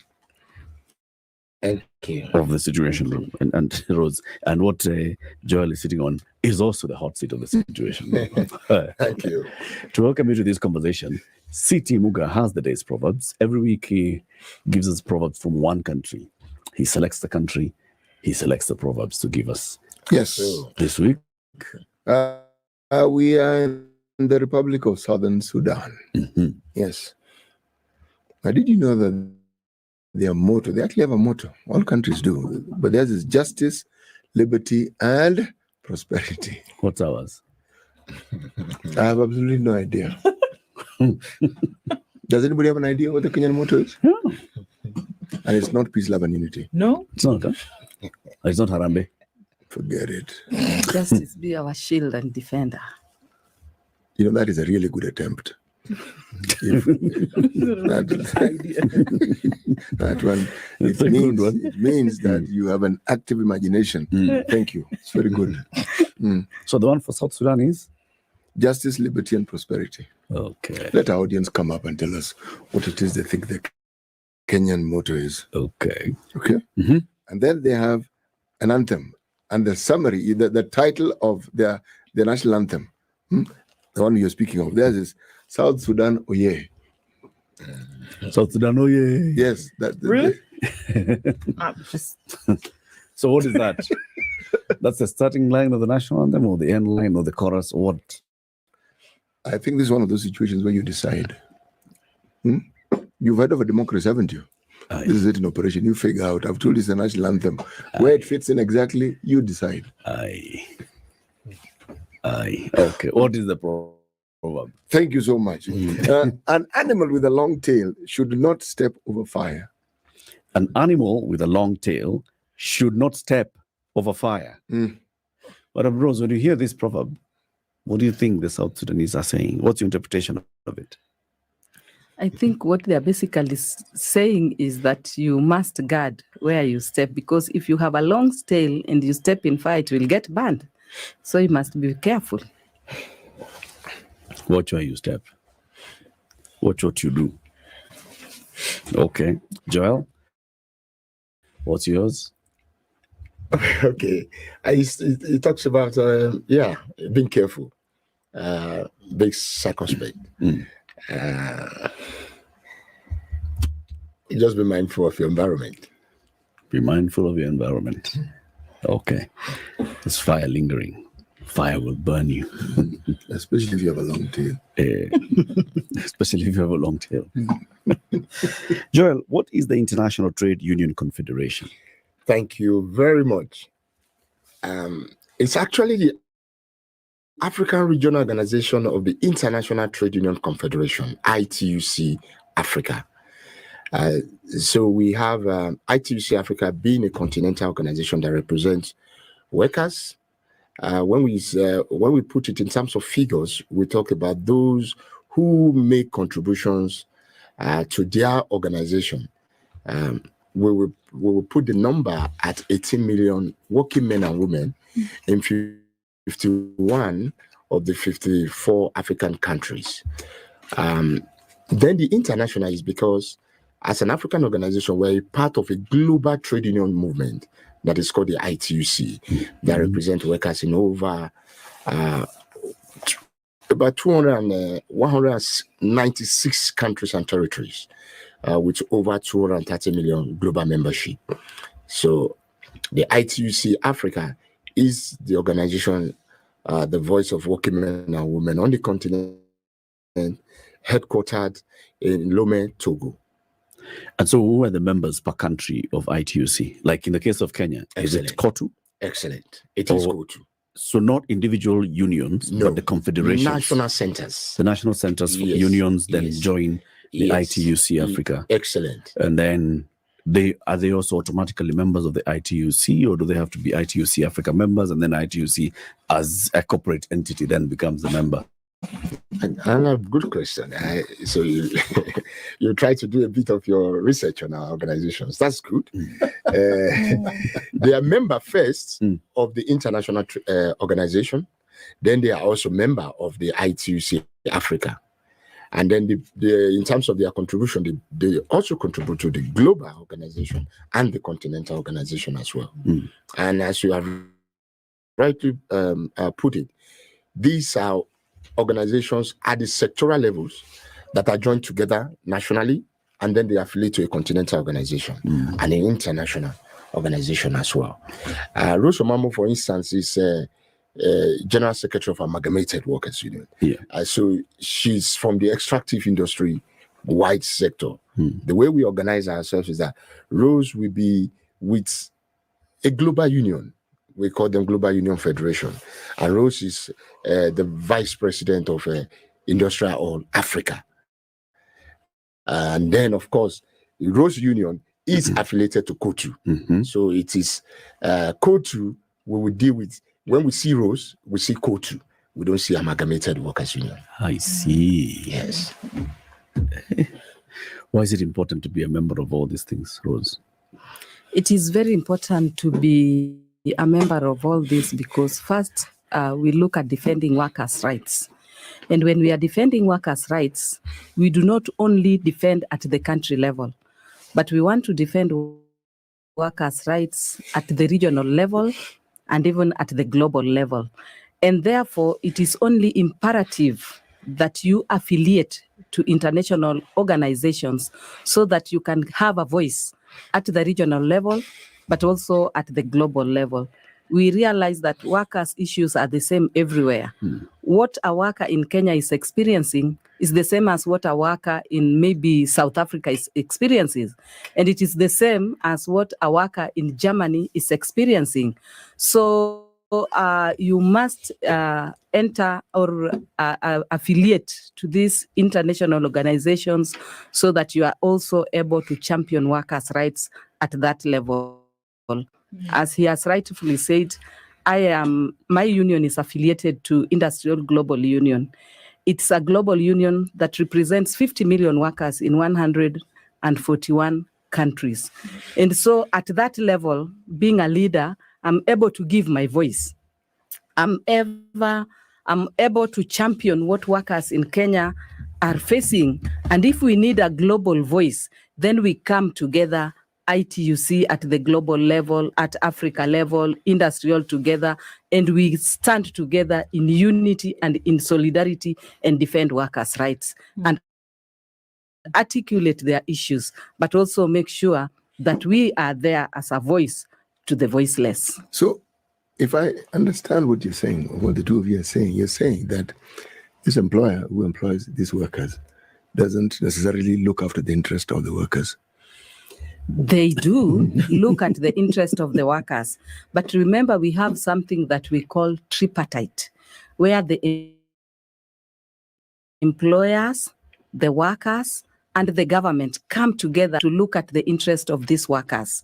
And how we look at their interest is that we come up, employer and the workers, we come up with something that we call a collective bargaining agreement, where the employers sit, we also sit together, and we discuss the rights of these workers. And we have a binding working agreement that binds the terms and conditions of employment of these workers. If it binds, then why is it that then unions such as yours and the global continental one such as yours, why then do your members call for strikes if it is binding? If I may, first at the workplace, it's a contractual relationship. The trade unions are there to help advance this relationship in a very robust way on the side of its members, advancing the interests that she has talked about. These interests are terms and conditions of work. Employers do their bit to bring workers as ones are bringing other productive factors together to get production going. And as we say, you cannot have the wheel of productivity or production if you don't have the brains and the muscles which the workers bring to the work. And oftentimes the distribution arrangement is where you find the crisis in terms of who gets what, how. And our role is we then need to have more discussion, more understanding on how this issue, these distributions are done. Workers do not just go on strike. Strike is not a tea party. It's an instrument of enforcing a relationship mutually for both parties. The moment you're enforcing a relationship, does that relationship actually exist? It turns that just like you're also in a social relationship, even with your spouse, there will be tensions, there will be disagreement, and every time that happens, you always talk. And if we can talk and agree, it is a last resort. It's a distance resort that we do not deploy.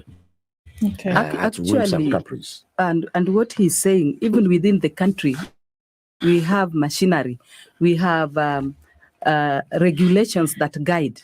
And when the relationship is not working, parties can still come together to dialogue. We actually advocate for social dialogue, whereby we can sit on the table, discuss our issues, agree upon them. Of course, in a relationship, there must be some disagreement in opinion, but that cannot be personalized. So when you see a strike is called, it means it is the last resort. It means that all the available machineries have been exhausted and are not working, or parties are not in agreement. That is when we call for that. Okay. But even when a strike is called and parties are willing to sit, negotiate, talk and deliberate and agree, it can never take place. So it's not really that we want to call for strikes, but it is a last resort if there is no solution to our issues. So before we look at some of these issues that would probably be brought to the table, I'm curious as to whom then are these organizations beholden? There's a union in place. Is there a universal law that has been ratified by organizations to say, yes, if there's a union present, we will do as you say? Or is it an understanding that is gentleman's agreement that because there's a union, then if you make a suggestion to us, or if you mediate on behalf of employees, that we then are bound to listen to you? Or is it, just we know that they're there, all right, we don't want them to make too much noise, so we'll do what they say every now and then? What's that relationship then? And why, or should an employer actually say, yes, the unions are there, so we must be careful how we operate? Or is it just a kind of like a mutual understanding that we want to keep things in check? How does that work exactly? Okay, first is in terms of who they are beholding. Society is governed by law and order. So we hope. So I use Kenya like any other democracy on this continent. Our ground norm is the Constitution. And the Constitution talks about freedom of association. When we see workers' rights come under attack, we are always quick to remind politicians that you are a member of a political party and you belong to that political party on the basis of the Constitution that gives you the right to associate.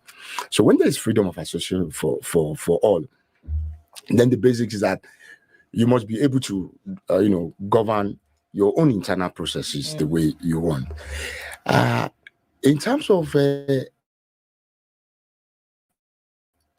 how did that happen within the workplace, is the understanding that if you want a productive environment, you must do the needful. Kenya, like every other country, that are members of the International Labour Organization, which is the oldest UN system in the world, 1919. And as we speak, today is headed by an African for the first time after over 100 years old organization. Presupposes that when we come there, and that's where my comrade sister talked about tripartism, when we come there as workers, as employers, and as government, because it's a tripartite structure layer governance arrangement, the idea is that we are all making rules, laws, policies, programs in agreement to improve governance in the workplace so that industrial harmony can take place. Our interest is that we contribute to wealth creation. At the end, we should have a fair share. Whatever brings crisis within the work arrangement is always the denomination is distribution. It's how what is baked is shared. That's where you have the crisis. And we are saying, as a workers' representative, we are not asking for too much. It's like, the normal thing we say within the crisis of Africans' governance arrangement, our people are not asking for too much. They're only asking for the basis to make things life go round. But you find that oftentimes these things become like rocket science for our leaders, and we wonder why is it so difficult? Why do you think the other two parties view it as too much? Interest differs. First is business only to serve to make profit, and that is fine.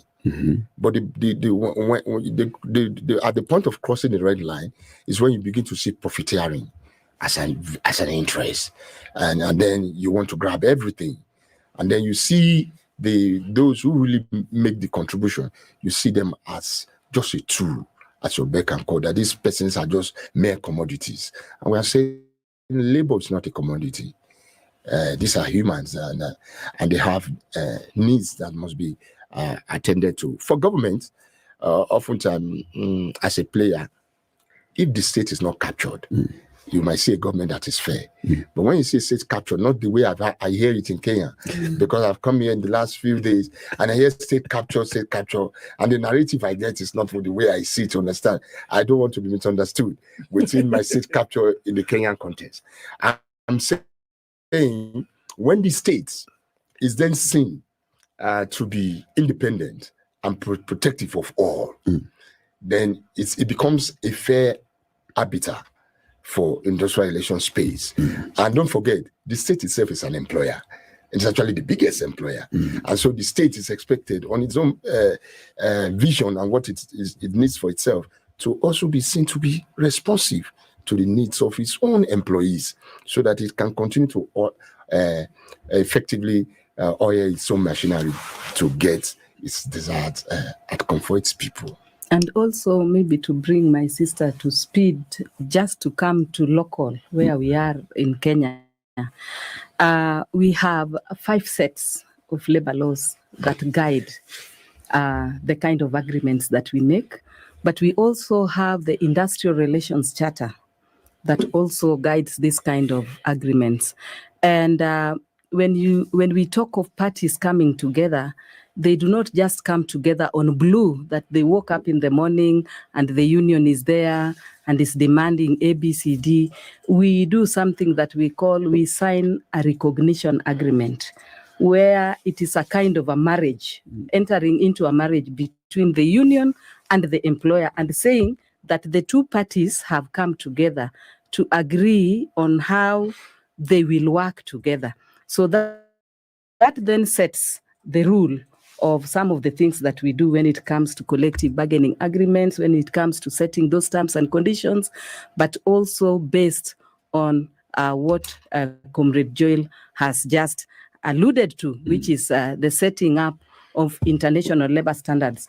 And if you always hear every May of every year, you hear that the government, the employers, and the workers have gone to Geneva to put in place some standards of laws.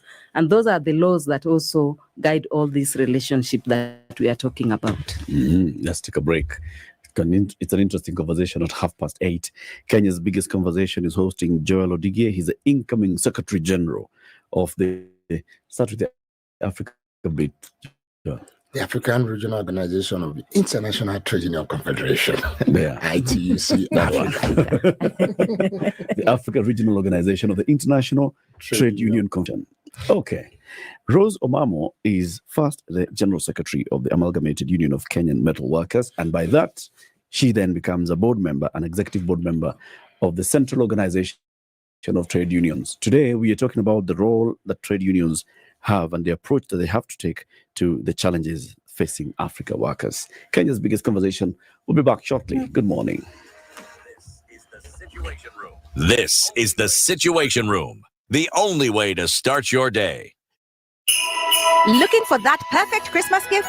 Look no further than Tease the Season. This year, we have a pop-up Christmas market at the Junction Rooftop on Saturday, December 9th and Sunday, December 10th from noon to 5 p.m. The best part, entry is absolutely free. There will be plenty of fantastic vendors to help you start your Christmas shopping, as well as fun activities for the kids and performances from your favorite Tease the Season artists all day long. Don't forget, the main show starts at 7 p.m., so be sure to purchase your tickets at ticketsasa.com. So, what are you waiting for? Make your plan and let's dive into the season the Kenyan way. Tease the Season, a very Kenyan Christmas.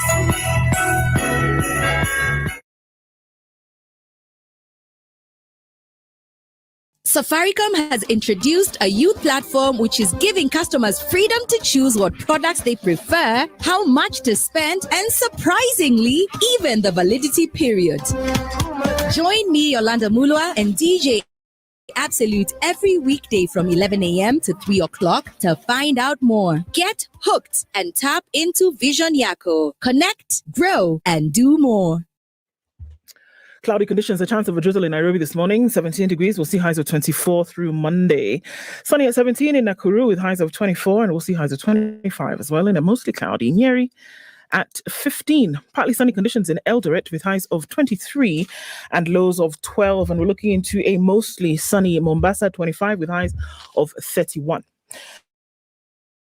We'll see highs of 31 as well in a partly sunny Malindi at 28. Kisumu this morning is sunny at 21, and 20 is what it is in Kakamega, where it's sunny going to highs of 26.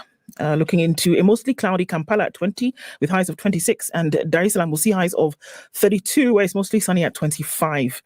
Sunny in Johannesburg at 24, going to highs of 31, and Mogadishu is cloudy at 28 with highs of 32, and we'll see highs of 24 in a sunny Addis Ababa at 13.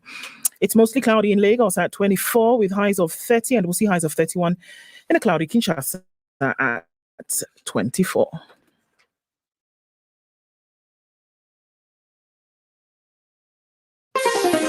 Chilled Spice.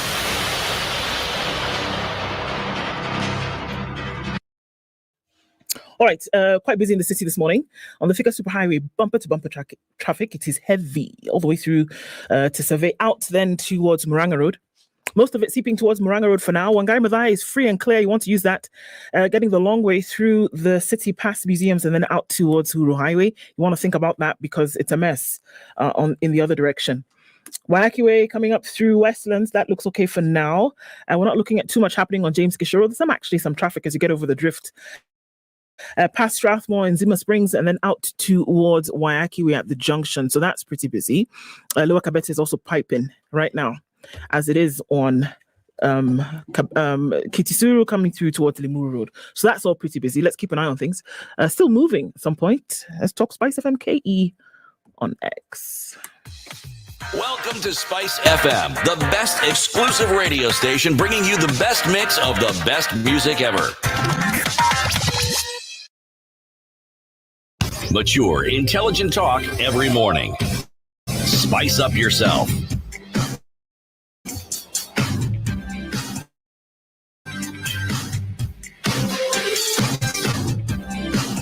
Mornings done right. 94.4 Spice FM, Nairobi. Today is the 27th of November. The 2nd of December is coming. Big things happening, city. Well, let's say things couldn't get bigger. Okay? There is a festival in town at the Nairobi Polo Club. And guess who is coming? The who here isn't one person. The who here is several people. It's many. Many people. For all music lovers. Let's start with the one person that you're all likely to know. Bilia Bell. Then let's get to somebody that is also extremely well known. Fere Gola. Then let's talk about Nomsebo Zikode. Then let's talk about Prince Inda. Okello Max. And others. On the 2nd of December. Exactly. Venue? Nairobi Polo Club. Bas. How to get your ticket? tikiti.co.ke. That's where you go. Or you can just go into your USSD called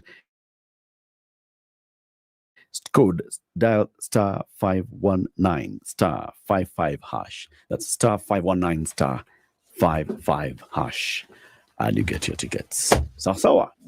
Conversation continues about trade unions and the role that they have to play in facing and addressing the challenges of workers in Africa.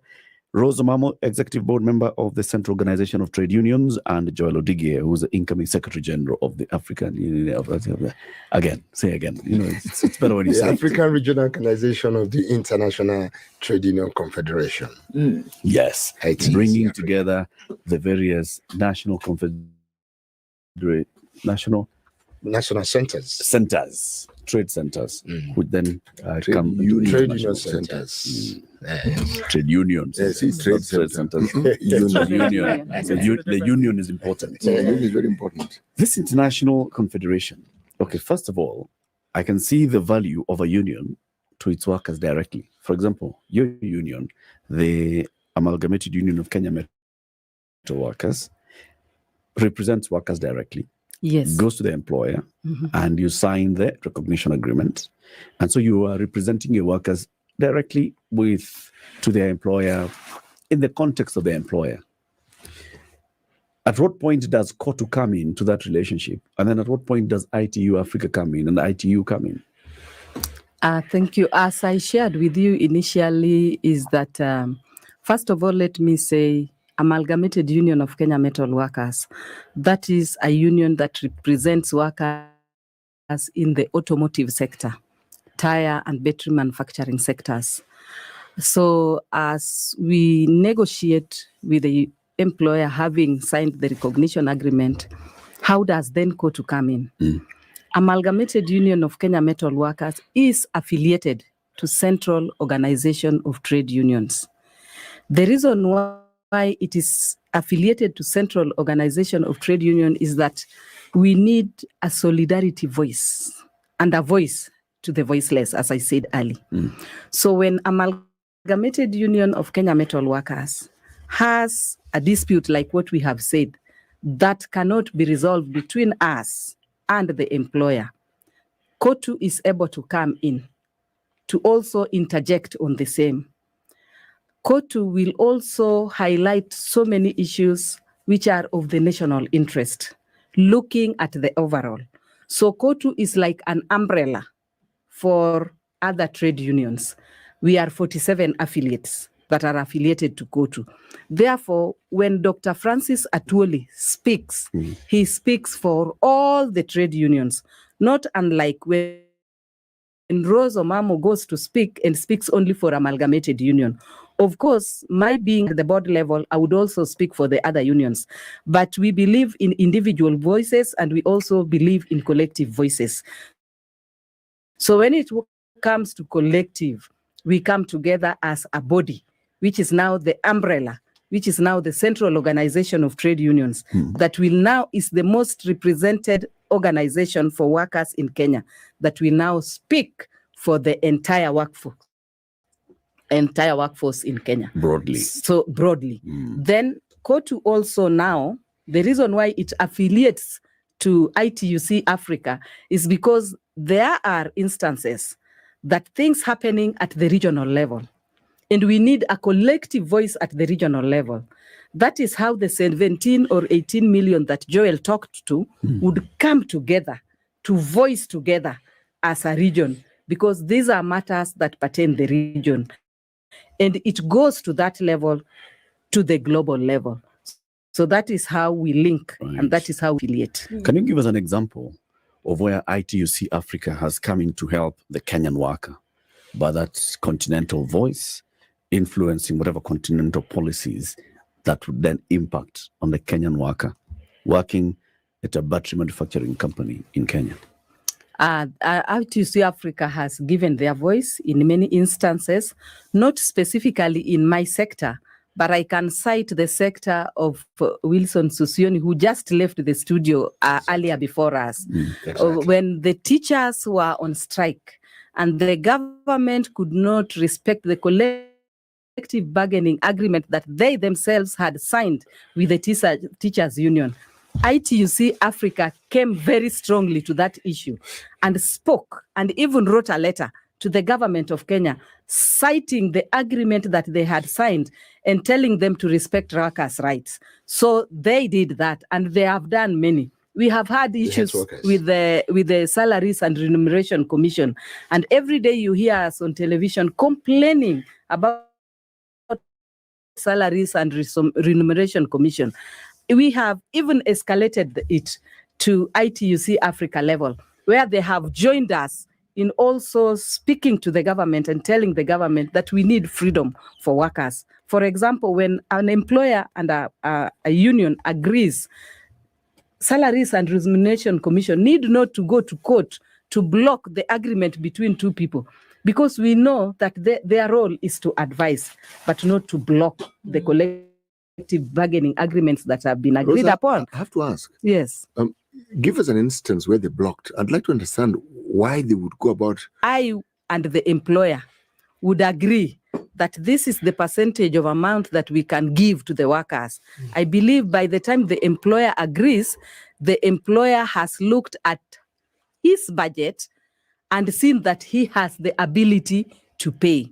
But then you would find that the Salaries and Remuneration Commission would come in and say that this money is just too much. You cannot give it out. You cannot pay it to these workers. Let me understand. This Salaries and Remuneration Commission, does it only ply its trade with reference to people who work for the government or for government agencies, or for all salaries? No, it should be for the government, yes, specifically civil servants. Yes. Because for the private sector, they do not really bother about the private sector. But remember, we have unions that are affiliated to KOTU that are in the civil servants. For example, we have Kenya Electrical Trade and Allied Workers Union. We have unions like commercial. We have unions that like doctors union, nurses unions. These are unions that we feel should be independent to do their agreement with the employers, to agree or to disagree, and to come to an amicable solution. But you'd find that once they have done their negotiations, then again, Salaries and Remuneration Commission would want to analyze the agreement and give direction, which is contrary to what parties have agreed to. But isn't that the job that the Salaries and Remuneration Commission has been given by the Constitution? Their job is to advise, but not to interfere with the agreement that parties have agreed for. I think that's why it ends up in court, so that the jurisdiction of final arbitration actually now do their work and decide, okay, this is the direction we ought to take.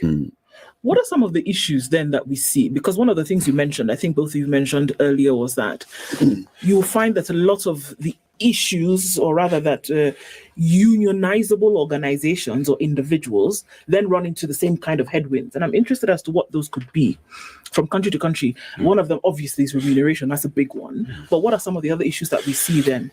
Quite a number. There are health and safety issues. And then, of course, with COVID-19, it has woken us all to a new reality, which we really must face.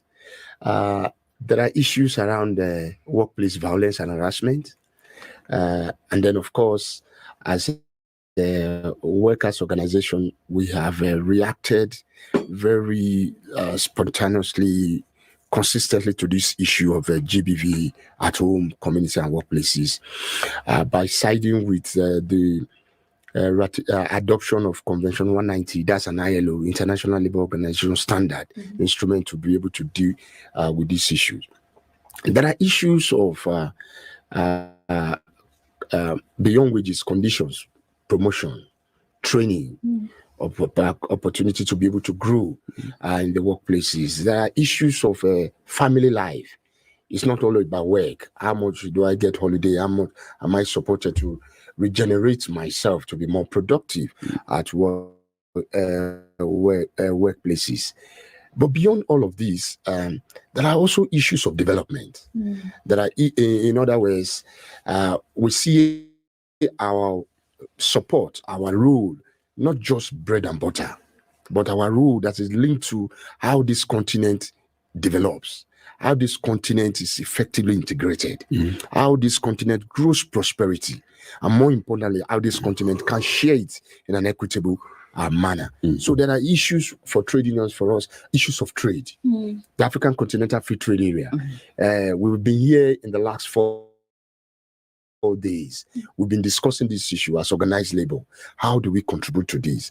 And we are saying, for us as organized labor, the African Continental Free Trade Area, for instance, is an opportunity for Africa to, jumpstart our industrialization agenda by really focusing on how we can improve our value addition. Add value to our mineral and material wealth that we have in abundance on the continent. And that over time, we become part of the global value chain. It's not just about raw material and, exporting everything, exporting jobs, exporting forex and all of that. We want to do that here. We are saying if you want to have a free trade issue, then you must deal with mobility issue, migration. We hear we like what we are hearing from Kenya. Yeah. But for some of us, there is a limit to what we hear. By December, if it doesn't happen, some of us might just say it shouldn't be just talk. Let Africans move. Things need to move. Yeah, let's move.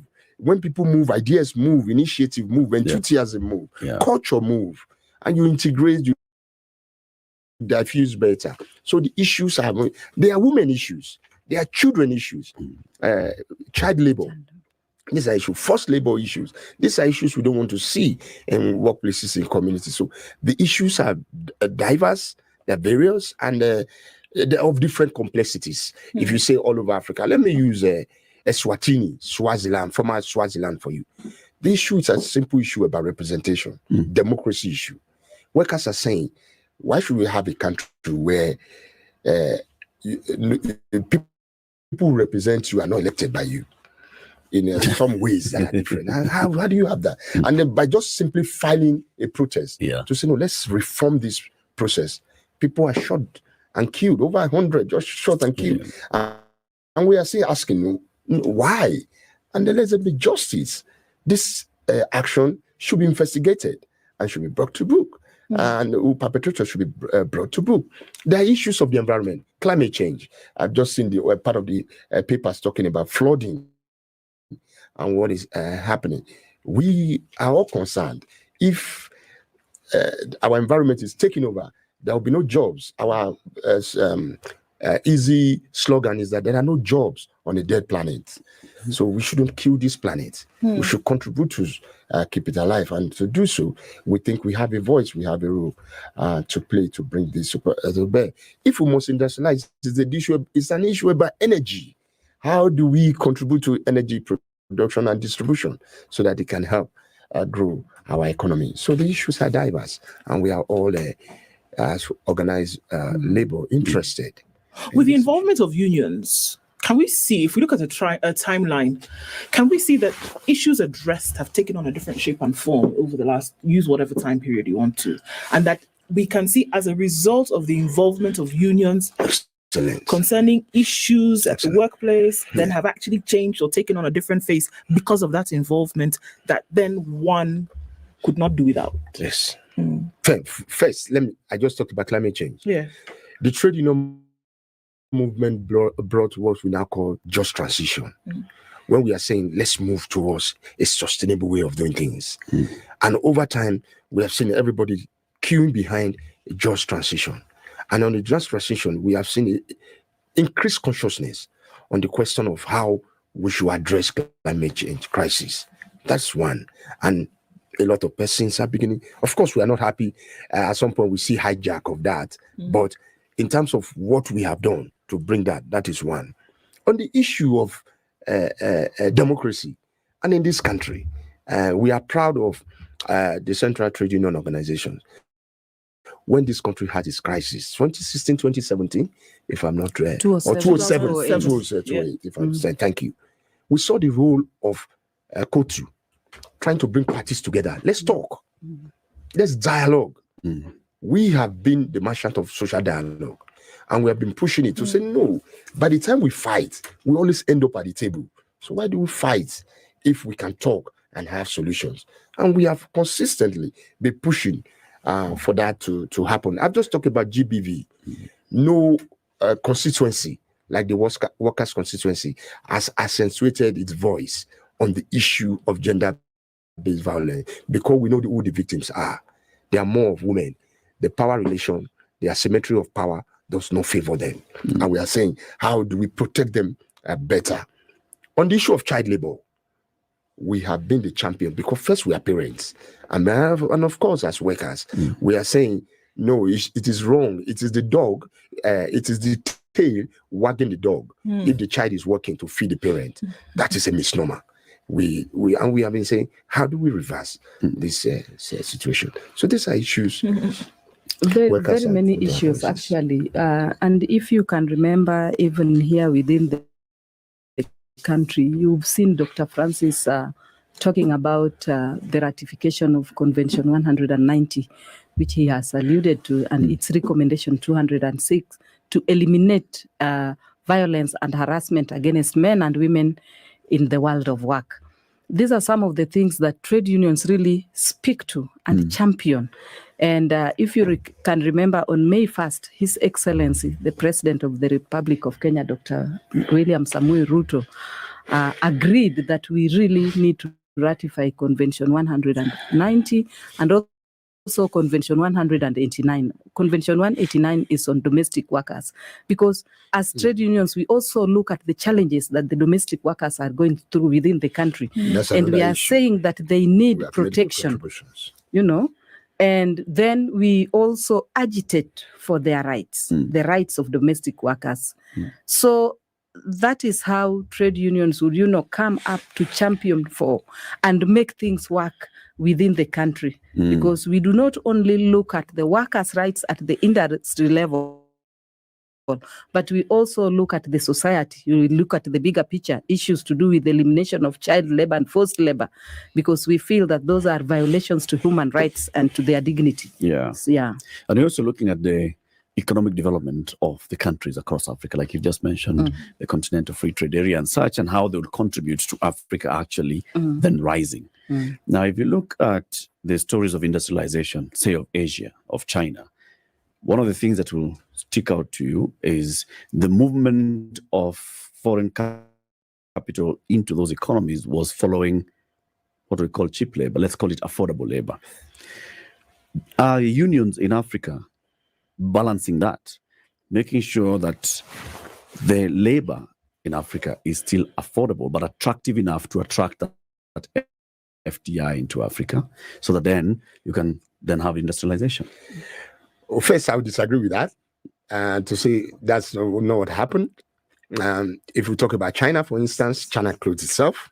It was not foreign capital coming in. Secondly, if you look at Africa, foreign direct investment is a ruse, it's a lie, it's a joke, it's a deception. It's our people that's generating the capital. It's not outsiders. What you find most times is that people come to speculate on our continent. They don't bring these monies. I can tell you. So there's no FDI in Africa? There are FDIs, but look at it. Intra-Africa FDI. Yeah, there are FDIs, but let's look at it.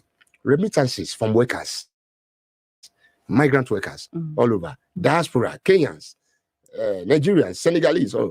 Remittances trumped FDI 3-4 times. Overseas development, very little. So the point I'm making is our people are the ones that are bringing the resources, the monies of this continent. We must get that right. So when people say it's about cheap labor, it's not true. Besides, what should be is it's about collective sacrifice. This is what China did. It's saying it closes itself in and then say, what is the level of sacrifice everybody can do? The state itself being the one making the biggest sacrifice. And Africa, we can. And then the workers of China give a big sacrifice. Of course. By taking low salaries. And this is why we are here in Africa, in Kenya today. We are here today from 28th to the 30th. We're going to be having our 5th Delegates Congress under the theme Amuka Africa, where we are saying Africa arise. It's a clarion call to revitalization, to regeneration, to revival of all the ideas that are positive, that are progressive, that we stand for. And we are saying, as workers, we are ready to make our contribution, our sacrifices to take this mother continent up and moving. Comrade Joshua, let me just... Joel. Yes. Joel. Yes, please. Who is Joshua? His house will serve the Lord. What you say is in part very true, but let me move from China, probably go to Southern Korea. Yes. See, these countries that we say developed, one of the things they also did, they ensured their workers had the skills to be able to do what Excellent. Excellent. Mm-hmm. Okay. I completely concur. And also whether sacrifice, let me talk about again South Korea. Mandatory people worked 14 hours, meaning this 8 hours we joke around with here, 14. That's how long you worked. But we saw... And the unions were quiet. I'm not so certain whether I'm not sure about their position, but if the workers were there, they were unions, but the unions probably complied. The vision was sold and they saw it. Okay. And we saw that outcome. And you're right about China. See, the skilled manpower is an attraction. It's what brings people to you now because they know you are able to provide a service which they could provide in their country, but it will be cheaper, but it is skilled. Now, are we heading in that direction? We're focusing on ensuring that our manpower is skilled. I would say Udugu City. Yes. I will respond to that by saying African workers are not shying away from making sacrifices. The point you made, and I'll return to it, is a vision. It's the ability to mobilize the people. And when you do that, sacrifice always starts from the top. When the people see the top making the necessary sacrifice for things to happen, the followers will queue behind. And you talked about it, it's important, and this is the thing we are advocating.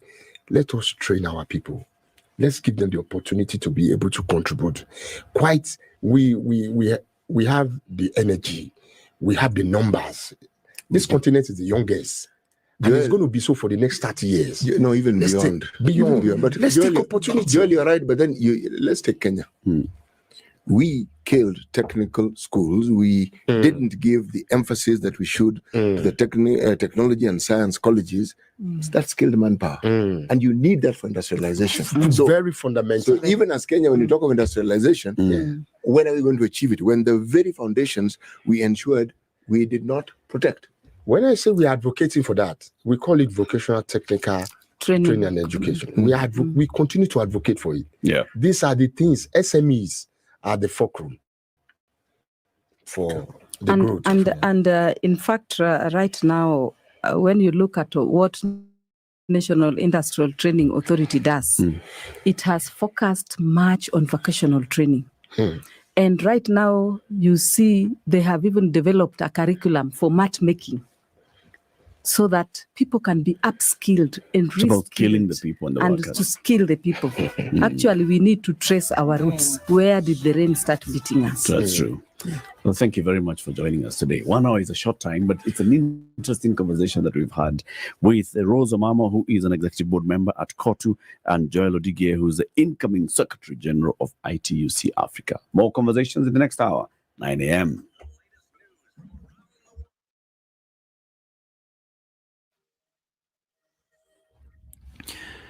Good morning, this is Newswire. I'm Dennis Aseto.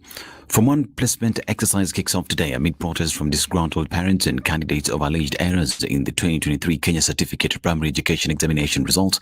During the release of the results last week, Education Cabinet Secretary Ezekiel Machogu said the selection exercise will take place for 2 weeks to allow parents time to plan for admissions. However, the exercise may be derailed if a section of parents and some school administrators make good their threat to move to court to stop the process if their concerns are not addressed. The affected parents from a private school in Kitengela stormed the Kenya National Examination Council's Mtihani House headquarters in Nairobi, protesting the alleged irregular awarding of marks. They accused NEC of dishonesty and demanded that today's planned launch of Form 1 placement be stopped, failure to which they will seek legal redress. The request to be addressed by NEC CEO David Njengere bore no fruits. And the government has emphasized that the new system for funding college students aims to strengthen services in the institutions. Education Cabinet Secretary Ezekiel Machogu has said that unlike the previous system, the current plan aims to reduce financial problems at tertiary institutions as well as strengthen the provision of services to students. One of the latest reform measures has been achieved through the rollout of the new higher education funding model, which seeks to give students more access to quality education and also free individual universities from the perennial financial challenges that have caused them to pile up pending bills of up to 70.7 billion.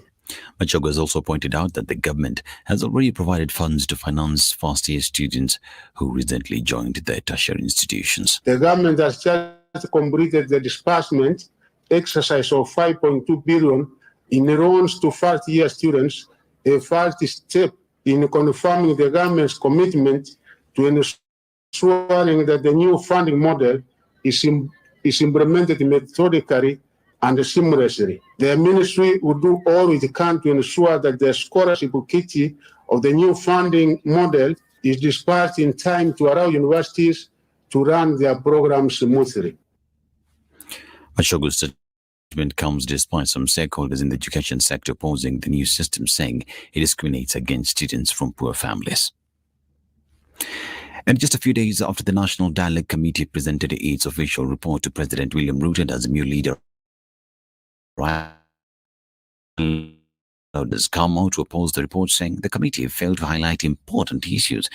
Speaker Okero says the main objective of the committee was to ensure that the cost of living is reduced and not to create jobs for political figures.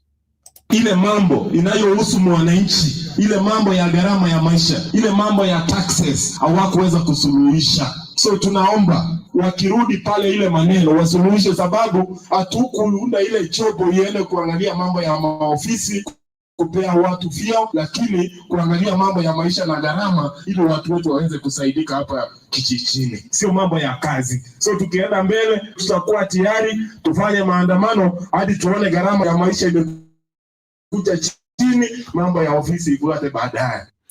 National Assembly Majority Leader Kimani Ichung'wah has called out former Defence CS Eugene Wamalwa over his remarks on the National Dialogue Committee's final report. Ichung'wah said Wamalwa, who has been part of the NADCO process, was present until Friday when he excused himself, claiming that he was set to travel out of the country. He said Wamalwa gave his blessings to other new members of the team to proceed with the release of the report and even promised to append his signature once he returned. And nominated MP Sabina Chege opposed as new leader Raila Odinga's demands that legislators elected on different parties but have shifted allegiance to the government to resign and seek fresh mandate from the people. Speaking in Mugango West constituency in Nyamira County, Sabina said the call goes against the reality of things even as Raila is cooperating with the government in the National Dialogue Committee. Chege has, however, urged leaders in government to shun early campaigns and focus on serving the people. As a nation, let us move on. Kwa sababu mambo ni mangumu, lazima tukae chini, tupangane, tuseme tutafanyia wananchi kazi gani. Sio maneno ya kujitafutia cheo ama maneno mingi. Let us move on as a nation. Siasa imeisha, mwaka imeisha. Sasa miaka imebaki minne. Si wananchi bado mnatuangalia? Mnataka tuwafanyie kazi? So mimi ningesema wale ambao walipoteza, let us move on. Wale ambao pia walishinda, tushinde na tujue, tuache blame game. Tuendelee na kufanyia wananchi kazi. Kwa sababu miaka ni michache. This is Newswire. I'm Dennis Asada. Good morning.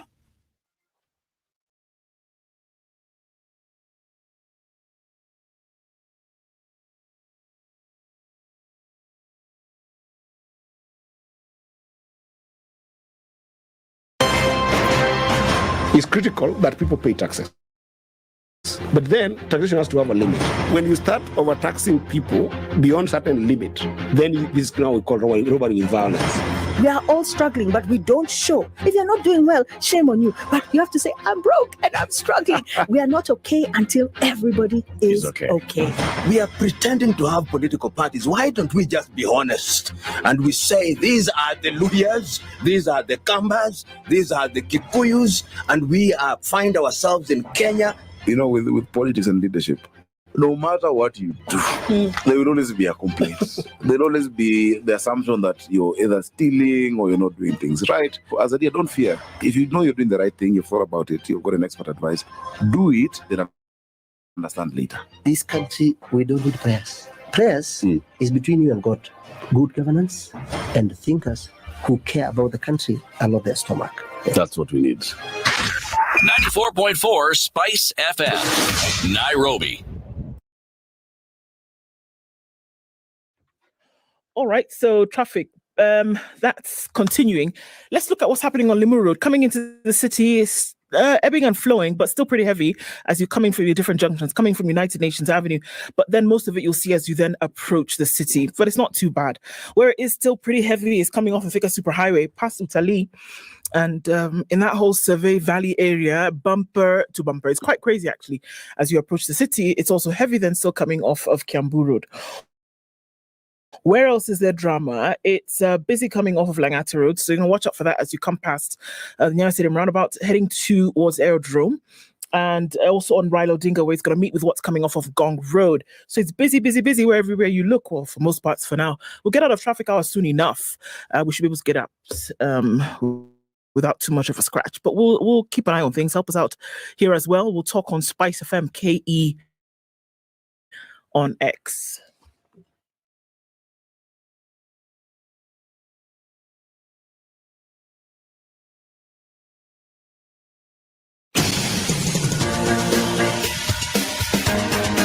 This is The Situation Room, the home of hard-hitting political commentary and penetrating insights about the state of the nation. This is a talk radio experience like no other. The Situation Room, a place for hard truths, debates, and elevated conversations. The Situation Room, witty, political, engaging, deep, controversial. In the room, we have C.T. Muga, researcher, academic, seasoned political observer, a fountain of wisdom in these politically uncertain times. Ndu Oko, Nigerian by birth, Kenyan by choice, communications expert, Pan-Africanist, a truth seeker and believer in people power, and Eric Latin, agent provocateur, the man in the chair, seasoned journalist, news hound, a man who believes in punching up, not down. This is The Situation Room. The only way to start. 27th of November 2023. Did you talk about Kiwi? Yes. Have we talked about Kiwi enough? It's never enough. With 35,000 shillings on offer. No. My friend, it's never enough. No, it isn't. So have you picked up a tin of Kiwi? Have you done it? Have you at least seen where it is on display in your local shop, supermarket, wherever they go, mall, whatever? Have you at least seen it on display? Well, if you've seen it, what you need to do is now go pick up a tin. When you do that, what you do is that you give yourself options. When you dial the number on the Starburst, which is *459 *5 hash. Yes. You find a code when you pop the lid. Yes. That code is when you input when now you start to dial this number. You give yourself options. You win airtime, you win data, you win a chance to get into the draw, whereby even greater things happen. 35,000 shillings up for grabs, 4 winners every week. And this money goes directly to school fees come January.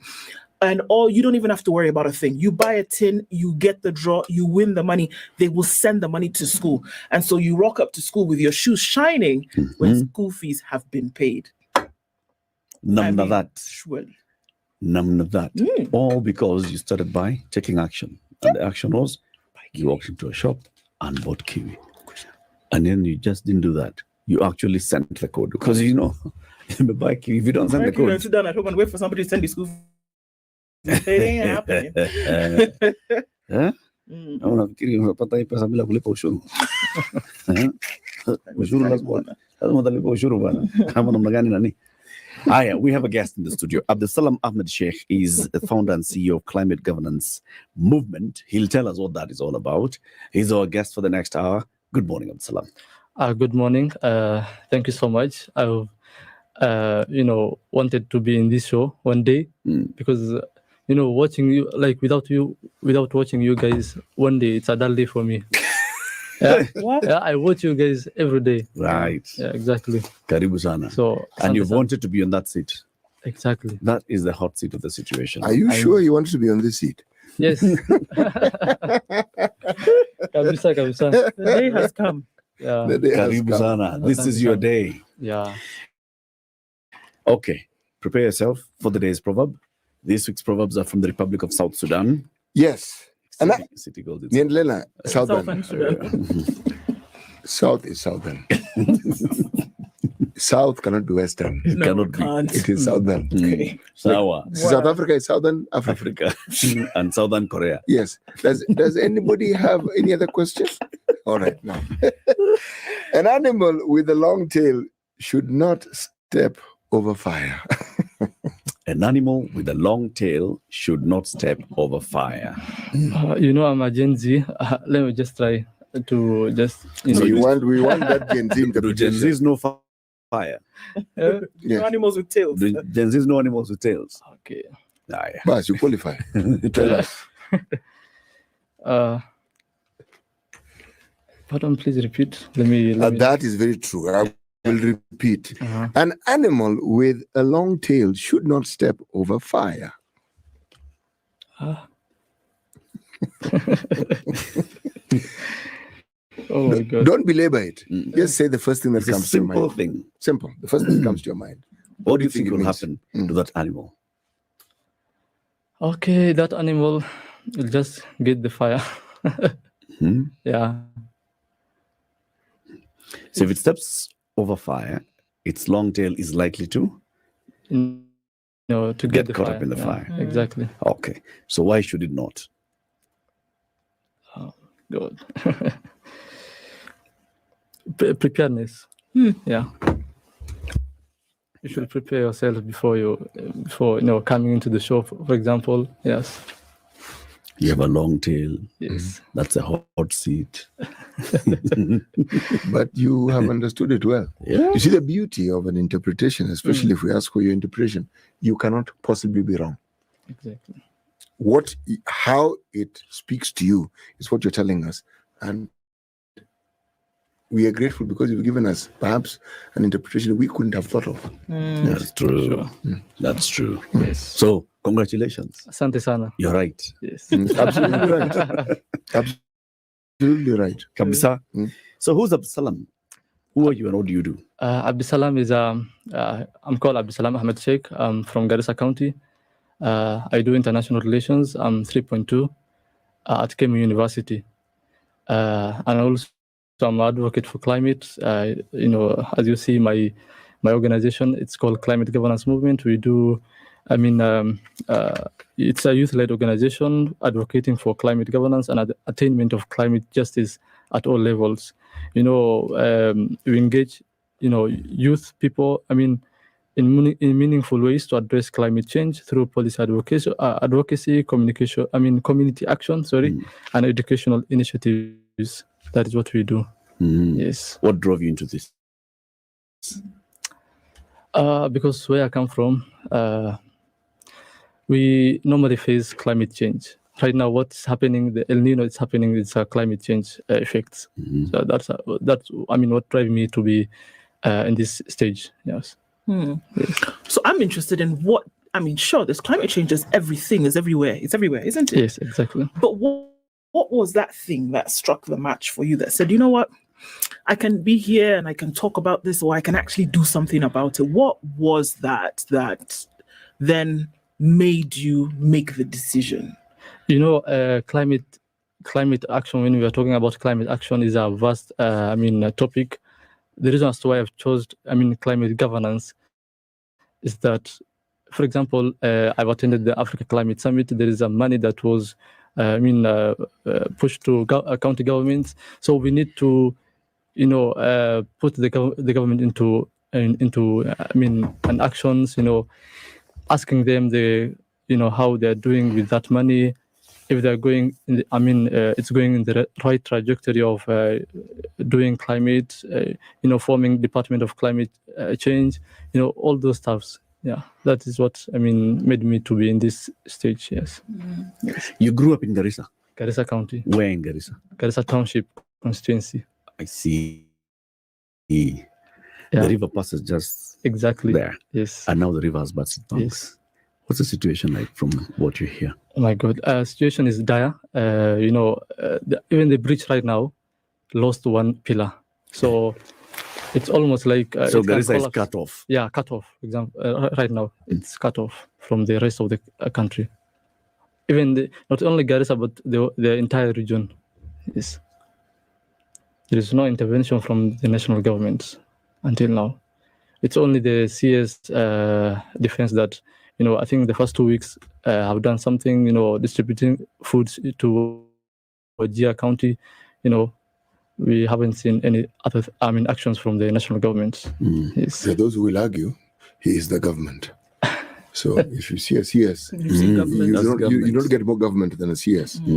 But let me ask the question. Since your generation, what you refer to as Gen Zs, I actually don't understand these things, but now that you let me understand it. If you had a voice and you were able to advise the county government, what would you and your Gen Z group have advised the government to do for preparedness? Because we were told about El Nino. It's something we didn't know. And the generation are educated. The people who've gone to school more than the people who preceded you, and more than the people who preceded the people who preceded you. So these are things you're familiar with. What would you have advised the government to do? And now that we have a situation where the rains are wreaking havoc, what would you advise the government to do?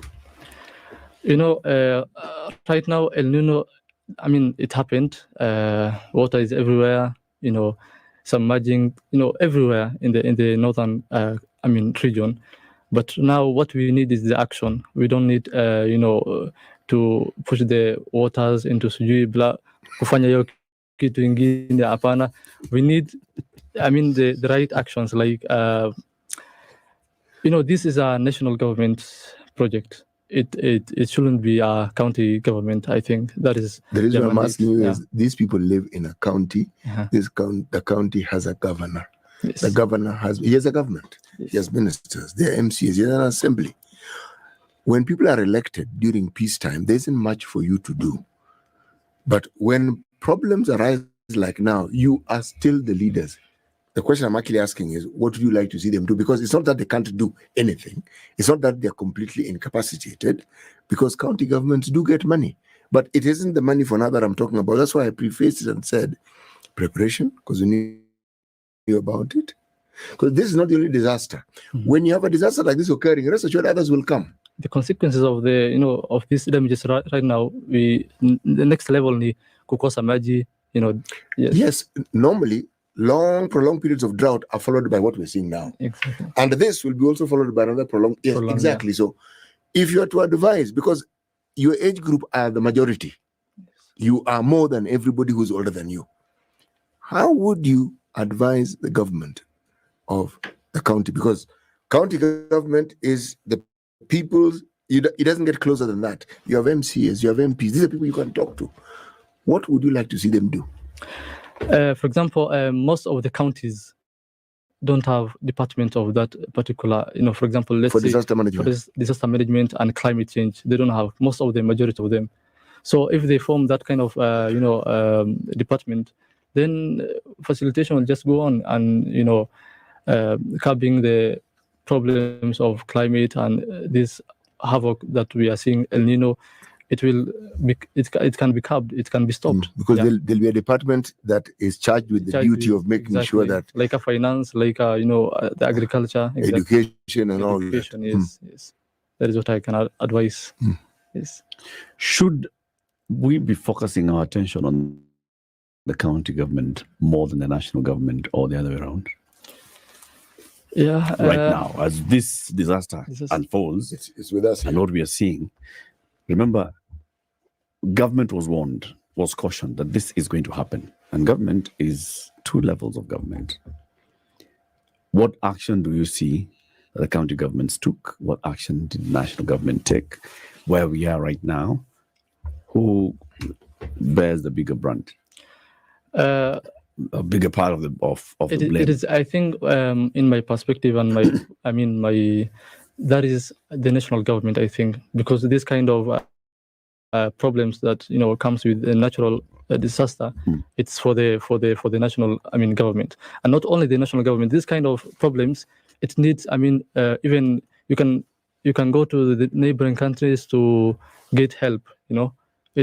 A country itself cannot, curb this problem, and the bigger, responsibility lies to, I think, in my perspective, that is national government. Yes, this kind of problems that is happening, El Nino and all the stuffs. It's interesting because I think we're also getting to the place where more and more young people, I know you prefaced with Gen Z, are getting involved with what government does, are interested in what government does. What do you think it would be necessary? Because here we're talking about people's lives being affected directly. It's not something that's over there. It is literally here. The river has burst its banks. People cannot go from point A to point B. It affects everybody. It doesn't matter whether you're a young child, a young adult, growing, doesn't matter. It affects everybody. However, do you think then that if more people formed a voice where we're not talking about making noise because there's rain, we're talking about being involved in how a government carries out itself, do you think it would make a difference? Yes, sure. It will make a difference because, for example, now what the international organizations are doing, it's a massive job, a good job. Going to the ground, the grassroots, doing stuff. People coming, the CBOs, for example, in Garissa County now, they're forming alliances, forging alliances to at least help these people to get boats, to swim these waters. So those kind of efforts, I think it will help the people, massively. But do you think young people, if involved in processes like this, where it is clear that they are aware of their environment and surroundings, start to then be involved in the work that is done at the government level, do you think that this provides such an opportunity, and how can we all get involved in this? So for young people, I think this is a golden opportunity for them, to help their people to know, what kind of person you are. If you have that, that heart to help the people, it will be, it gives you, it will give you back. Like if you, for example, now 2027, the next election is coming up. So if, for example, you are youth and you're going to help your people at this critical stage, then 2027 these people see your efforts, and then normally they'll give you the votes. So what I'm talking about is that youth, if involved in the processes, whether policies, whether the actions itself, I think it will make a change. Abdusalam, you're in your final year of university, isn't it? Yes. So at 3.2? 3.2, yes. Are you in leadership? In leadership, yes. In university? In university, yeah. Do you think, if you look at your university, you look at your comrades, are people aware? And if they're aware, are they involved, engaged in matters of governance? Yes. In my department, for example, right now, international relations, first of all, it depends with the student. It depends. For example, me, I study international relations and diplomacy. What I do, like, I normally follow like news and matters of climate, matters of governance, it depends with the students. Most of them, majority of them, they follow, but that implementation is hard. But do they follow so that they can pass the exams? Do they follow so that they can appear knowledgeable to future employers, or do they follow because they are really interested in this, because they are vested in this? That one I cannot talk about it because it depends. It's a personal level, but majority of them, they are interested. But I don't know, beyond that, I don't know. Yeah. What do you think? For example, if we look at statistics, in the last general election, the majority of the people who voted are not Gen Z. Yet the majority of Kenyans are Gen Z, right? When the opportunity to register was afforded, and it's constant, even today, you can register as a voter, all right? But when IEBC came up with that push to register new voters, they were targeting the young people, the recently turned 18 and into the 20s and so on and so forth. But they did not even hit that target. That's why I'm going back to the question. Are your comrades interested? Matters elections, most of the people, the young people, are not interested because they see that their vote is just wasted, because corruptions everywhere. They don't get like what they deserve to be. They're giving out their vote. They don't get something, a result. Something like a feedback, positive feedback. Yeah, they don't get. So that's why most of them they lag behind. Like, but that would come from somebody who has participated before, and then they feel, I've participated twice, thrice before, but I did not get the result that I wanted, so I'm not going to participate anymore. So in fact, if the older people are the ones who are now less interested in voting, you'd understand. You'd use that excuse. I voted in the last election. I voted for the last 20 years. I've voted for the last 20 years. Nothing has changed. Forget about it. Let now the young people vote. But it's people who have not voted before who are not interested in voting. That goes back to the problems of our nation. Like every electioneering cycle, we get people and there is no development. We see things in our eyes. Our taxes are going. We don't know where it's going. Like that is. I can ask you a question. Yeah. Are you saying that young people are not corrupt? They have seen they are maybe. Usiende huko. Tubaki tu hapa tu. Are you saying young people are not corrupt? But I think they within the environment, what they have seen, they go to that trajectory. You're determined to answer your own question. You know the reason why I asked the question. What you say in the examples that they see, yes, can lead to what you're saying, and I agree with you. But let's flip it. Don't you also see that with your numbers you can actually bring about the changes that you want? Because you are more. But there is a proverb in our language, like I don't know, in our culture. It says like I don't know how to say in English. Say it in your language, then translate it bit by bit. Say it in Somali, then translate for us word by word. Wanasemanga ratiga dambe wuxuu leeyahay sanqaadka ratiga hore. It means like these young people that now you are seeing, like sayunaona, like they follow the footsteps of their elders. Yeah. So are you saying that even though, okay, yes, if I'm answering the question for you and then asking another one on top of that, are you saying that even if today that young people within a county system are not corrupt, that they've been set an example before them, and that the only way is to follow this example that has been set? So inevitably, they too will become corrupt. Is that what you're saying? Or can they see, this is the way people have been going? It is not good. Can we rally ourselves around to insist that coming up, we will refuse to have a system that mirrors this one that we see in any way? Which one would be the more preferable? And is it possible to follow that? In common sense, the last one is the most, preferable. Yes. But the culture to go ground, you have no choice but to fit into the mold that has been presented. Exactly. Really, there's no choice. There is alternative to do. Is I believe that. But to go ground, bado wanasemanga vitu huko ground ni different. Yes.